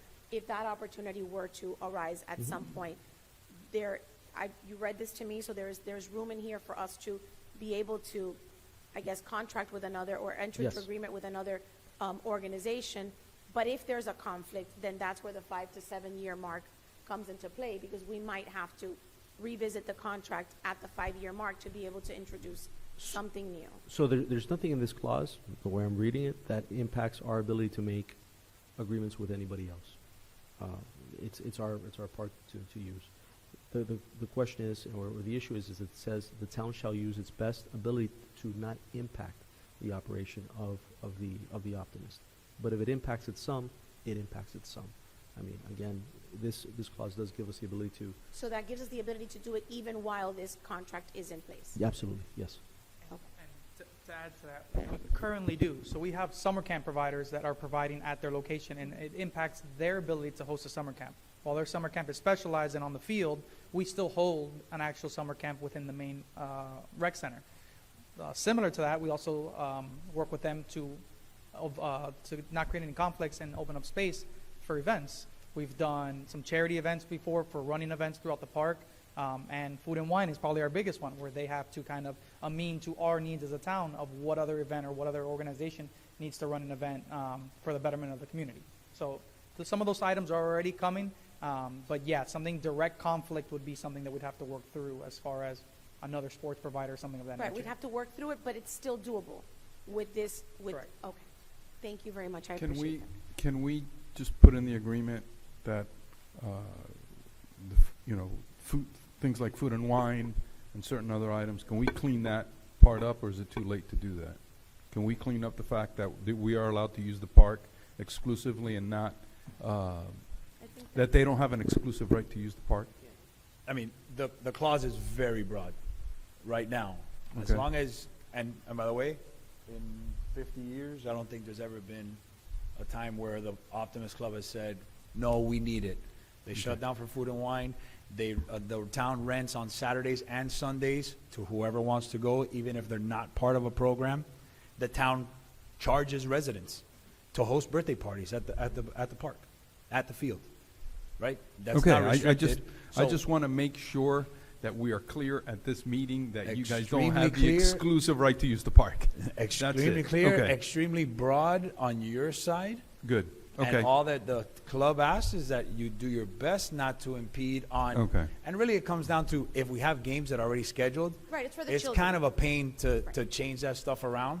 Yeah. But if we have enough notice, Chris is very reasonable. The club is very reasonable. They're going to work around it. They're going to give you guys whatever access you This has been the history of how the park has been run, correct? By the way, that I'm okay 30 with day it. that 30-day notice, I was just informed, has never happened in the 50 years that this club has been here. Not once. That Okay. They've gotten a notice for failure to default on the 30 days. So, All right. just All right. I'm comfortable with it then. So my concern was not so much with like town events like Food and Wine. My concern was more with a potential future provider that might want to come in and say, I want to use this field exclusively for rugby. And that we may not be able to offer that opportunity because the contract doesn't allow us, because the field is, do we have room here to sit with the Optimist Club and say, we have a new opportunity and we would like to utilize this field? Can we negotiate them giving up one area for something If different? that happens- If it were to arise, there's nothing that's on the table now, but Yes. if it were to arise. Yes, I believe so. Yes. Okay, then Yeah, that, I believe so. One of the things that it says, and I'm glad that Jeremy brought this up, is in the beginning of Section 4, and what the clause I was reading was from Section 4. It says, the town grants the licensee a priority, but not an exclusive right over Miami Lakes Optimist Park. So do they have priority? Yes. Do we have to give them priority? Yeah, we got to do best efforts to allow them to be able to operate their games. But now, they don't have exclusive right over any area of that park. absolutely, so The that, town retains that. that clears my concerns. Thank you. If I may, the So- games I see over the weekends, the adults Yeah. playing softball, is that unorganized or is no, that actually goes through the town, not through Optimus. Exactly. That's a good example. So those organizations all come directly to the town on the periods of time that we're not using them. Telling you, this is a very fair contract. That's why I would love to see it as an evergreen, because there's these types of things that we're always working towards, working together, amenable to organize. It really comes down to scheduling, right? As long as we have enough time, we really could work around just about anything, with the exception of, and it scares us, and I know that it scares the soccer club when we hear things like other provider.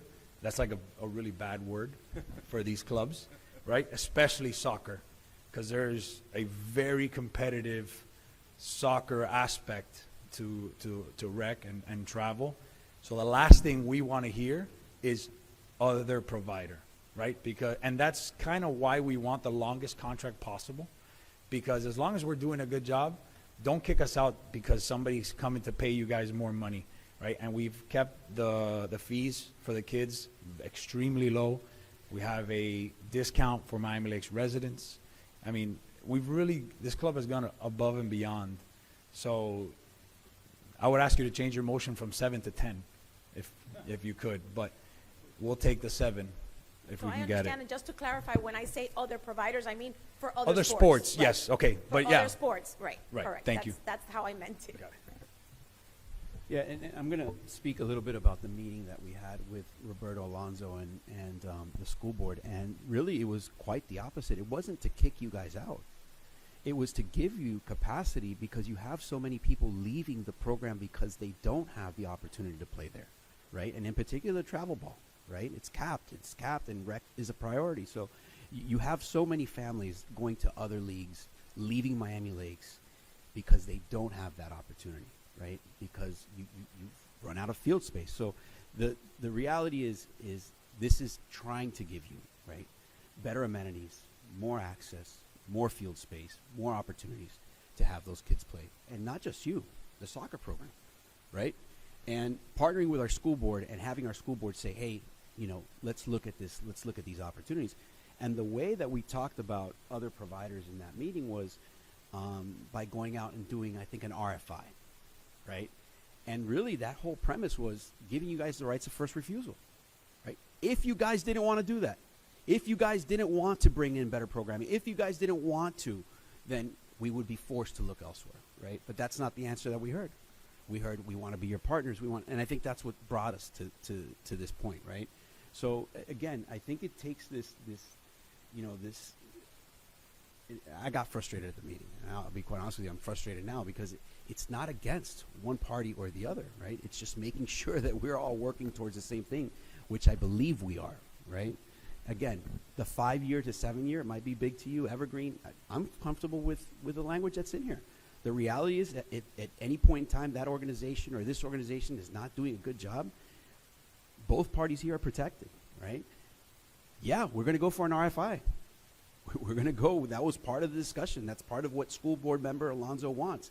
That's part of the deal of getting more space. You don't have to be participants in that. You can say, hey, I want to continue to do what I'm doing. I'm fine not growing. I'm fine just staying here on this property. And you know what? If school board's going to do that with other, that's your prerogative. And I think that's kind of encapsulated in this document that we've created, right? And so again, you know, I'm trying to bring it full circle because I don't think we're talking different things here. I think we're kind of moving in the same direction, but somehow it continues to go backwards. The conversation goes backwards. So I'm ready to take a vote. Whatever you guys want to do. If you want to add some more comments to the record, you're more than No, welcome. I just wanted to agree with you. The meeting with school board member Alonso was fantastic. You know, our hesitation, right, and the reason the agreement was drafted the way it's drafted is there's so much uncertainty with the cost aspect of what that additional space could be that we just wanted to be in a position where, you know, let's say the Goldman field or the HML field comes available and you say, hey guys, you can have this, but it's going to cost you $50,000 a year. Something that the club is either going to have to look at heavily and see how much are we going to have to add on fees to kids, or we got to pass and you guys can do whatever it is. And it was perfect. So that's why I thought it was a great compromise in the agreement. So I was very happy with the way the meeting turned out. Exactly. Perfect example, right? Yeah, that's a perfect example. Yeah. So let's put No, I have some additional commentary. on the 5 to 7 on your motion. Yeah, I'm not ready to vote yet. Again, this defensiveness really works against the club, and I think that's the main common thing here. Now, what I want to know is, you mentioned earlier that the club has agreed to every concession. Can you walk me through what those are? They're all redlined in the brief. Okay. They're all So- the agreement was actually submitted to you guys in red line. So if you wanted to go, I'm aware. I have it in front so of me. there's the preamble that has the change from January of 2019 to May 2024. There's a section that changes it from 5 years to 7 years to expand until May of 2023. I'm not talking about every amendment. I'm talking about the concessions. The concessions, okay, I'll give you the exact sections. So we added the section 6.4 that talks about field space availability and our willingness to sit down with you guys and look at what that fee would be and make our determination as to whether or not it's good for us. And if not, you guys can go ahead and use whatever school board fields that you guys get for your use. We also added in section 6.14, which says that we're going to make our best efforts to have competitive and travel operations to continue to develop within the organization, obviously subject to field availability. And that was a big issue, and I'm glad Councilman Collazo brought it up. Our current program, right, we are one of the few rec programs left in Broward and Dade County. One of the few. And we're pretty much the cheapest. The only one that's cheaper than us is Hialeah, because they have a significant number of fields and a much higher population, and they subsidize part of their program, right? But this is, we do the best that we can with what we have, the field availability that we have. Our rec teams get 2 games, 1 practice a week. Our travel program gets 2 field usage a week. And we have to make the determination as to whether we want it to be a game or a practice. I can guarantee you that there's not another travel program in South Florida that has a field 2 days a week. But we do what we can. We go out, we go to private batting cages, we pay for that. We go out and we use additional fields, we rent those. So we would love to have more programs. It's just we don't have the time and the space to do that. We're limited in the number of fields, and we're not going to do it at the expense of our rec program. So Yeah. and just one real quick, Councilman Diaz, I apologize if you think there's some defensiveness. Maybe it's the attorney in me that just get a little riled up, but there's no defensiveness. My only issue was when you bring up a motion that changes what we've been talking about at 3 different meetings with the president from 7 years to 5 years, and I know that the soccer club also wants as much time as possible. And I know what you guys are saying, that you're not looking to bring in other providers for the sports that we operate, but another council might. And so we need to make sure that a new council is not going to have a quick opportunity to shift out, because they may not appreciate everything that the Optimist Club has done for 50 years. Does So- Miami Lakes United deserve with clause provision as well? If I was representing Miami Lakes United, I would absolutely have fought for a with cause. Absolutely. And I think you should give it to them. They've Thank been you. That here was long my enough. They've been here long enough. I think you should absolutely give it to them.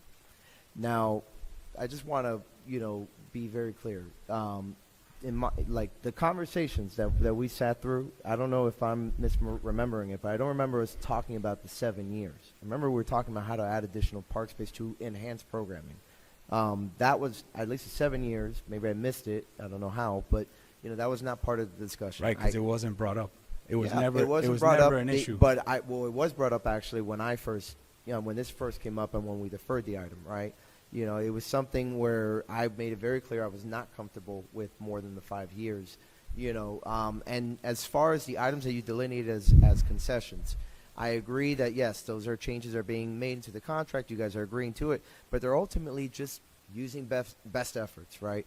They're, we'll talk about it, right? They're agreements to try to reach an agreement. They're not really agreeing to anything. So I would be careful about characterizing them as concessions, because that might be a bit generous. With that said, I think we've beat this up enough. I'm just, again, to Chris, to you, to Jim, to Lynn, again, the intent was never to try to knock you guys over the head and try to say that you guys are these evil overlords, right? But again, at the same time, we have to look after the taxpayers' money, making sure it's being used wisely, right? And I just am not in the habit of just saying, I'm going to give you additional years on something just because I like you, right? Again, I think that's a horrible precedent to set, long term. But again, I think we agree that on every other part of this contract, we're fine, all right? It's solely on that issue that I just have some heartburn with, and but it's not a slight against anybody. In fact, Jeremy, am I wrong? But this is actually a change, right? Yeah. So this would what I'm advocating for is just what's been there already, right? So I don't think it's trying to send a bad signal or a bad message, but it's just a difference of opinion. That's all it is. Got it. Now we would just ask for your reconsideration. So to try to bring consensus on this, because I think this is one of those issues that's good for our community overall, and we all agree. Would you be open to converting this to an evergreen instead, where the council has the ultimate oversight? It's not, because I think that brings everybody's concern, and it makes all of us happy, and it gives us, because I think the evergreen is good for every party. I mean, and that's something that even our attorneys had for about a decade.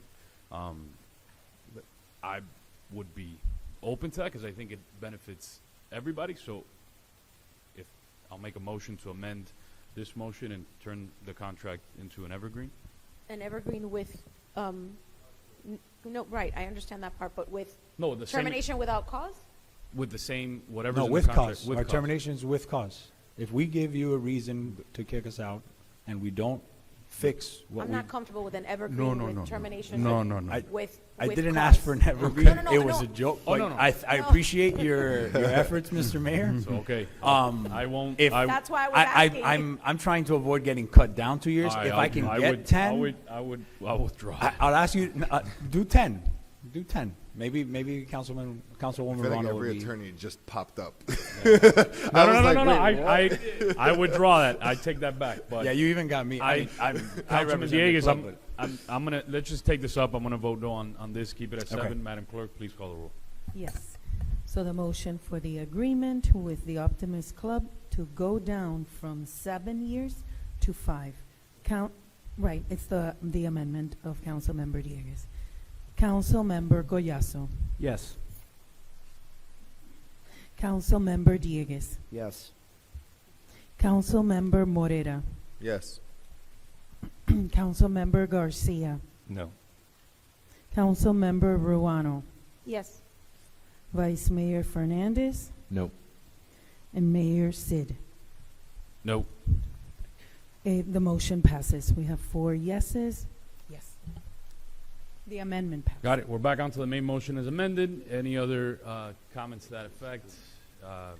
Council, any motions? The main motion as amended. Madam Clerk, please call the roll. So the main motion is amended. Councilmember Ruano. Yes. Councilmember Diegues. Yes. Councilmember Collazo. Yes. Councilmember Garcia. Yes. Councilmember Morera. Yes. Vice Mayor Fernandez. Yes. Mayor Sid. Yes. The motion passes. Item 13A.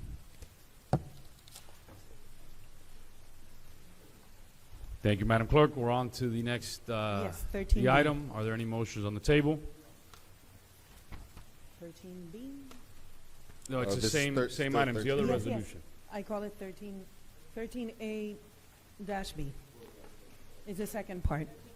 Exactly. Part 2.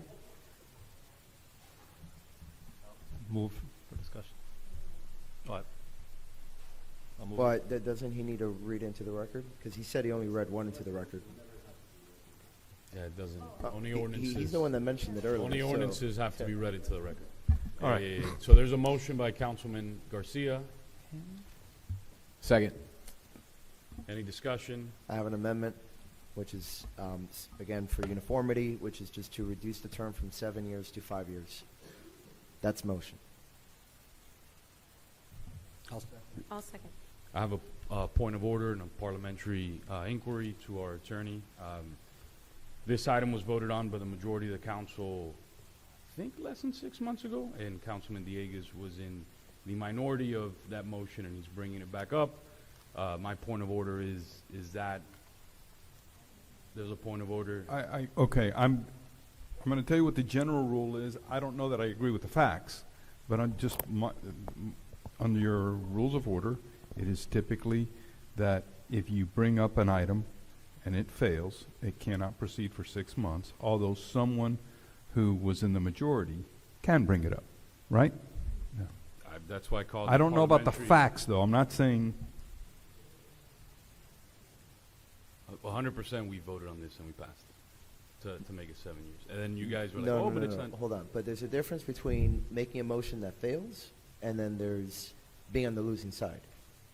That's why I asked for a parliamentary inquiry. well, okay, that's why I keep saying I don't know about the facts. I'm not sure what you're referring to. But I'm not sure what the question is based on the facts. The parliamentary inquiry is that, exactly that. This item passed months ago to make it seven years, and he was on the losing side, and he's bringing it back up. This item passed. No, but that's different. Hold on. If you bring something up, Just and rule it on it. failed. however you want. No, the answer is I think it can be done.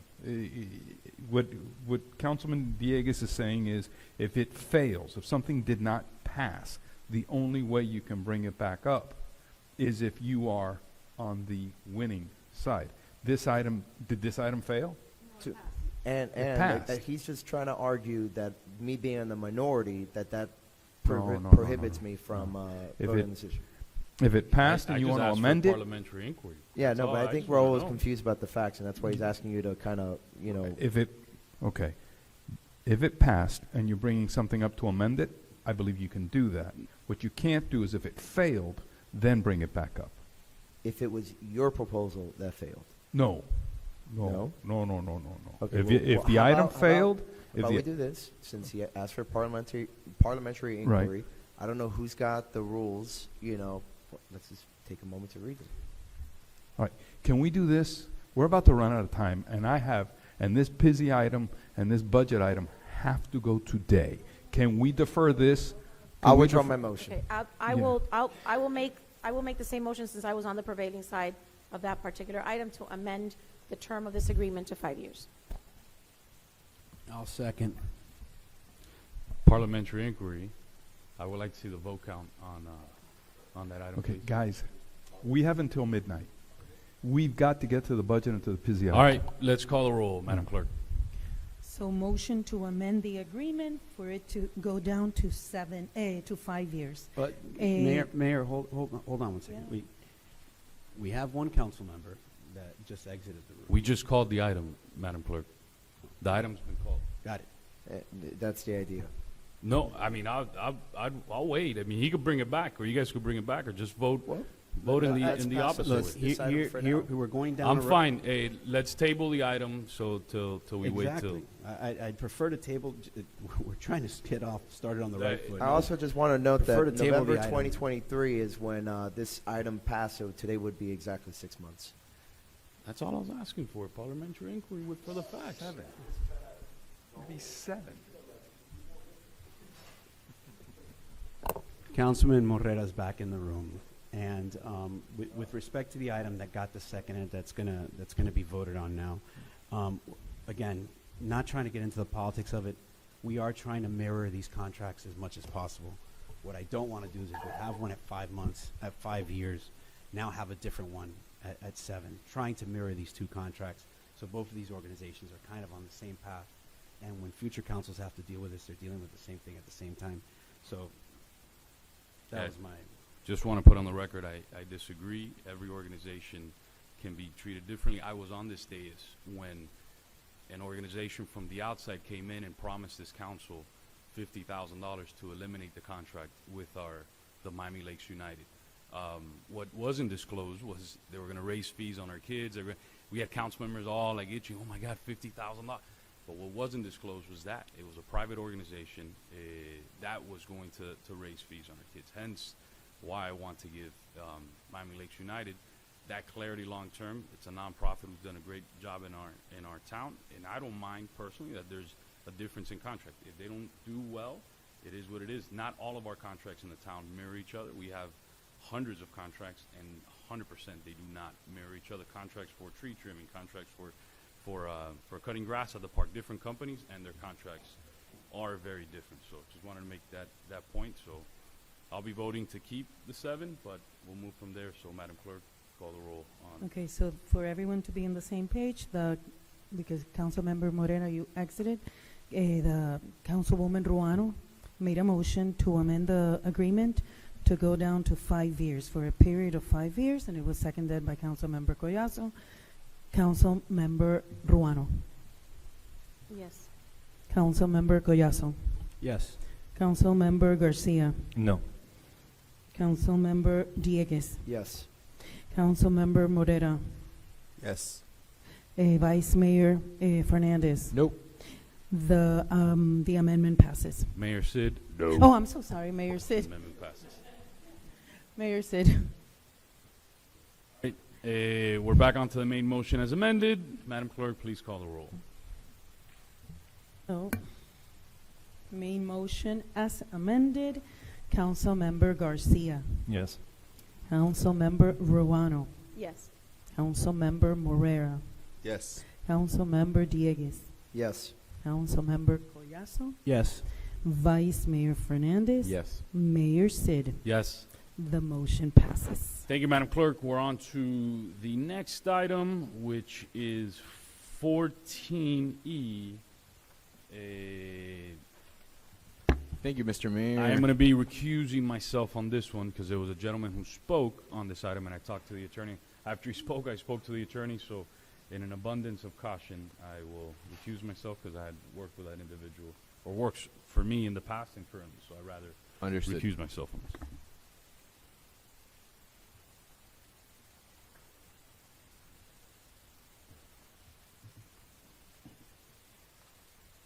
All right, Council. So 14E is my item on commercial vehicles in residential areas. I heard something. Okay. Essentially, the spirit of this item is there's a couple things that are going on that I don't believe to be correct, right? So one of the things that's going on is in some of these areas where we have people that have commercial vehicles, right? We're not enforcing uniformly, right? There is this concept or this perception or this construct of if you have a commercial vehicle but you cover it and it can no longer be seen from the road to be a commercial vehicle. It could be a box of bricks or a purple unicorn that's covered in a tarp, right? Then it's no longer a commercial vehicle and code enforcement goes away, right?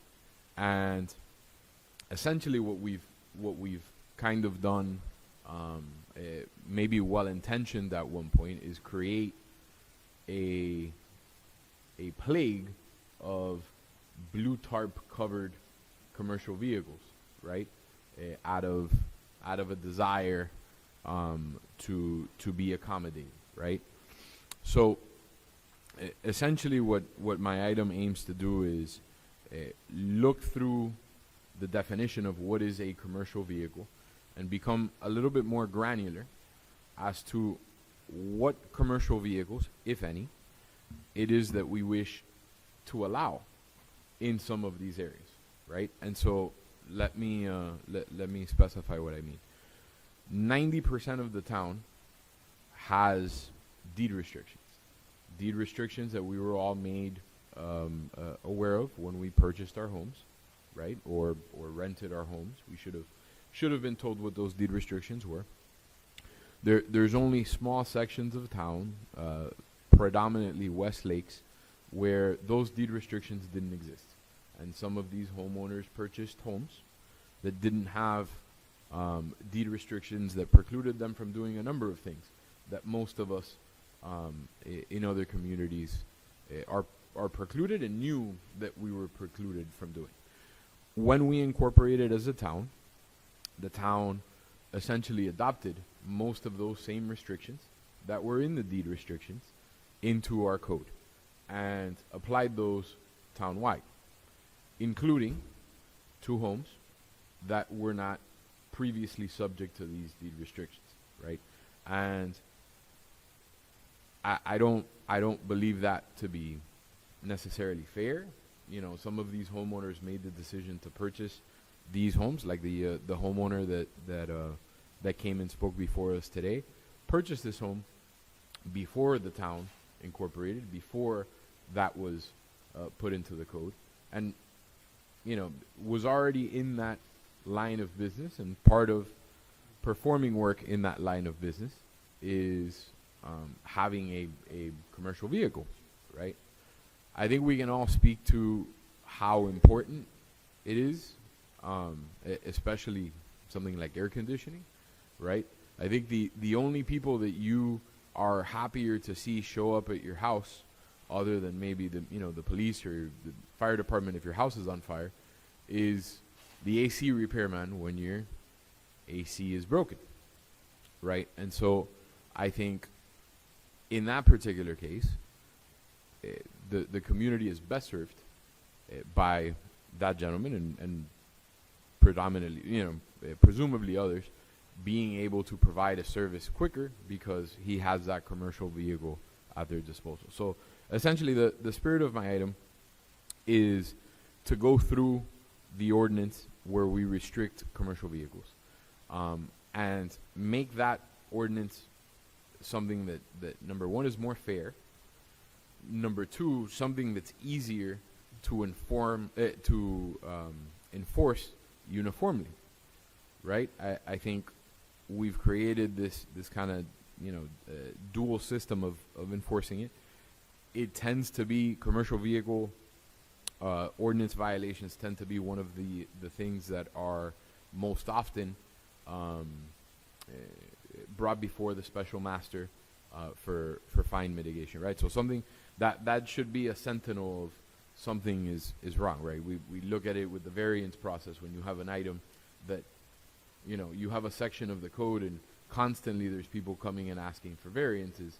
It may be something that needs to be revised in the code, and I view that the same way. So essentially my motion is working with staff and convening a working group with code, both, you know, some of the code enforcement officers, with Danny Angel, and with the legal department, and sitting down and retooling this ordinance so that, number one, we do something that's more fair to all of our residents, and we produce something that can be more justly and uniformly enforced, right? So that is my motion, and I will be making a second motion after that.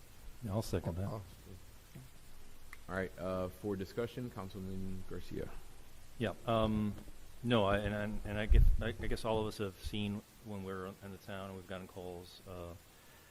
We want to make sure, of course, and I know our code enforcement is doing the best job they can, that we are giving them the tools to do the best job they can.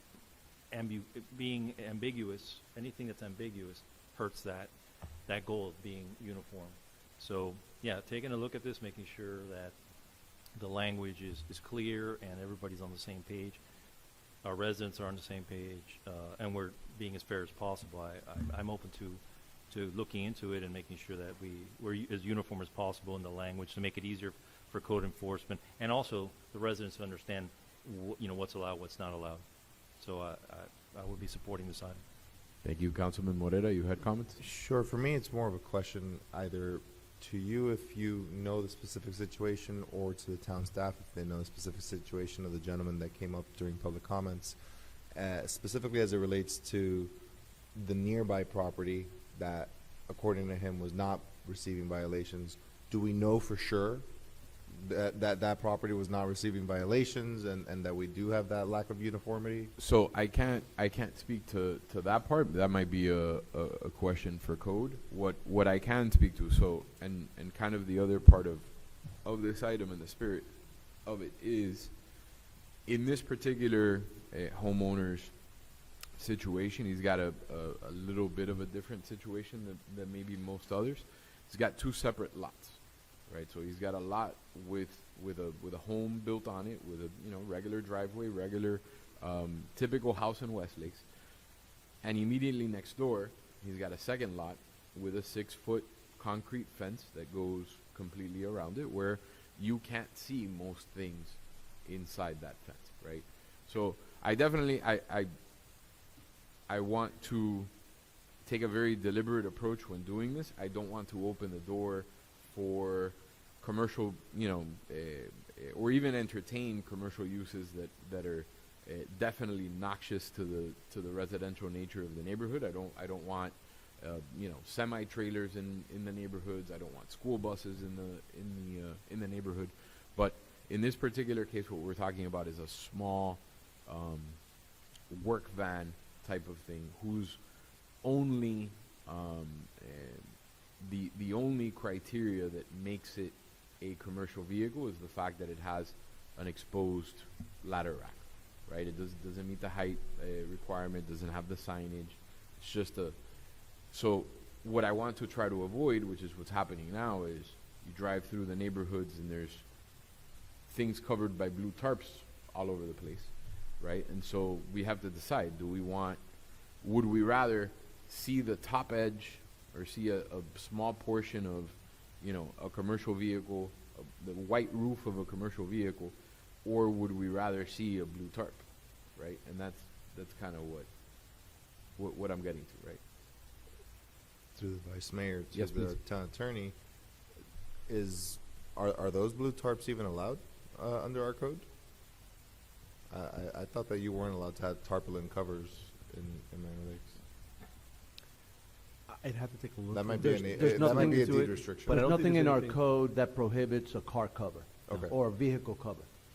So My main concern, Vice Mayor, is this is a very far-reaching thing in the sense that there's been a lot of, I dealt with it in Satori. We had Danny come to Satori and say, actually, it was a phone call between him and I when I was president, saying either you start finding them or we're going to go in there and start finding them.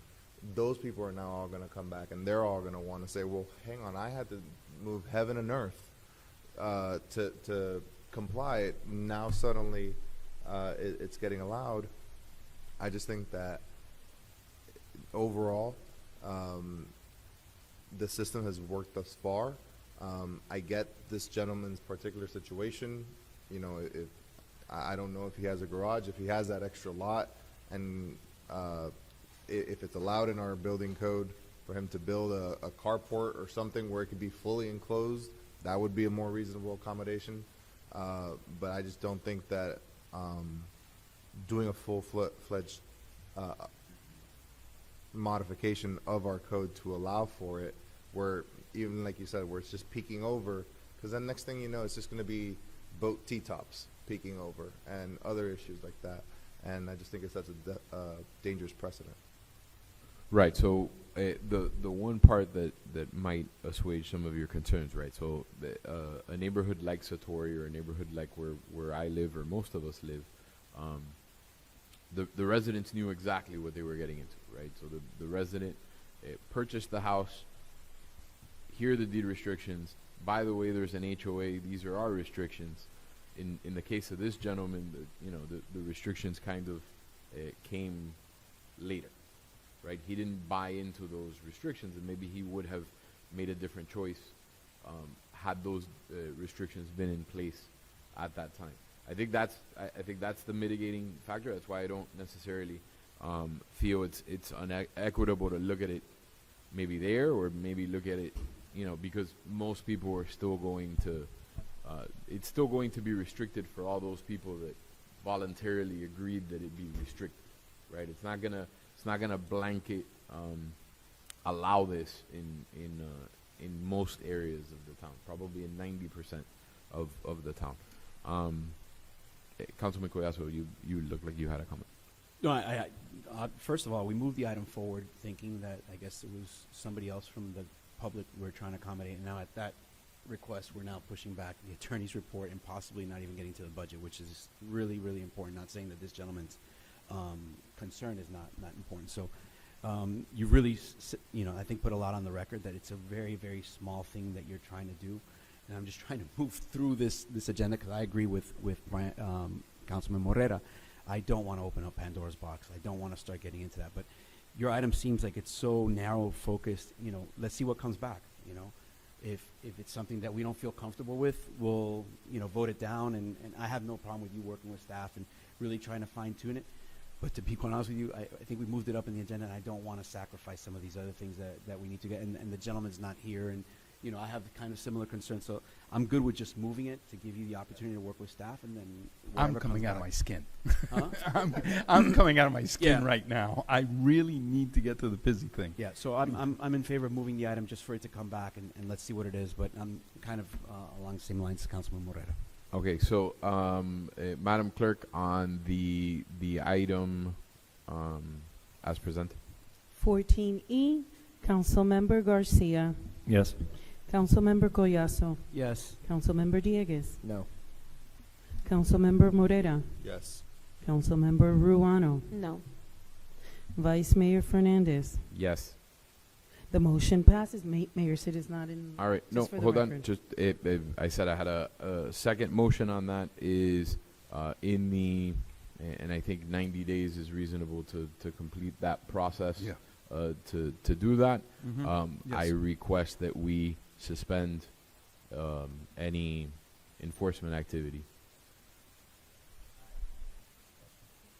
That's my motion.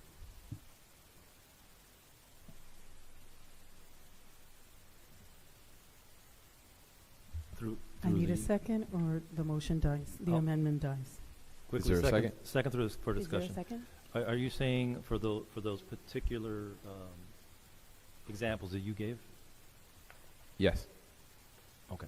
For those particular that example that until we clarify. Yes. Okay. I'll second that then. All right, Madam Clerk, on that amendment. Yes. For the discussion, I even have more of a problem now if we're just specifically targeting some examples. So just because of the clarity that you provided, I'm absolutely no on that particular item. Thank you. Okay. So to suspend any enforcement until we get clarification. That's the amendment. Councilmember Ruano. No. Councilmember Morera. No. Councilmember Garcia. Yes. Councilmember Diegues. No. Councilmember Collazo. No.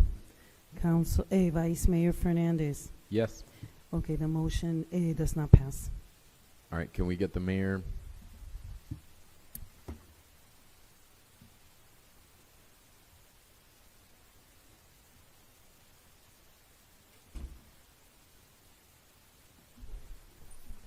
All right, we're on to the next item, which is the attorney's report and all the other items. 14C. 14C, and also With the attorney's report. Okay. And also 11A. Yep, ordinance in first reading. Oh, 11A, right. Okay. Let's start off with the Pizzi report. Here's where we are, and I'm going to ask you to take action. We have been negotiating this case. Michael Pizzi was arrested in August of 2013. We're working on 11 years of this issue with the town. This was not the town's fault. The town did not trigger the investigation. The town never reported anything to the FBI. The town was caught by surprise just as much as everybody else. This is not something that is the town's fault, but unfortunately, under the common law of the state, there is a requirement that if a public official gets indicted for something that is a public purpose, the common law of the state of Florida requires that the entity reimburse that person for their reasonable attorney's fees. There's a lot to unpack there, especially when we're talking about public purpose, reasonable attorney's fees. Those are the two main issues in the case as far as I'm concerned. There have been two real litigations. One having to do with the reinstatement case, meaning reinstating Mr. Pizzi back into office. That case has been done for a long, long time.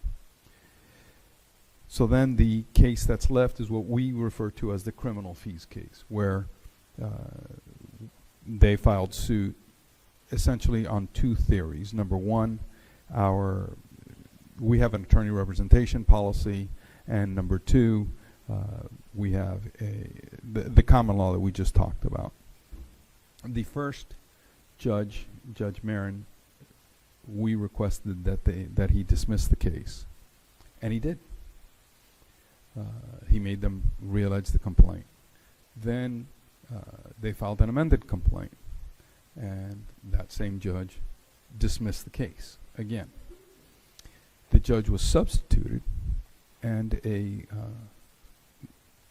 second or third judge on the case, because there have been at least half a dozen judges appointed to this case, rotating in, rotating out, things like that. I believe one judge even recused himself because he felt there was a conflict. Judge Mayvel Ruiz heard our motion again, and she dismissed the case with prejudice. With prejudice means that as far as she's concerned at the lower court level, they have no more ability to amend the complaint, and their only option is to appeal to the Third District Court of Appeal. They did that. Motions to dismiss, especially with prejudice, are rarely sustained. I was surprised that it was with prejudice, pleasantly surprised. We went up on appeal, they appealed, and one of the things that they asked for on appeal, which by the way was the second appeal, if I'm not mistaken, because at one point they were arguing whether Mr. Pizzi had to appear for depositions and things like that, and the Third District Court of Appeal said he had to. When they appealed, one of the things that they asked for was instruction from the court as to how to proceed. There are not a lot of these cases in decisions, either from the Third District Court of Appeal or the other 4 circuit courts of appeal or the Florida Supreme Court. But they asked about certain questions about things that were admissible and things like that. I thought the Third District Court of Appeal gave us a fantastic ruling. It essentially provided that that we could bring up stuff that happened in the criminal case. We could bring up all kinds of things, and it was a good roadmap. And I reported all of this to you as we've gone along. But I'm just doing the quickest summary I can to bring this to where we are and why I'm recommending what I'm going to recommend. Since then, the judge was switched again, and I believe we had Judge Carlos Lopez, who we filed what's called competing motions for summary judgment, meaning based on the facts, we believe that the judge should enter a summary judgment and the case shouldn't go to trial. They filed the same motion on their end. We argued the motions, and by the way, when I say we presented, we did, and everything else, this all takes months and months and months. This isn't week to week or day to day or something like that. When we finally get to hearing, after we brief all these issues and everything else, we were extremely surprised and disappointed that Judge Lopez entered a summary judgment in favor of the plaintiff, meaning the Pizzi team, on the issue of liability, meaning we are liable for his attorney's fees. We agreed prior to that to divide the case into liability and damages, meaning whether or not we're responsible, because if not, we were going to have to take a whole bunch of depositions as to the amount of the attorney's fees and everything else. So instead of doing that, just focus on liability. If the court finds that there was no liability, the case would be over. So we wouldn't have wasted all that money. The court, like I told you, entered summary judgment in favor of the Pizzi team. That means that we have to pay, according to this ruling, that we have to pay. The only question now is how much, according to how the pleadings are. We filed a motion to have the judge reconsider it. The judge summarily, and when I say summarily, I mean very quickly, denied our motion to reconsider. Because the Third District Court of Appeal issued a mandate, and we believe, as part of its mandate, said these are the factors that you have to consider, we filed what many people call an interlocutory appeal. Those, which it wasn't, but that's essentially what most people in our business know it as. Interlocutory appeals are very difficult to proceed on and very difficult to obtain.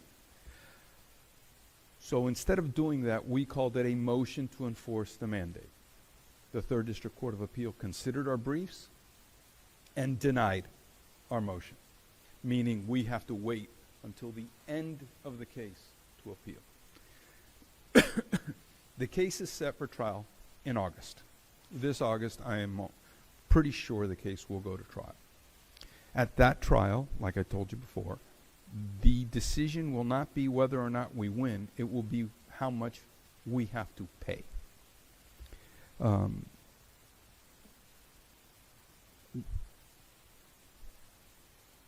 We've been advised, and I'm going to get to the bottom line, we've been advised that $1.625 million will settle the case.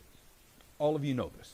We've discussed this any number of times in executive session and outside of executive session, individually. We've gone, in this case, to 2 mediations, one very early on, and then we went to another one now. Because of the mediation privilege and everything else, I cannot go into everything that was offered, the amount sought, the discussions. That all, I believe, has to stay there. I believe Councilman Dieguez, the town manager, were present there throughout.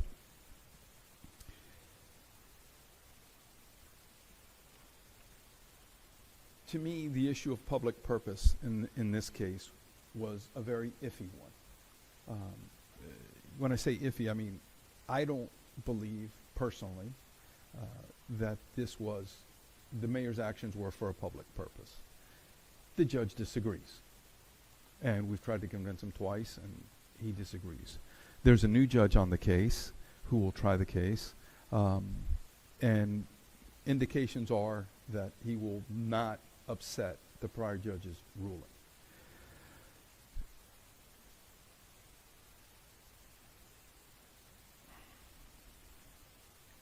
We've done our analysis. They've done their analysis. The exposure in the case, if they were to get all of their fees and everything else, we believe could be close to $4 million. If they hit a home run, they could get $4 million because you've got to add interest and everything else onto it, attorney's fees, costs. We filed an offer of judgment. I believe it was for $300,000. Essentially, that means if they did not recover 125% of that, Mr. Pizzi would have been liable for all of our attorney's fees. I believe they filed an offer of judgment for $1.98 million. So if they recover 125% of that, if they recover more than 125% of that, then we would be responsible not only for the fees, but their fees for getting the fees. When you put interest on and everything else, our worst case scenario could be $4 million. That's a huge number. And we'd have to pay it in one lump sum.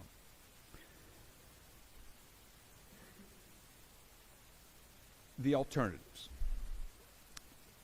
We can go to trial in August. We'll lose because the question is only going to be how much. Then we can appeal. If we appeal, there are any number of ways that it could go. Number one, the court could say, Miami Lakes, you're right. Guys, you got to start all over again. That's one option. That's one scenario. I believe the judge committed several errors. Number one, we wanted a jury trial on the issue of damages. He didn't give us that. They could say, we agree with the judge on the issue of the summary judgment, but you have to try the issue of damages to a jury. We'd have to come down and spend more money, and retry the case on the issue of damages again. And some things in between. District courts are, very learned judges, and they could come up with another solution or another appeal, a ruling.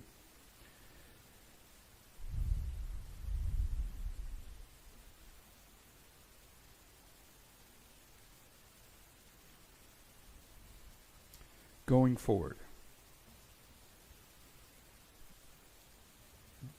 By the way, our firm is not counsel of record in this case.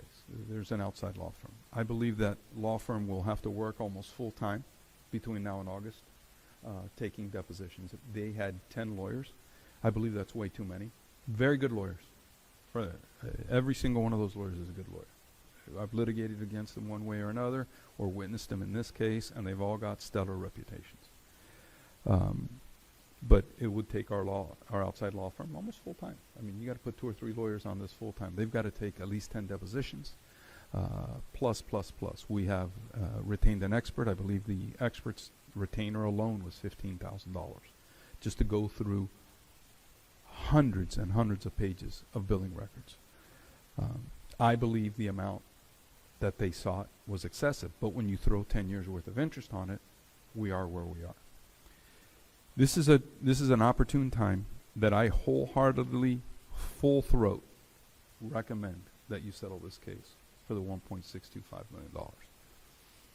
I believe we have the opportunity to settle the case by making 3 separate payments. They have not told us yes to that, but they also haven't necessarily told us no. I was told today 1/3 now and 2/3, a second payment of 2/3. Something like that. And I discussed it with the manager and everything else, and that's not something that I believe is possible budget-wise. I believe that we should go to them and offer them $625,000 now.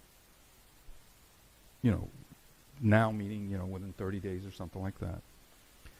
Wait till the next budget cycle in December, because even though it starts in January, the manager asked me to... Exactly.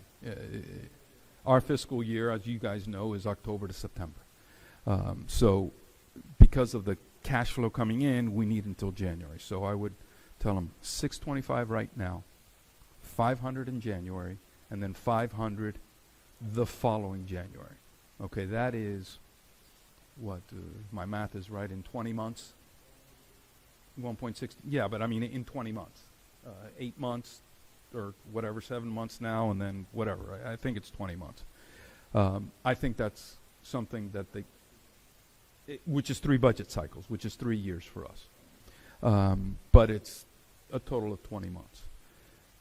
Look, the bottom line is, if we decided to try the case, they wouldn't get the money probably until then anyway.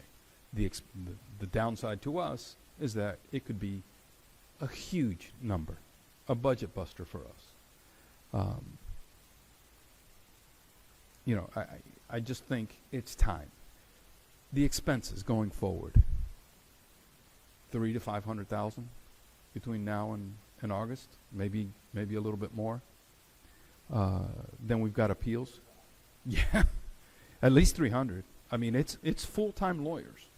It's full-time. We have to take 10 depositions. Some of those depositions will last more than a day of these guys, going through records, experts, exhibits.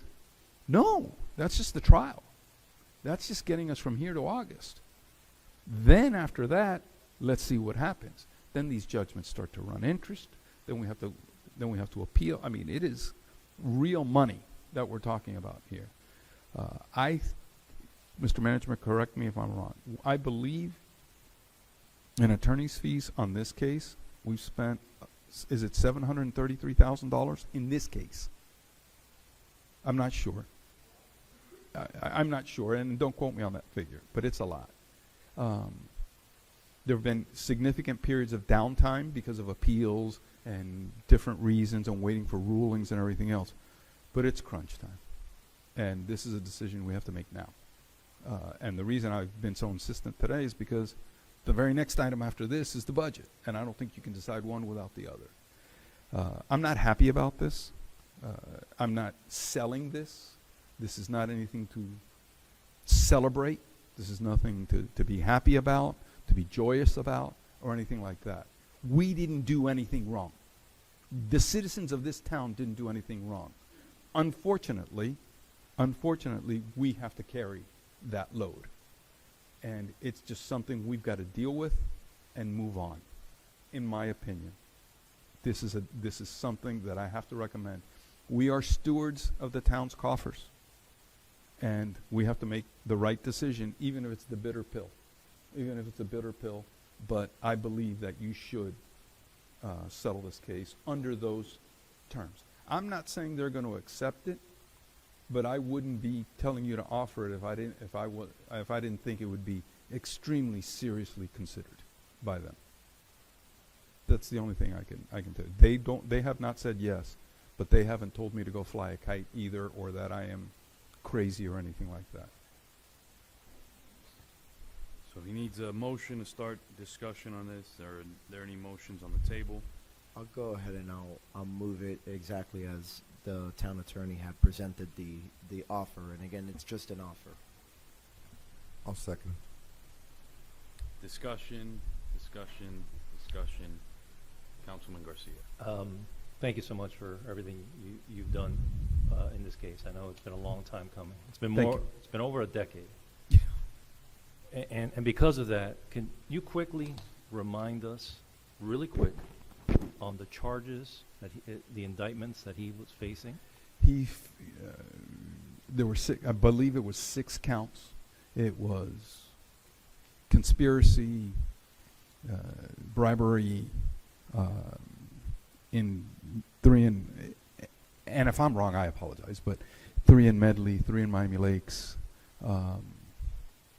Yeah, it's they are very serious charges, and I believe they carried serious jail. And he brought out every gun he could, and I can't say I wouldn't have done anything different. I'm not blaming him. Okay. Also, part of that was lying to the council and having them vote on something that was Yes, incorrect. I believe that that he did not disclose what he should have disclosed or what he was told. Okay. All right. So, so our former mayor, who's supposed to have the public's trust, decided to lie to the council, lie to the basically spit in the face of the trust of the residents. Okay. Now, he was was indicted. He went to court, and the result of that was He was acquitted. He was acquitted. He was found not guilty. He was acquitted. However, all these things he did was not for Miami Lakes' benefit or for the residents' benefit, or for the public trust here in Miami Lakes. He did that on his own, and he tried to do what he had to do, and now he wants us to pay his bills, right? And I understand the point of settling and trying to cut our losses, which is, and I totally understand that.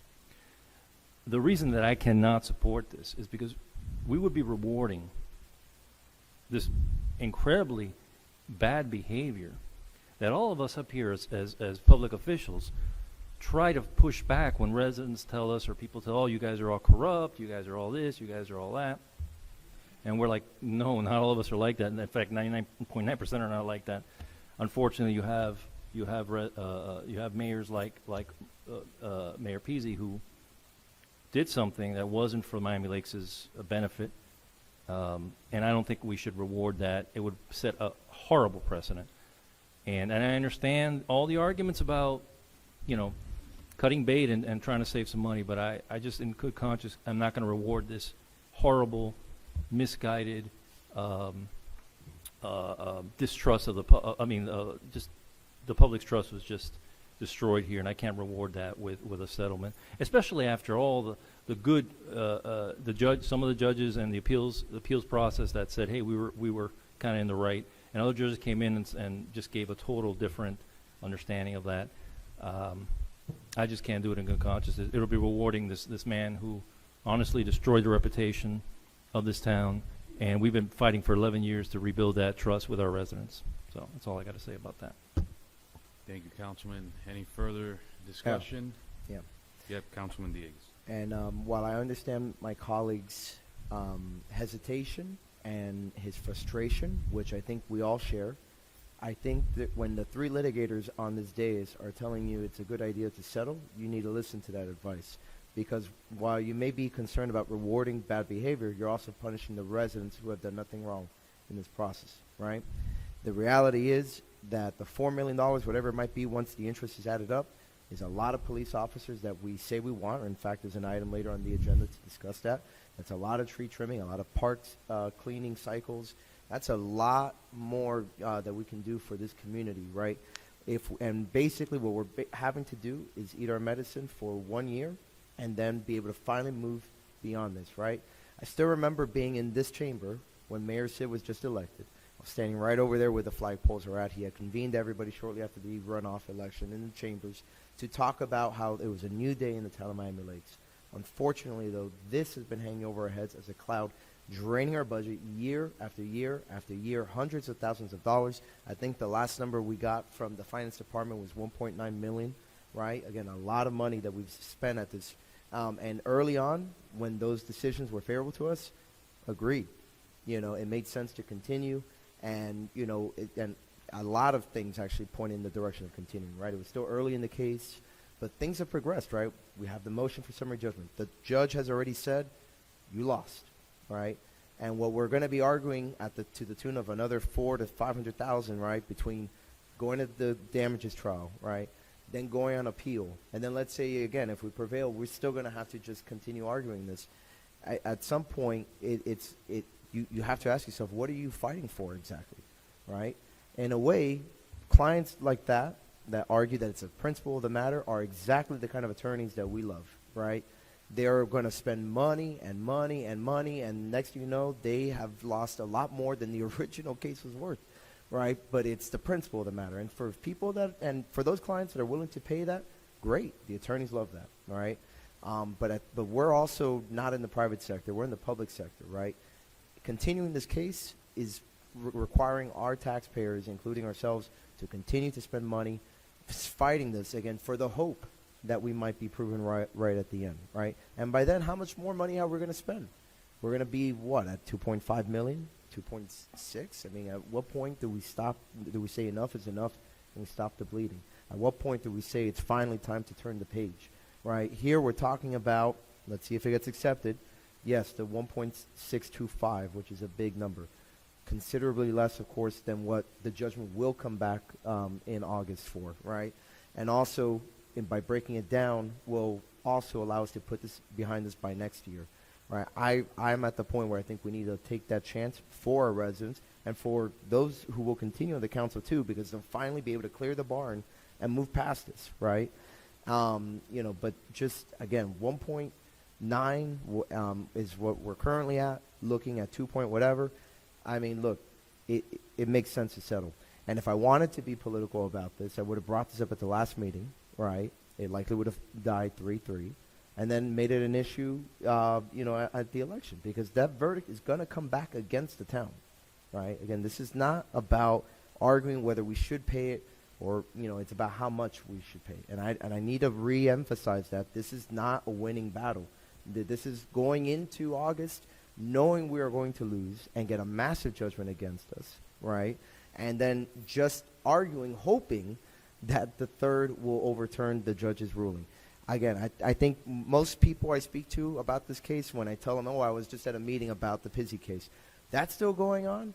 That's the most common response. Mm-hmm. People want to move on. I think at this point they all agree what happened was egregious. It's ridiculous that Medley got off so easy when most of the acts that led to his arrest happened over there, right? But at the end of the day, this is just the world we live in, right? And we just kind of have to take reality as it is. So I would ask you to please reconsider, because I completely agree with everything you said. I just also don't see without a winning strategy, and unless somebody can lay that out for me, without a winning strategy that has a strong chance of success and also that is going to cut our bleeding sooner rather than later, I just have very deep seated concerns with continuing, again, knowing especially that in August we're going to lose, right? So we already know we're going to spend $400,000 to lose. That's basically what we're saying. And that's what I have an issue with, and that's where, unlike in a private setting, I think as a public entity where it behooves us to put this behind us so we can get back to the issues our residents want, and instead of paying the attorneys over and over and over. And again, the 3 litigators on here, are all in agreement. So I think that's worth, paying attention to. Yeah, a couple of other things. Please keep in mind, we already settled with the insurance company several years ago. They wrote us a check for $300,000. And then the formula was something around, or something approximate to, we get 20% of our defense and settlement costs up to $200,000, if I'm not mistaken. So I don't believe we've used up the $200,000 in 20% and asking for it and everything else. So there is a portion of the money that we're going to get from the insurance carrier. Now, one other thing that's really important. The lobbyists that were cancerous, or the lobbyist that was a cancer and was unleashed on our town, who was used as bait for this, was Mr. Candia. And Mr. Candia worked for Becker Polikoff at the time. I believe the firm is now called Becker, but we have an agreement with them where the statute of limitations has been told this entire time, meaning stopped. We're going to look into that litigation to go after them for what they did. I don't want you to count on that litigation to settle this case, and that could take an additional number of years. I'm going to investigate and approach one or more firms about maybe doing something on a quasi-contingency or something like that, going after the Polikoff firm, Becker Polikoff firm, for that, to get some of this money back. But you need to know that that is something that is also in the works, and I've discussed this with you guys in executive session before. Any Sorry. further discussion, council? Any further discussion? Yeah, I'm gonna put my comments on the record, and so obviously this item has been the subject of many an executive session, and we've all had many discussions both with the attorney and with each other on this topic, right? And obviously the public hasn't had an opportunity to be privy to that, but there's a lot that has gone on, and we've heard a lot of this repeatedly from the attorney. So the other part that we've repeatedly heard from the attorney is how he feels about us prevailing on appeal, right? That's something that we've heard from the attorney. So, Mr. Gistasi, if you can walk me through what you believe our chances of prevailing on appeal look like. Well, I thought the Third District Court of Appeal should have looked at our mandate. When we filed the motion for the mandate and everything else, I was very serious about it. You can't go filing frivolous appeals. You'll get hammered for that as a lawyer, in many respects. I thought I was surprised. I wish the ruling would have come down differently. I can tell you that Judge Lopez is well respected. He's learned, but that doesn't mean we always have to agree with each other. And I vehemently disagree with his ruling. I am extremely disappointed by it, but it is what it is. He's the judge. He considered, and I believe he's acting in utmost good faith. I mean, I believe he's ruling the way he believes the law is. We just disagree on it. We could prevail. The Third District Court of Appeal could come back and say, Judge Lopez, you were completely wrong. When the town filed its motion for summary judgment, we gave you guidelines and we told you what to consider, and you haven't considered them, and you should have, reversed and remanded and reversed. I mean, it's going back down, and we're reversing you completely. That could happen. I'm not discounting that possibility. I'm very concerned that it doesn't. Insurance companies evaluate risk. In other words, they take the worst case scenario and they want to know what the chances are of that happening, and they usually, and I'm oversimplifying, but if it's a $4 million exposure and it's a 50% chance that it'll happen, their number's $2 million. That's been my experience with them, especially when I did insurance defense work many years ago. At 1.625, based on the rulings that I have in front of me, I would never have even remotely thought about recommending such a number, with the motions to dismiss being granted and everything else. It's a whole different game. It's a whole different situation, a whole different analysis. But based on this analysis, based on everything I have before me and everything else, I got to recommend it. We could get hammered for $4 million. When you start throwing in interest and attorney's fees on top of attorney's fees and everything else, it could be a very large number, and you're going to have to come up with that money, relatively quickly. And you're going to spend, I was going to use a bad term. Remember how when we're in executive session and I tell you, watch your language because it's being transcribed? Thank God. We could get hit with a boatload of attorney's fees, let's just say. Right. It is not pretty. But the possibility is still yes, definitely I would even say likely.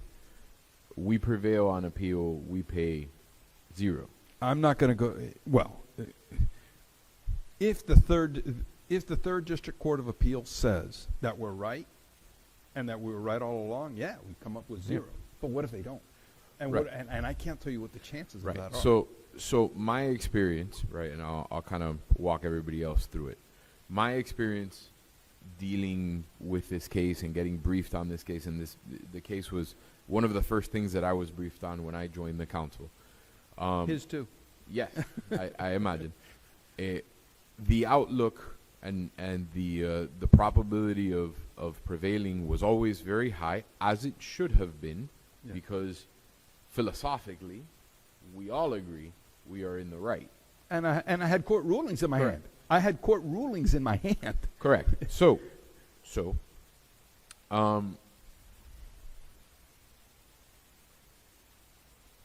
the outlook was always very positive until it wasn't. Yeah. Right? And from my understanding, historically, 85% of the time that this matter has been dealt with, which is 10 years, we have felt and we have gotten ruling after ruling after ruling that has been positive. We are now in a state of, we are now at a low point, right? And I think being at that low point is the wrong time to capitulate, the wrong time to give up on this, when we know we're right. So philosophically, look, I have an obligation. I have an obligation to the residents. Number one, to do what's right. And in this case, it doesn't pass that snuff test. Number two, I have an obligation to do what I think the law says we should do. And in this case, it doesn't pass that snuff test either. And number three, if all else fails, do I think this is the best decision for the residents? And I've definitely heard from my colleagues that their opinion is yes, but for me it's not. Because yes, resigning yourselves to we're going to lose and it's $4 million, yeah, maybe that's one way of looking at it. But on the other side, we pay this 1.6. That's 1.6 guaranteed worth of police officers, sidewalks, and other things that we're not funding, right? And the probability still exists. The probability still exists that if we continue to see this to its course, we will prevail. And we are right. So everything else aside, we are right. There's just too much for me to overcome, to be able. I think it's, you know, I think the world of my colleagues. I think it's a bitter pill for anyone to swallow, but this one's way too bitter for me to swallow, because it just doesn't pass any of the tests that I'm putting it through. So I'm gonna be a no on this. Thank you. Before we go around for one more round, is there anybody who would like to speak that hasn't had a chance to speak? Because I saw Councilman Dieguez jump up. Councilman Morera. I always wondered what it would be like to be on the other side of the equation. Normally, I'm the one shaking and telling my client, you know, it's time to settle, it's time to settle. And I always wondered, would I take my advice? And that's the conundrum I find myself in now. I'm in the client's seat instead of the attorney's seat. And one thing I do know is I've been in that position where I'm shaking as I'm telling the client. And that's usually the moment where I know where the case is heading. The client doesn't. The client thinks that they know, but they don't. And the reality is this has nothing to do with countenancing bad behavior. This has nothing to do with we're right. This has nothing to do with we did anything wrong or any of that. This is a matter of we have an outgoing mayor who's termed out, and we're still talking about his predecessor. The town needs to put this in its rearview mirror, say goodbye to it, and never look at it again.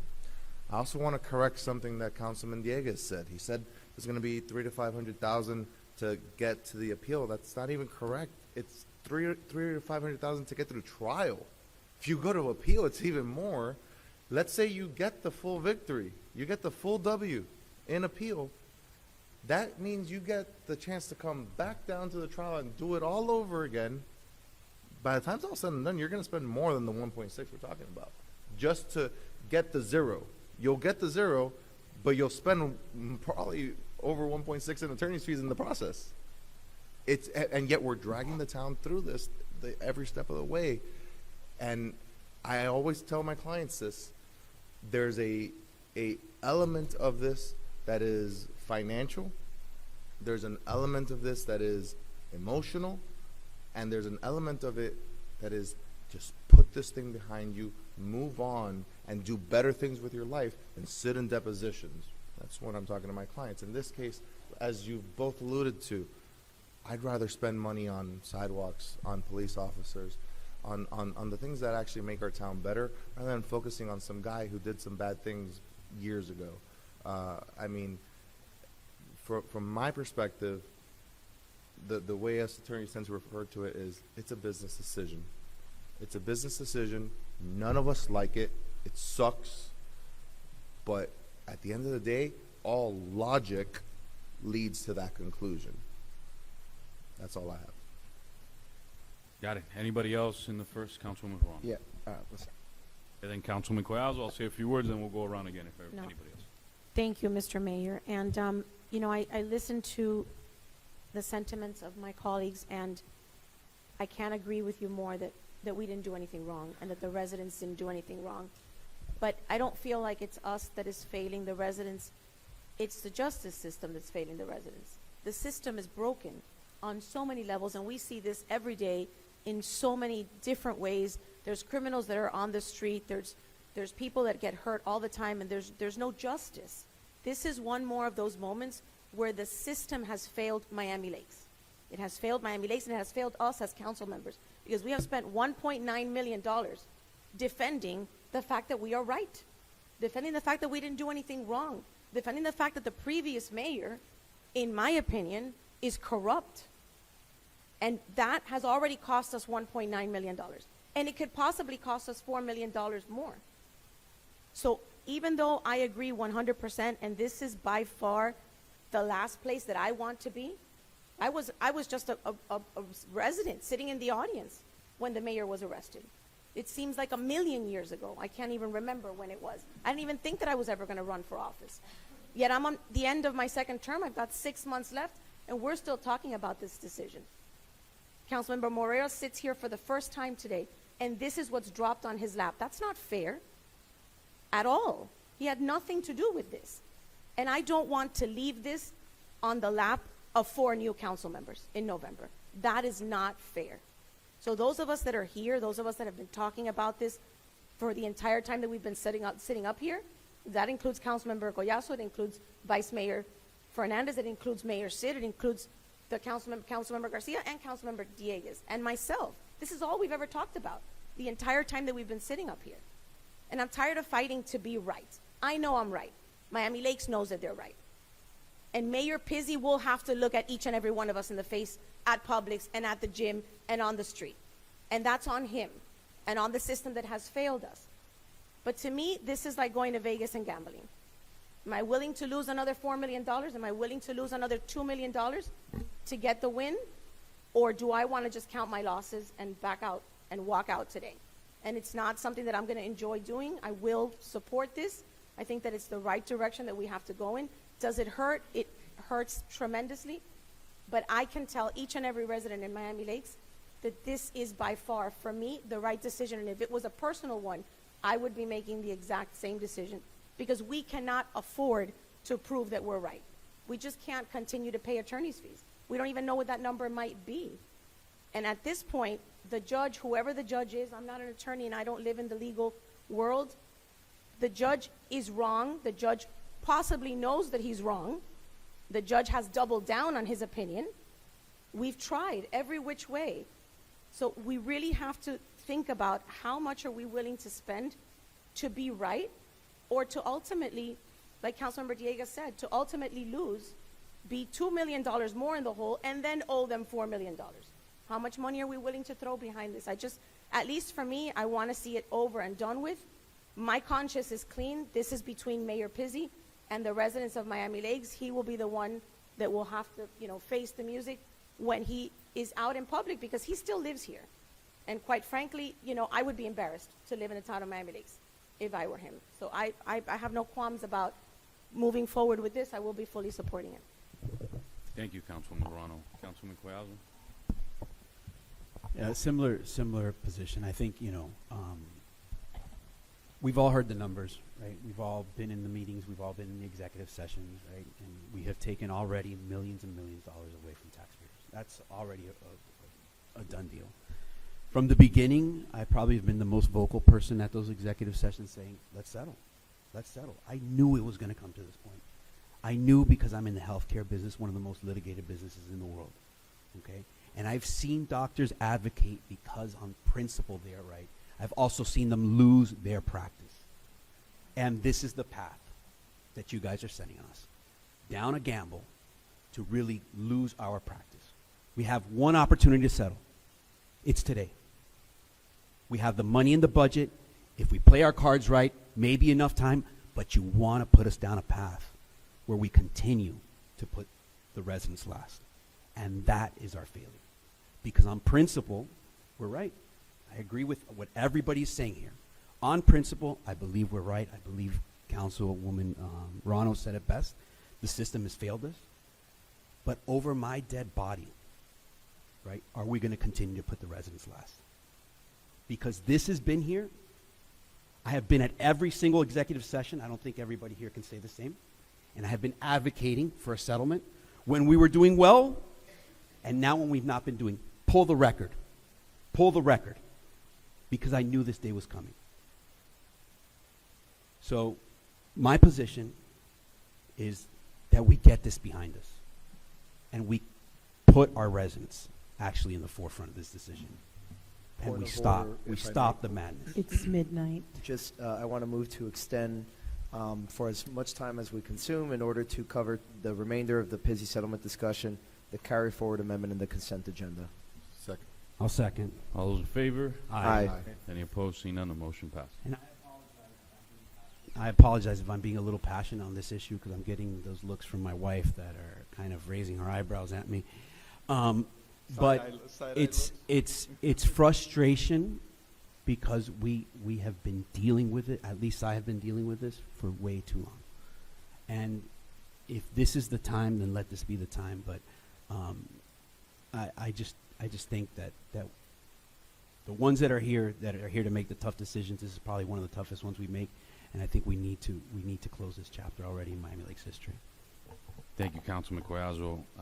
Say a few words and I'll pass it around for 30-second closing. If anybody else wants to add anything, I respect all of you. Vote your conscience, vote however you want. I'm not here to change your mind or not.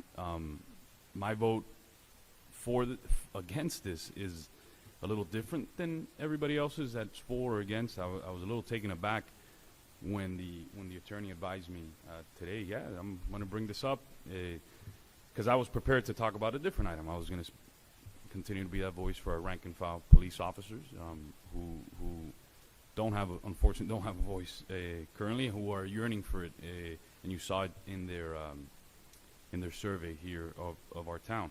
But yeah, I was really taken aback because our residents, kind of not one human being called me on this, and then when I looked on the agenda, it wasn't there, right? So that's one of the primary reasons why I'm voting no. I mean, my item got combined with this. Obviously, my item looks like it's not going to go anywhere again. But it's germane because it's brought up by several people when they mention police officers. And just wanted to mention this to Councilman Morera. The last time we hired police officers when Satori got built, where you live, and you were the president at, and that's something we set in motion years ago. Obviously, things change. Town Center got built. Lucida got built. Different areas got built, and we still haven't added officers. And been forced to vote against two budgets because officers have not been added to our force. And then this Friday, how am I going to continue speaking for those officers where this Friday our 40, 30-something regular employees get to enjoy summer Fridays, yet our police officers don't get the same benefit, yet they're risking their lives on the street every day here in our community, and they don't get to enjoy summer Fridays. They don't get 410s, yet everybody else gets it. And it's a continuous system, and I just see my item once again. I didn't know until the attorney told me today that this was coming up. I didn't know the price tag. Our residents don't know. So I'm voting no. I mean, our residents deserve a notice, a residence first.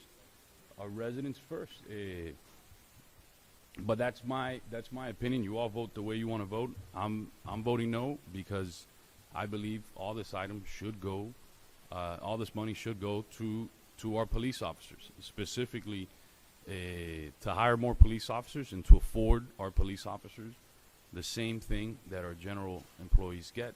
So that's my vote on it. I will wait for Councilman Collazo to come back and we'll take the roll. But again, I respect you all. Vote your conscience. This is my opinion. 30 seconds. Yeah, let me start backwards. I perked up mainly just because when I heard the language of capitulation, this is exactly what I hear from my clients that make the principle of the matter more important than the actual, as the councilman pointed out, the business decision of it, right? How much is it worth it to you to be right versus continuing on with your operations and making money, et cetera, right? And sometimes people lose the forest for the trees as part of that, right? If we listen to those that say no to this, right, we're at risk of doing that. It's not about philosophy because, yes, we all philosophically agree we're right and perhaps legally right. But how much money are we willing to spend just to prove that we're right? Right? By that point, we would have spent basically the same amount on attorney's fees. And we're just prolonging this longer and longer and longer. And what's more is that, with the police officers, I think there's actually still room in the budget even with this to do that. My understanding is that, even with this money, we're going to have almost $1 million to look at, for hiring 1 to whatever officers. I'm personally kind of telegraphing where I'm headed. I'm leaning toward at least 1 every year and kind of do a gradual ramp up.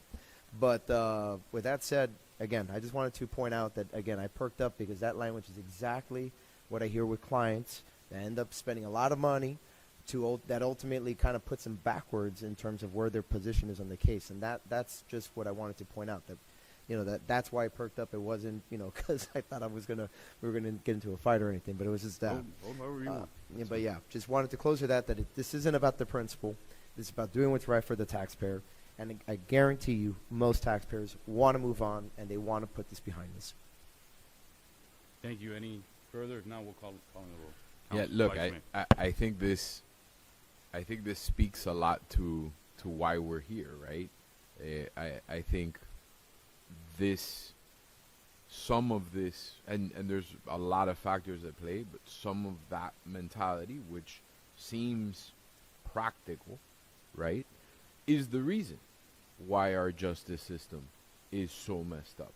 Because people get away with doing bad things, and this is what happens. We sit up here, people sit up here and make business decisions, and those people are rewarded with, in this case, $1.625 million. And at some point, somebody has to draw the line in the sand. Every single legal change, every single legal achievement in this country has happened because somebody at some point said, not me. It's the only one I got in front of me.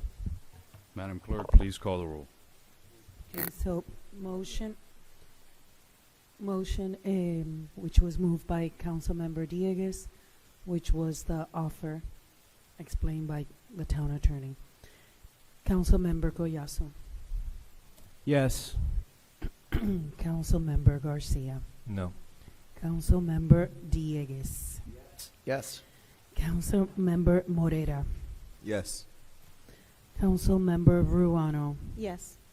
Vice Mayor Fernandez. No. Mayor Sid. No. The motion passes. Thank you, Madam Clerk. We are on to the next item, which is the consent no, actually, it's the budget amendment. It's item 11A, the ordinance in first reading. Boy.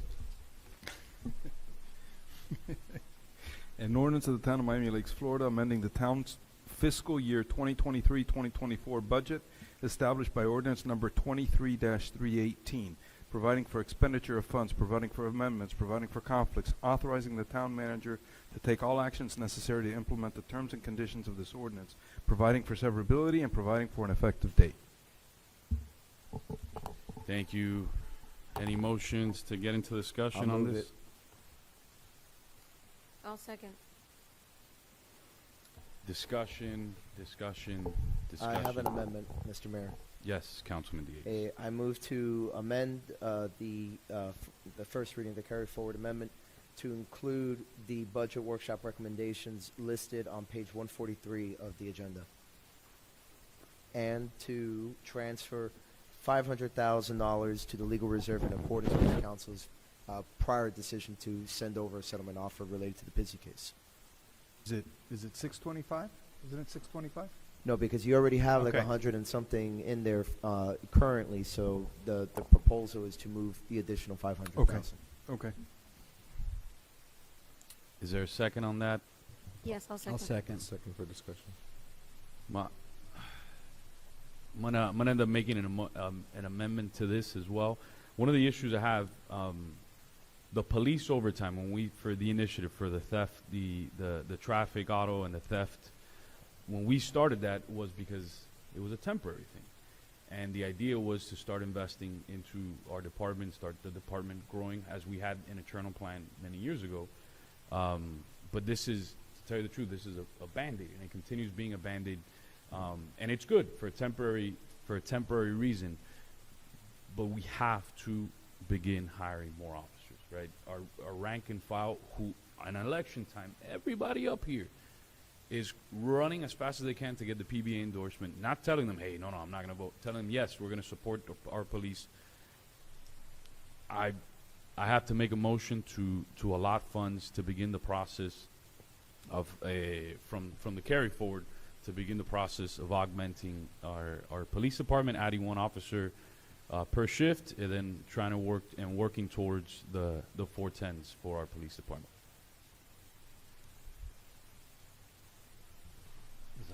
There's a motion. I made a motion to amend Councilman Dieguez's motion to begin utilizing a carry forward and coming back in second reading with a plan that shows hiring of an officer this year, and then every year after that you got to add another one, or add however staff comes back, and start working towards the 410s, which is afforded to our regular employees during the summer and should be afforded to our police officers who risk their lives. Would you be fine with just, with them coming back with a plan that hires just one officer? The 410s language and all that, you're going to have to bring us up to speed, and it's probably not, there's not enough time maybe for that tonight. Yeah, if they could bring it back for the second hearing, but allotted within the budget, to work the numbers out within the But budget. for one officer for this year. That's a start. But just to clarify, that's your motion. Yes. Okay. Yes. Is that in Mayor, maybe it's just for discussion once it gets a second, but so you're basically removing the police overtime initiative and using that money in lieu to start hiring an officer? It could, or within these weeks between first reading and second reading, to come back, to find all the funds in here, to come back to have us hiring that first officer. I want to give staff. It could. I think that's happening already, and I don't know if at least it came up in some of the questions that I've asked of the manager and our police staff. I think there's a hybrid plan that they're working towards right now to already start implementing the 410 shift, and I believe we even have a workshop scheduled that's going to look at some of these public safety concerns, because you have been pounding that narrative pretty since last budget cycle, right? Let's hire. We've taken this position of the overtime. So I don't know if we're already on similar paths to have staff come back with something. And at least I believe, Manager, you told me something. There's some conversations that are being had between the major and his staff and us about looking at police staffing and looking at different alternatives. But it has to be coupled with ultimately, and that's why it's super premature. So I wouldn't even want to talk about the specifics, because it's far from being flushed out. But it has to be coupled with added staffing on the street. In other words, just to hire more people to provide more vacation slots or what have you. That's not because there's no benefit derived. If we develop a plan that calls for adding more officers, whether it's 1, 2, 3, 100, it has to be coupled with an enhancement of service delivery out on the street, because I think that's where it could be justified to the residents is we're being asked, we're asking you to fund this extra level of service, but there has to be a tangible result at the end. And that's why I don't think that it would be anything that's ready to be flushed out at this point, but it would be something that can be flushed out during the regular budget process for implementation in October. That's where I think that it would be ready by the time that we beat it up and make sure that there is a tangible result at the end in service delivery. I mean, just for all practical purposes, right? The reason that we have the budget workshop is to not get into this kind of trying to balance the ledger, right? And providing very clear direction to Melissa and her staff, which then have to make this into, and you have to make this into a workable product, right? So what I'm looking at is, if we're going to hire a new officer tomorrow, because that's the will of this council and that's a discussion of the item that's being proposed, because that puts us on a path to immediately start making that impact. It's going to have to come out of somewhere here on the budget. I'm trying to look at where it's going to come from. The only thing that I see that's kind of in that realm is the 120 police overtime. Yeah, it's a zero-sum game. So if you're 100% right, if we take it and the dollars that are in this item here with the workshop recommendations that there seem to have been consensus from this council that night, if we were to implement and add something different, like another officer or 2 extra officers, it would have to come at the expense of something here. That's You're what I'm trying to right. get to, Yes. which is just trying to understand the mayor's motion. What is the plan to get to where you're kind of... So that's the main point is, this is coming back. So have staff with our direction, not historically, the last several years, management of the town has been against hiring officers, right? They see, and this is not a disrespect, this is just the reality. They see policing similar to the fire department, right? Which is calls of service. Yet, our rank and file officers, not only what I hear on the street, but what they put in their survey is, hey, we do a lot more than wait for a call. We're patrolling, we're taking radar, we're doing X, Y. I mean, there's a lot of things that go into police work, and that's why they're asking, hey, we don't have enough men and women on the street. So my motion is to, between now and second reading, to prioritize. If it's taking 10,000 from each, so whatever it is, any item to prioritize between now and then, that the council says, hey, we need to hire, starting now, that 1 new officer. And have staff come back, hey, we moved $10,000 from this line item, 5,000 from this line item, 5,000 from that one, 10,000 from this, 50,000 from that one, and this is where the money's coming from. We're going to get all of these at maybe a lower number, but this is where the money's going to come from to hire the officer. So I don't want to say tonight, hey, we could, but I'd rather give staff that leeway between now and then. Look, the reality is, and you heard it right now, we're getting this conversation. No, let's see, come to the budget cycle. We'll see what happens in October. Look, the reality is staff, and this is not a disrespect, staff does not want to hire. They see it as a level, you hear the lingo, the level of service, the response, how many calls are they getting?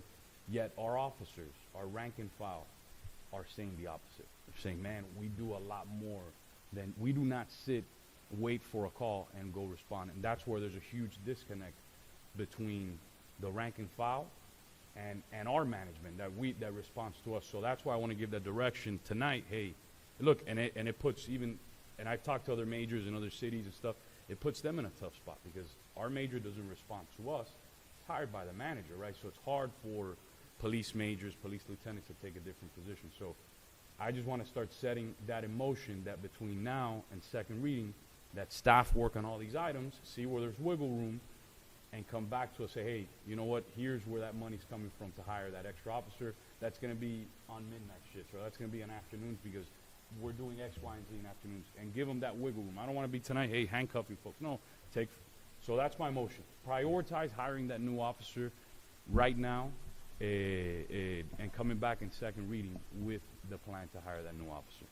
Through the chair. With, to the point where. My only where Councilman concern with Diego that said. is that the number one thing that I get requested from my rank and file people and healthcare services, they want more staffing because it helps them, right, with their workload. And I don't understand that workload enough, right? I can tell you what it takes to run maybe a healthcare setting, right, like what I do, but this is where I come back and defer to our command staff, right?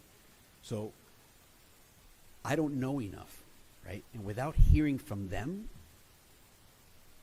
God, I would be so, like, I would just feel like I'm not qualified, right, to say that this is the solution, right? And that's my concern, that we're saying, with the passage of this, we must hire one person, because that's going to put us on the right track. What I've heard from management is, we're listening to your concern. We're trying to get to where you're at.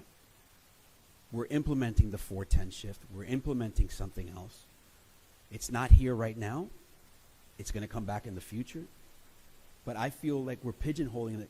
We must hire one officer right now because that's really the thing that we need to stump on, or that's the selling point. I don't know if that's true or not, right? I'm telling you again.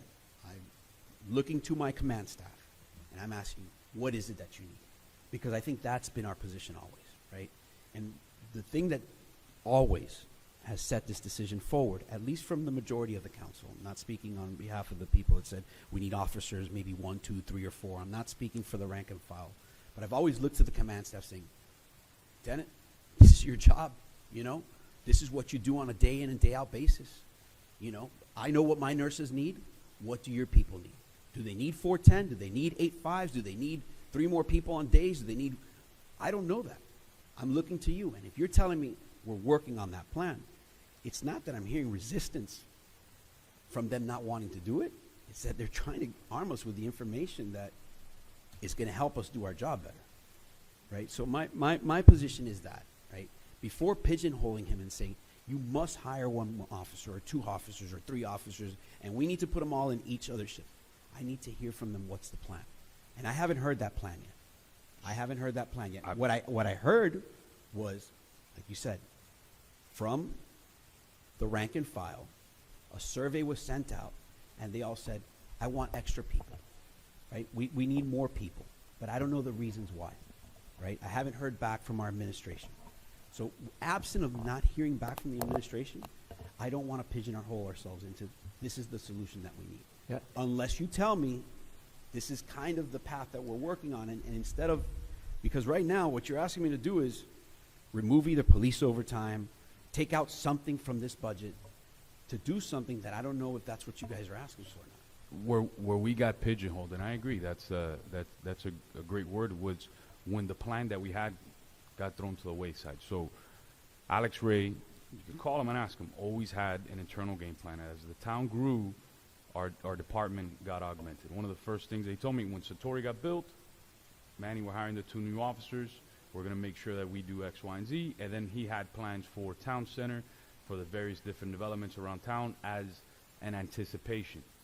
Been talking about this, and so the part where I get, and not with you, Councilman, just overall with the process, where I get frustrated. I've been talking about this almost 4 years, and it got to the point where I've had to vote no, to send that message, vote no on the budget, just because I don't agree with the process. That's why I'm continue to push this forward, and I've pushed it forward 1,000 times. But look, I respect your perspective and the governor's perspective, but I'm going to stick with that motion, and we'll go from there up or down. Hey, Councilman Garcia. Yeah, of course, the respect of the town manager and the major and the officers who said in the survey, yeah, we can use more people. I am 100% convinced that if over the next 3 years we add 3 officers to the force, that the major is going to be grateful, and he's going to find places to put them nights and weekends, where right now we're weak. And I don't want to speak for him, but I don't think he's going to say, no, you know what, I'm better off without those 3 officers. unless there's some equipment that he needs that he would say, oh, actually, we need this type of equipment, or we need this, or we need newer body armor, or whatever it is that he needs for the existing officers, then I would listen to that argument and say, okay, wait, he's got some needs that he might be able to use. But I'm almost 100%. I'm 100%. If we add an officer a year for the next 3 years, I think the force and I think the town will be better off for it. Now, we don't want to get into weeds right now, but asking the manager to take a look at this for the second reading, like for example, $40,000 in curbing for 117th Trail Park. Honestly, those curbs, to me, I've never been a real fan, and I think that can be held off. $10,000 for extra 4th of July fireworks. Sure, if you ask our residents, hey, would you like 5 more explosions or an extra officer? They'd say, give me an extra officer. Okay. The K9 Cove improvements. I love dogs, but maybe we can. That's another $25,000. The lighting at Veterans Park, I understand.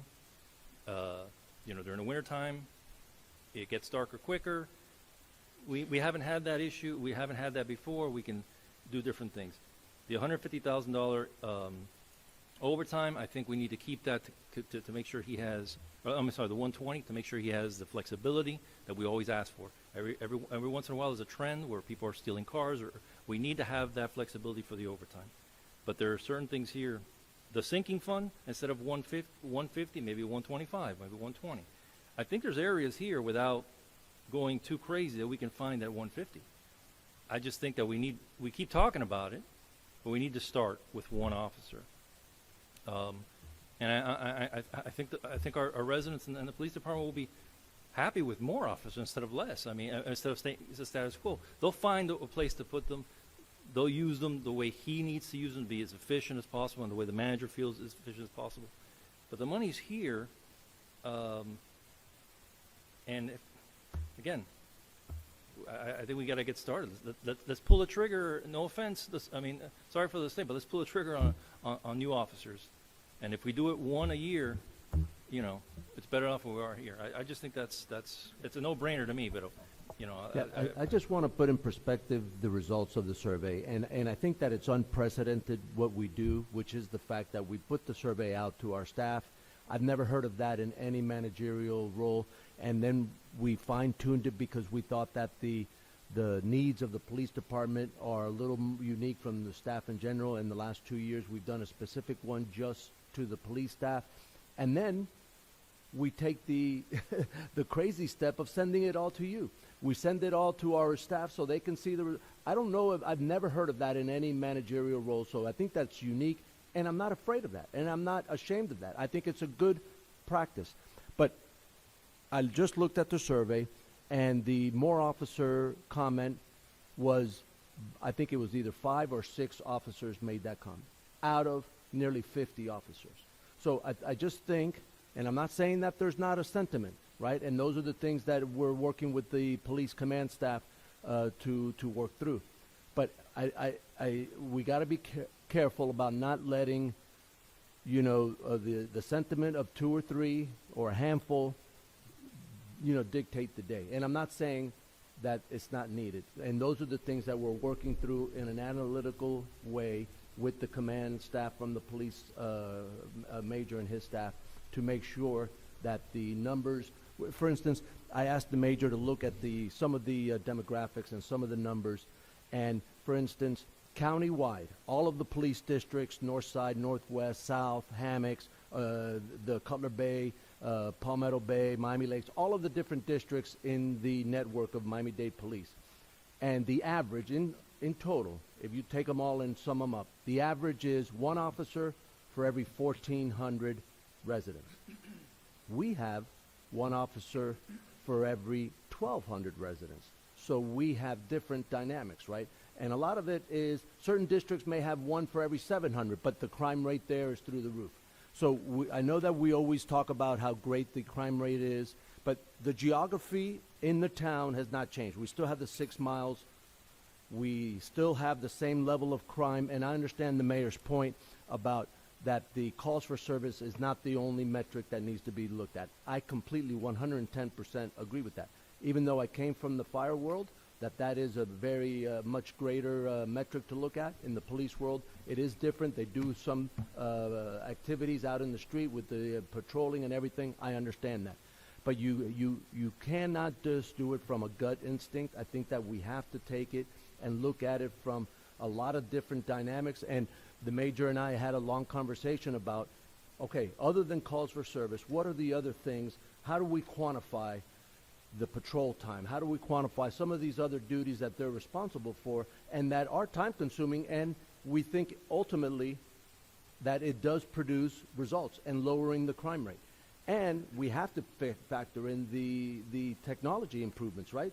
That's why we made the investment in LPRs and other things, is for that to have a tangible result, and we have had that, right? So we have to take, there's a lot of different factors. We can't just say, well, my gut tells me more people, more officers. I think that's just taking a shortcut, and we have to take this more analytically, and that's the very step-by-step approach that we're taking in conjunction with the Major and his staff. All right, so, and again, I'm trying to help us all get to the same place. We're talking about 4 months, right? A third of the year. Assuming that the office is 150,000, a third of that is 50,000. So really what we're trying to get to is a $50,000 price tag to get us to start having that conversation. Because I understand what the mayor's trying to do, right? It's part of something that I've seen happen time and time again. Let's inch this issue forward, right? But at the same time, I can't be blind to what's happening with the officers, right, or who responded. It may be that he needs one officer, right? For us to get there, it's going to be 50,000. Where's it going to come out of, right? Well, I got that. But for right now, I'm just trying to get through here. Is the 50,000 going to come out of the 120 overtime, right? And maybe we reduce the overtime to 70,000, right? I'm just trying to get this item through, right? And without it necessarily being beaten up to. Yeah, and the answer to your question is I don't know. The mayor, I think his proposal is for us to, take this back and then bring back some ideas on how this could inch forward. And that's what we would bring back in June. Okay. I'm done with my comments. I wanted to add something. Councilman Marrano. There's a couple of things. It's late and I'm tired, so I may not be very kind. I would have appreciated this conversation, Mr. Mayor, during the budget workshop.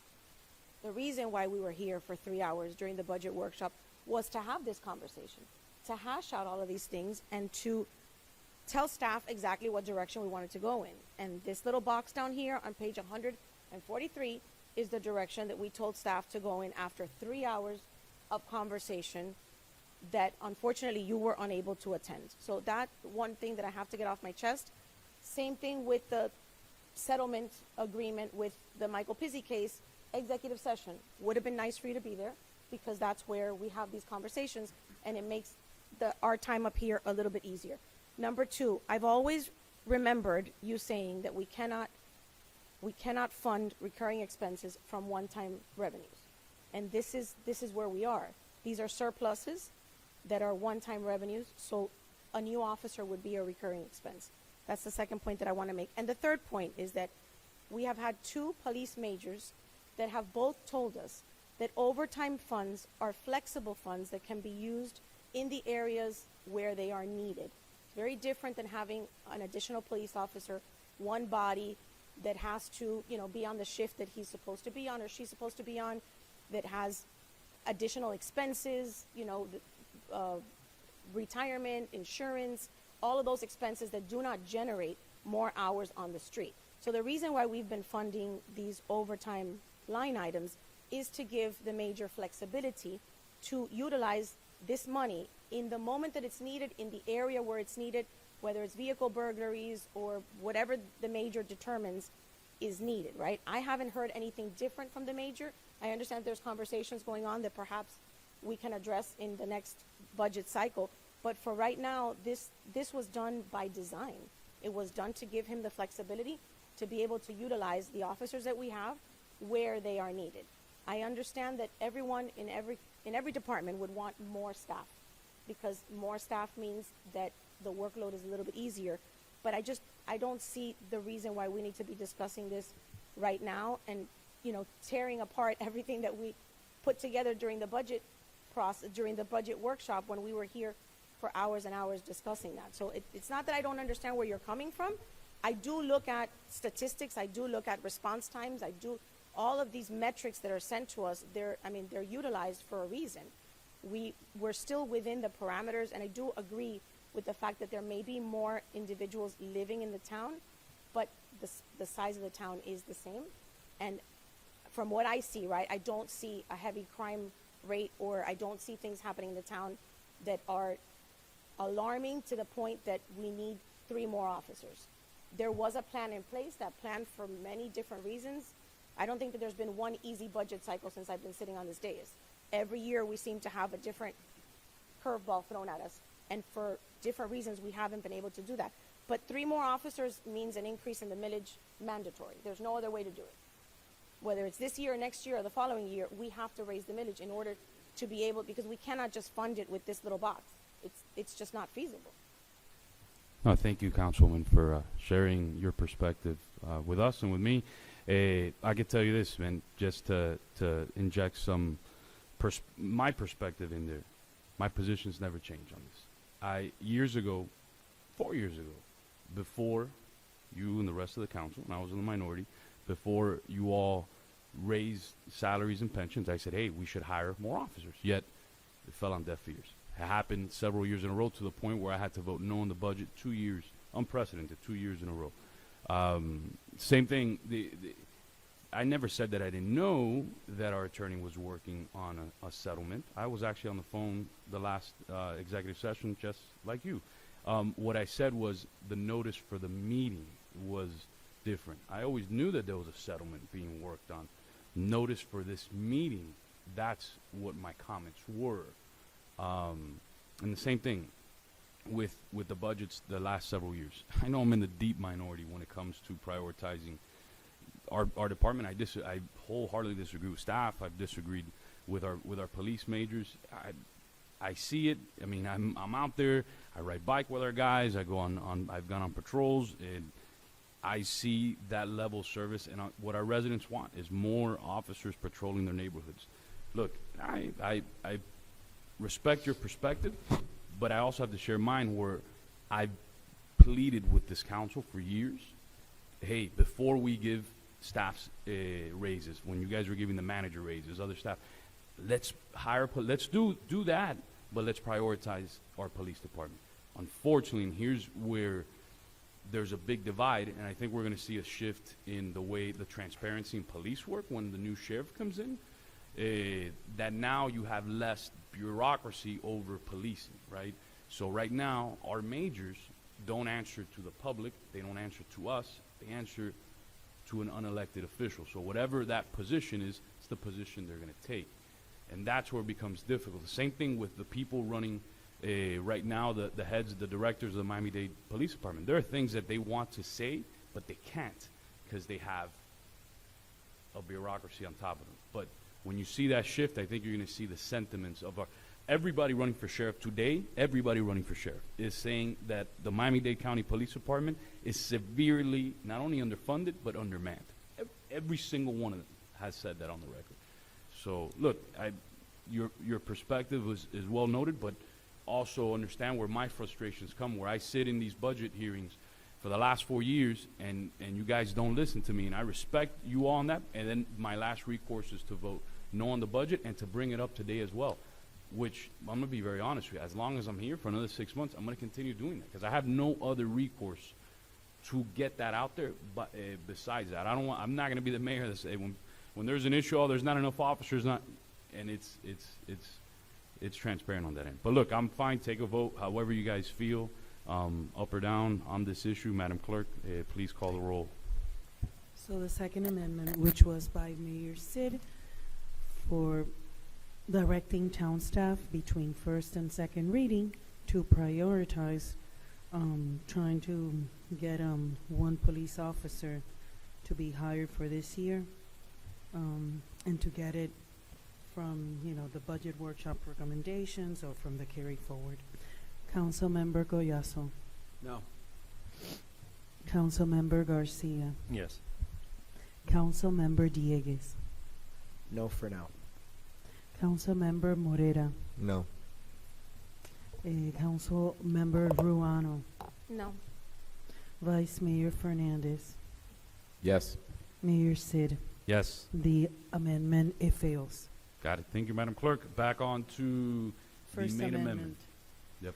So the first amendment, just to remind all of you, was from Councilmember Dieguez, seconded by Councilwoman Ruano, which was to accept the ordinance in first reading, but to include as an amendment the budget workshop recommendations, which are included on page 143, and to transfer $500,000, I believe I copied to the town attorney line item, to the legal reserve. Okay? On that amendment, Councilmember Dieguez, Yes. Councilmember Morera, Yes. Councilmember Garcia, No. Councilmember Collazo, Yes. Councilmember Ruano, Yes. Vice Mayor Fernandez, No. Mayor Sid. No. Okay, the First Amendment passes. And now, yes, ordinance in first reading, item 11A, motion as amended. Councilmember Morera, Yes. Councilmember Garcia, No. Councilmember Dieguez, Yes. Councilmember Collazo, Yes. Councilmember Ruano, Yes. Vice Mayor Fernandez, Nope. Mayor Sid. No. Ordinance in first reading passes. Item 11A. Thank you, Madam Clerk. We're on to the next item, which is the consent I'll move it. calendar. Second. All those in favor? Aye. Aye. Any opposed? Seeing none, the motion passes. Are we continuing or we're done? We're done, right? Move Yeah, to the adjourn. motion to extend was only to cover those three remaining items: Pizzi, the carry forward, and the consent. There was The other items I think we're gonna get moved over to. There was only one item I put on there just to see if you guys wanted to sign a letter or not. If you guys, it was real quick. I'll be open to extending just to. I'll second.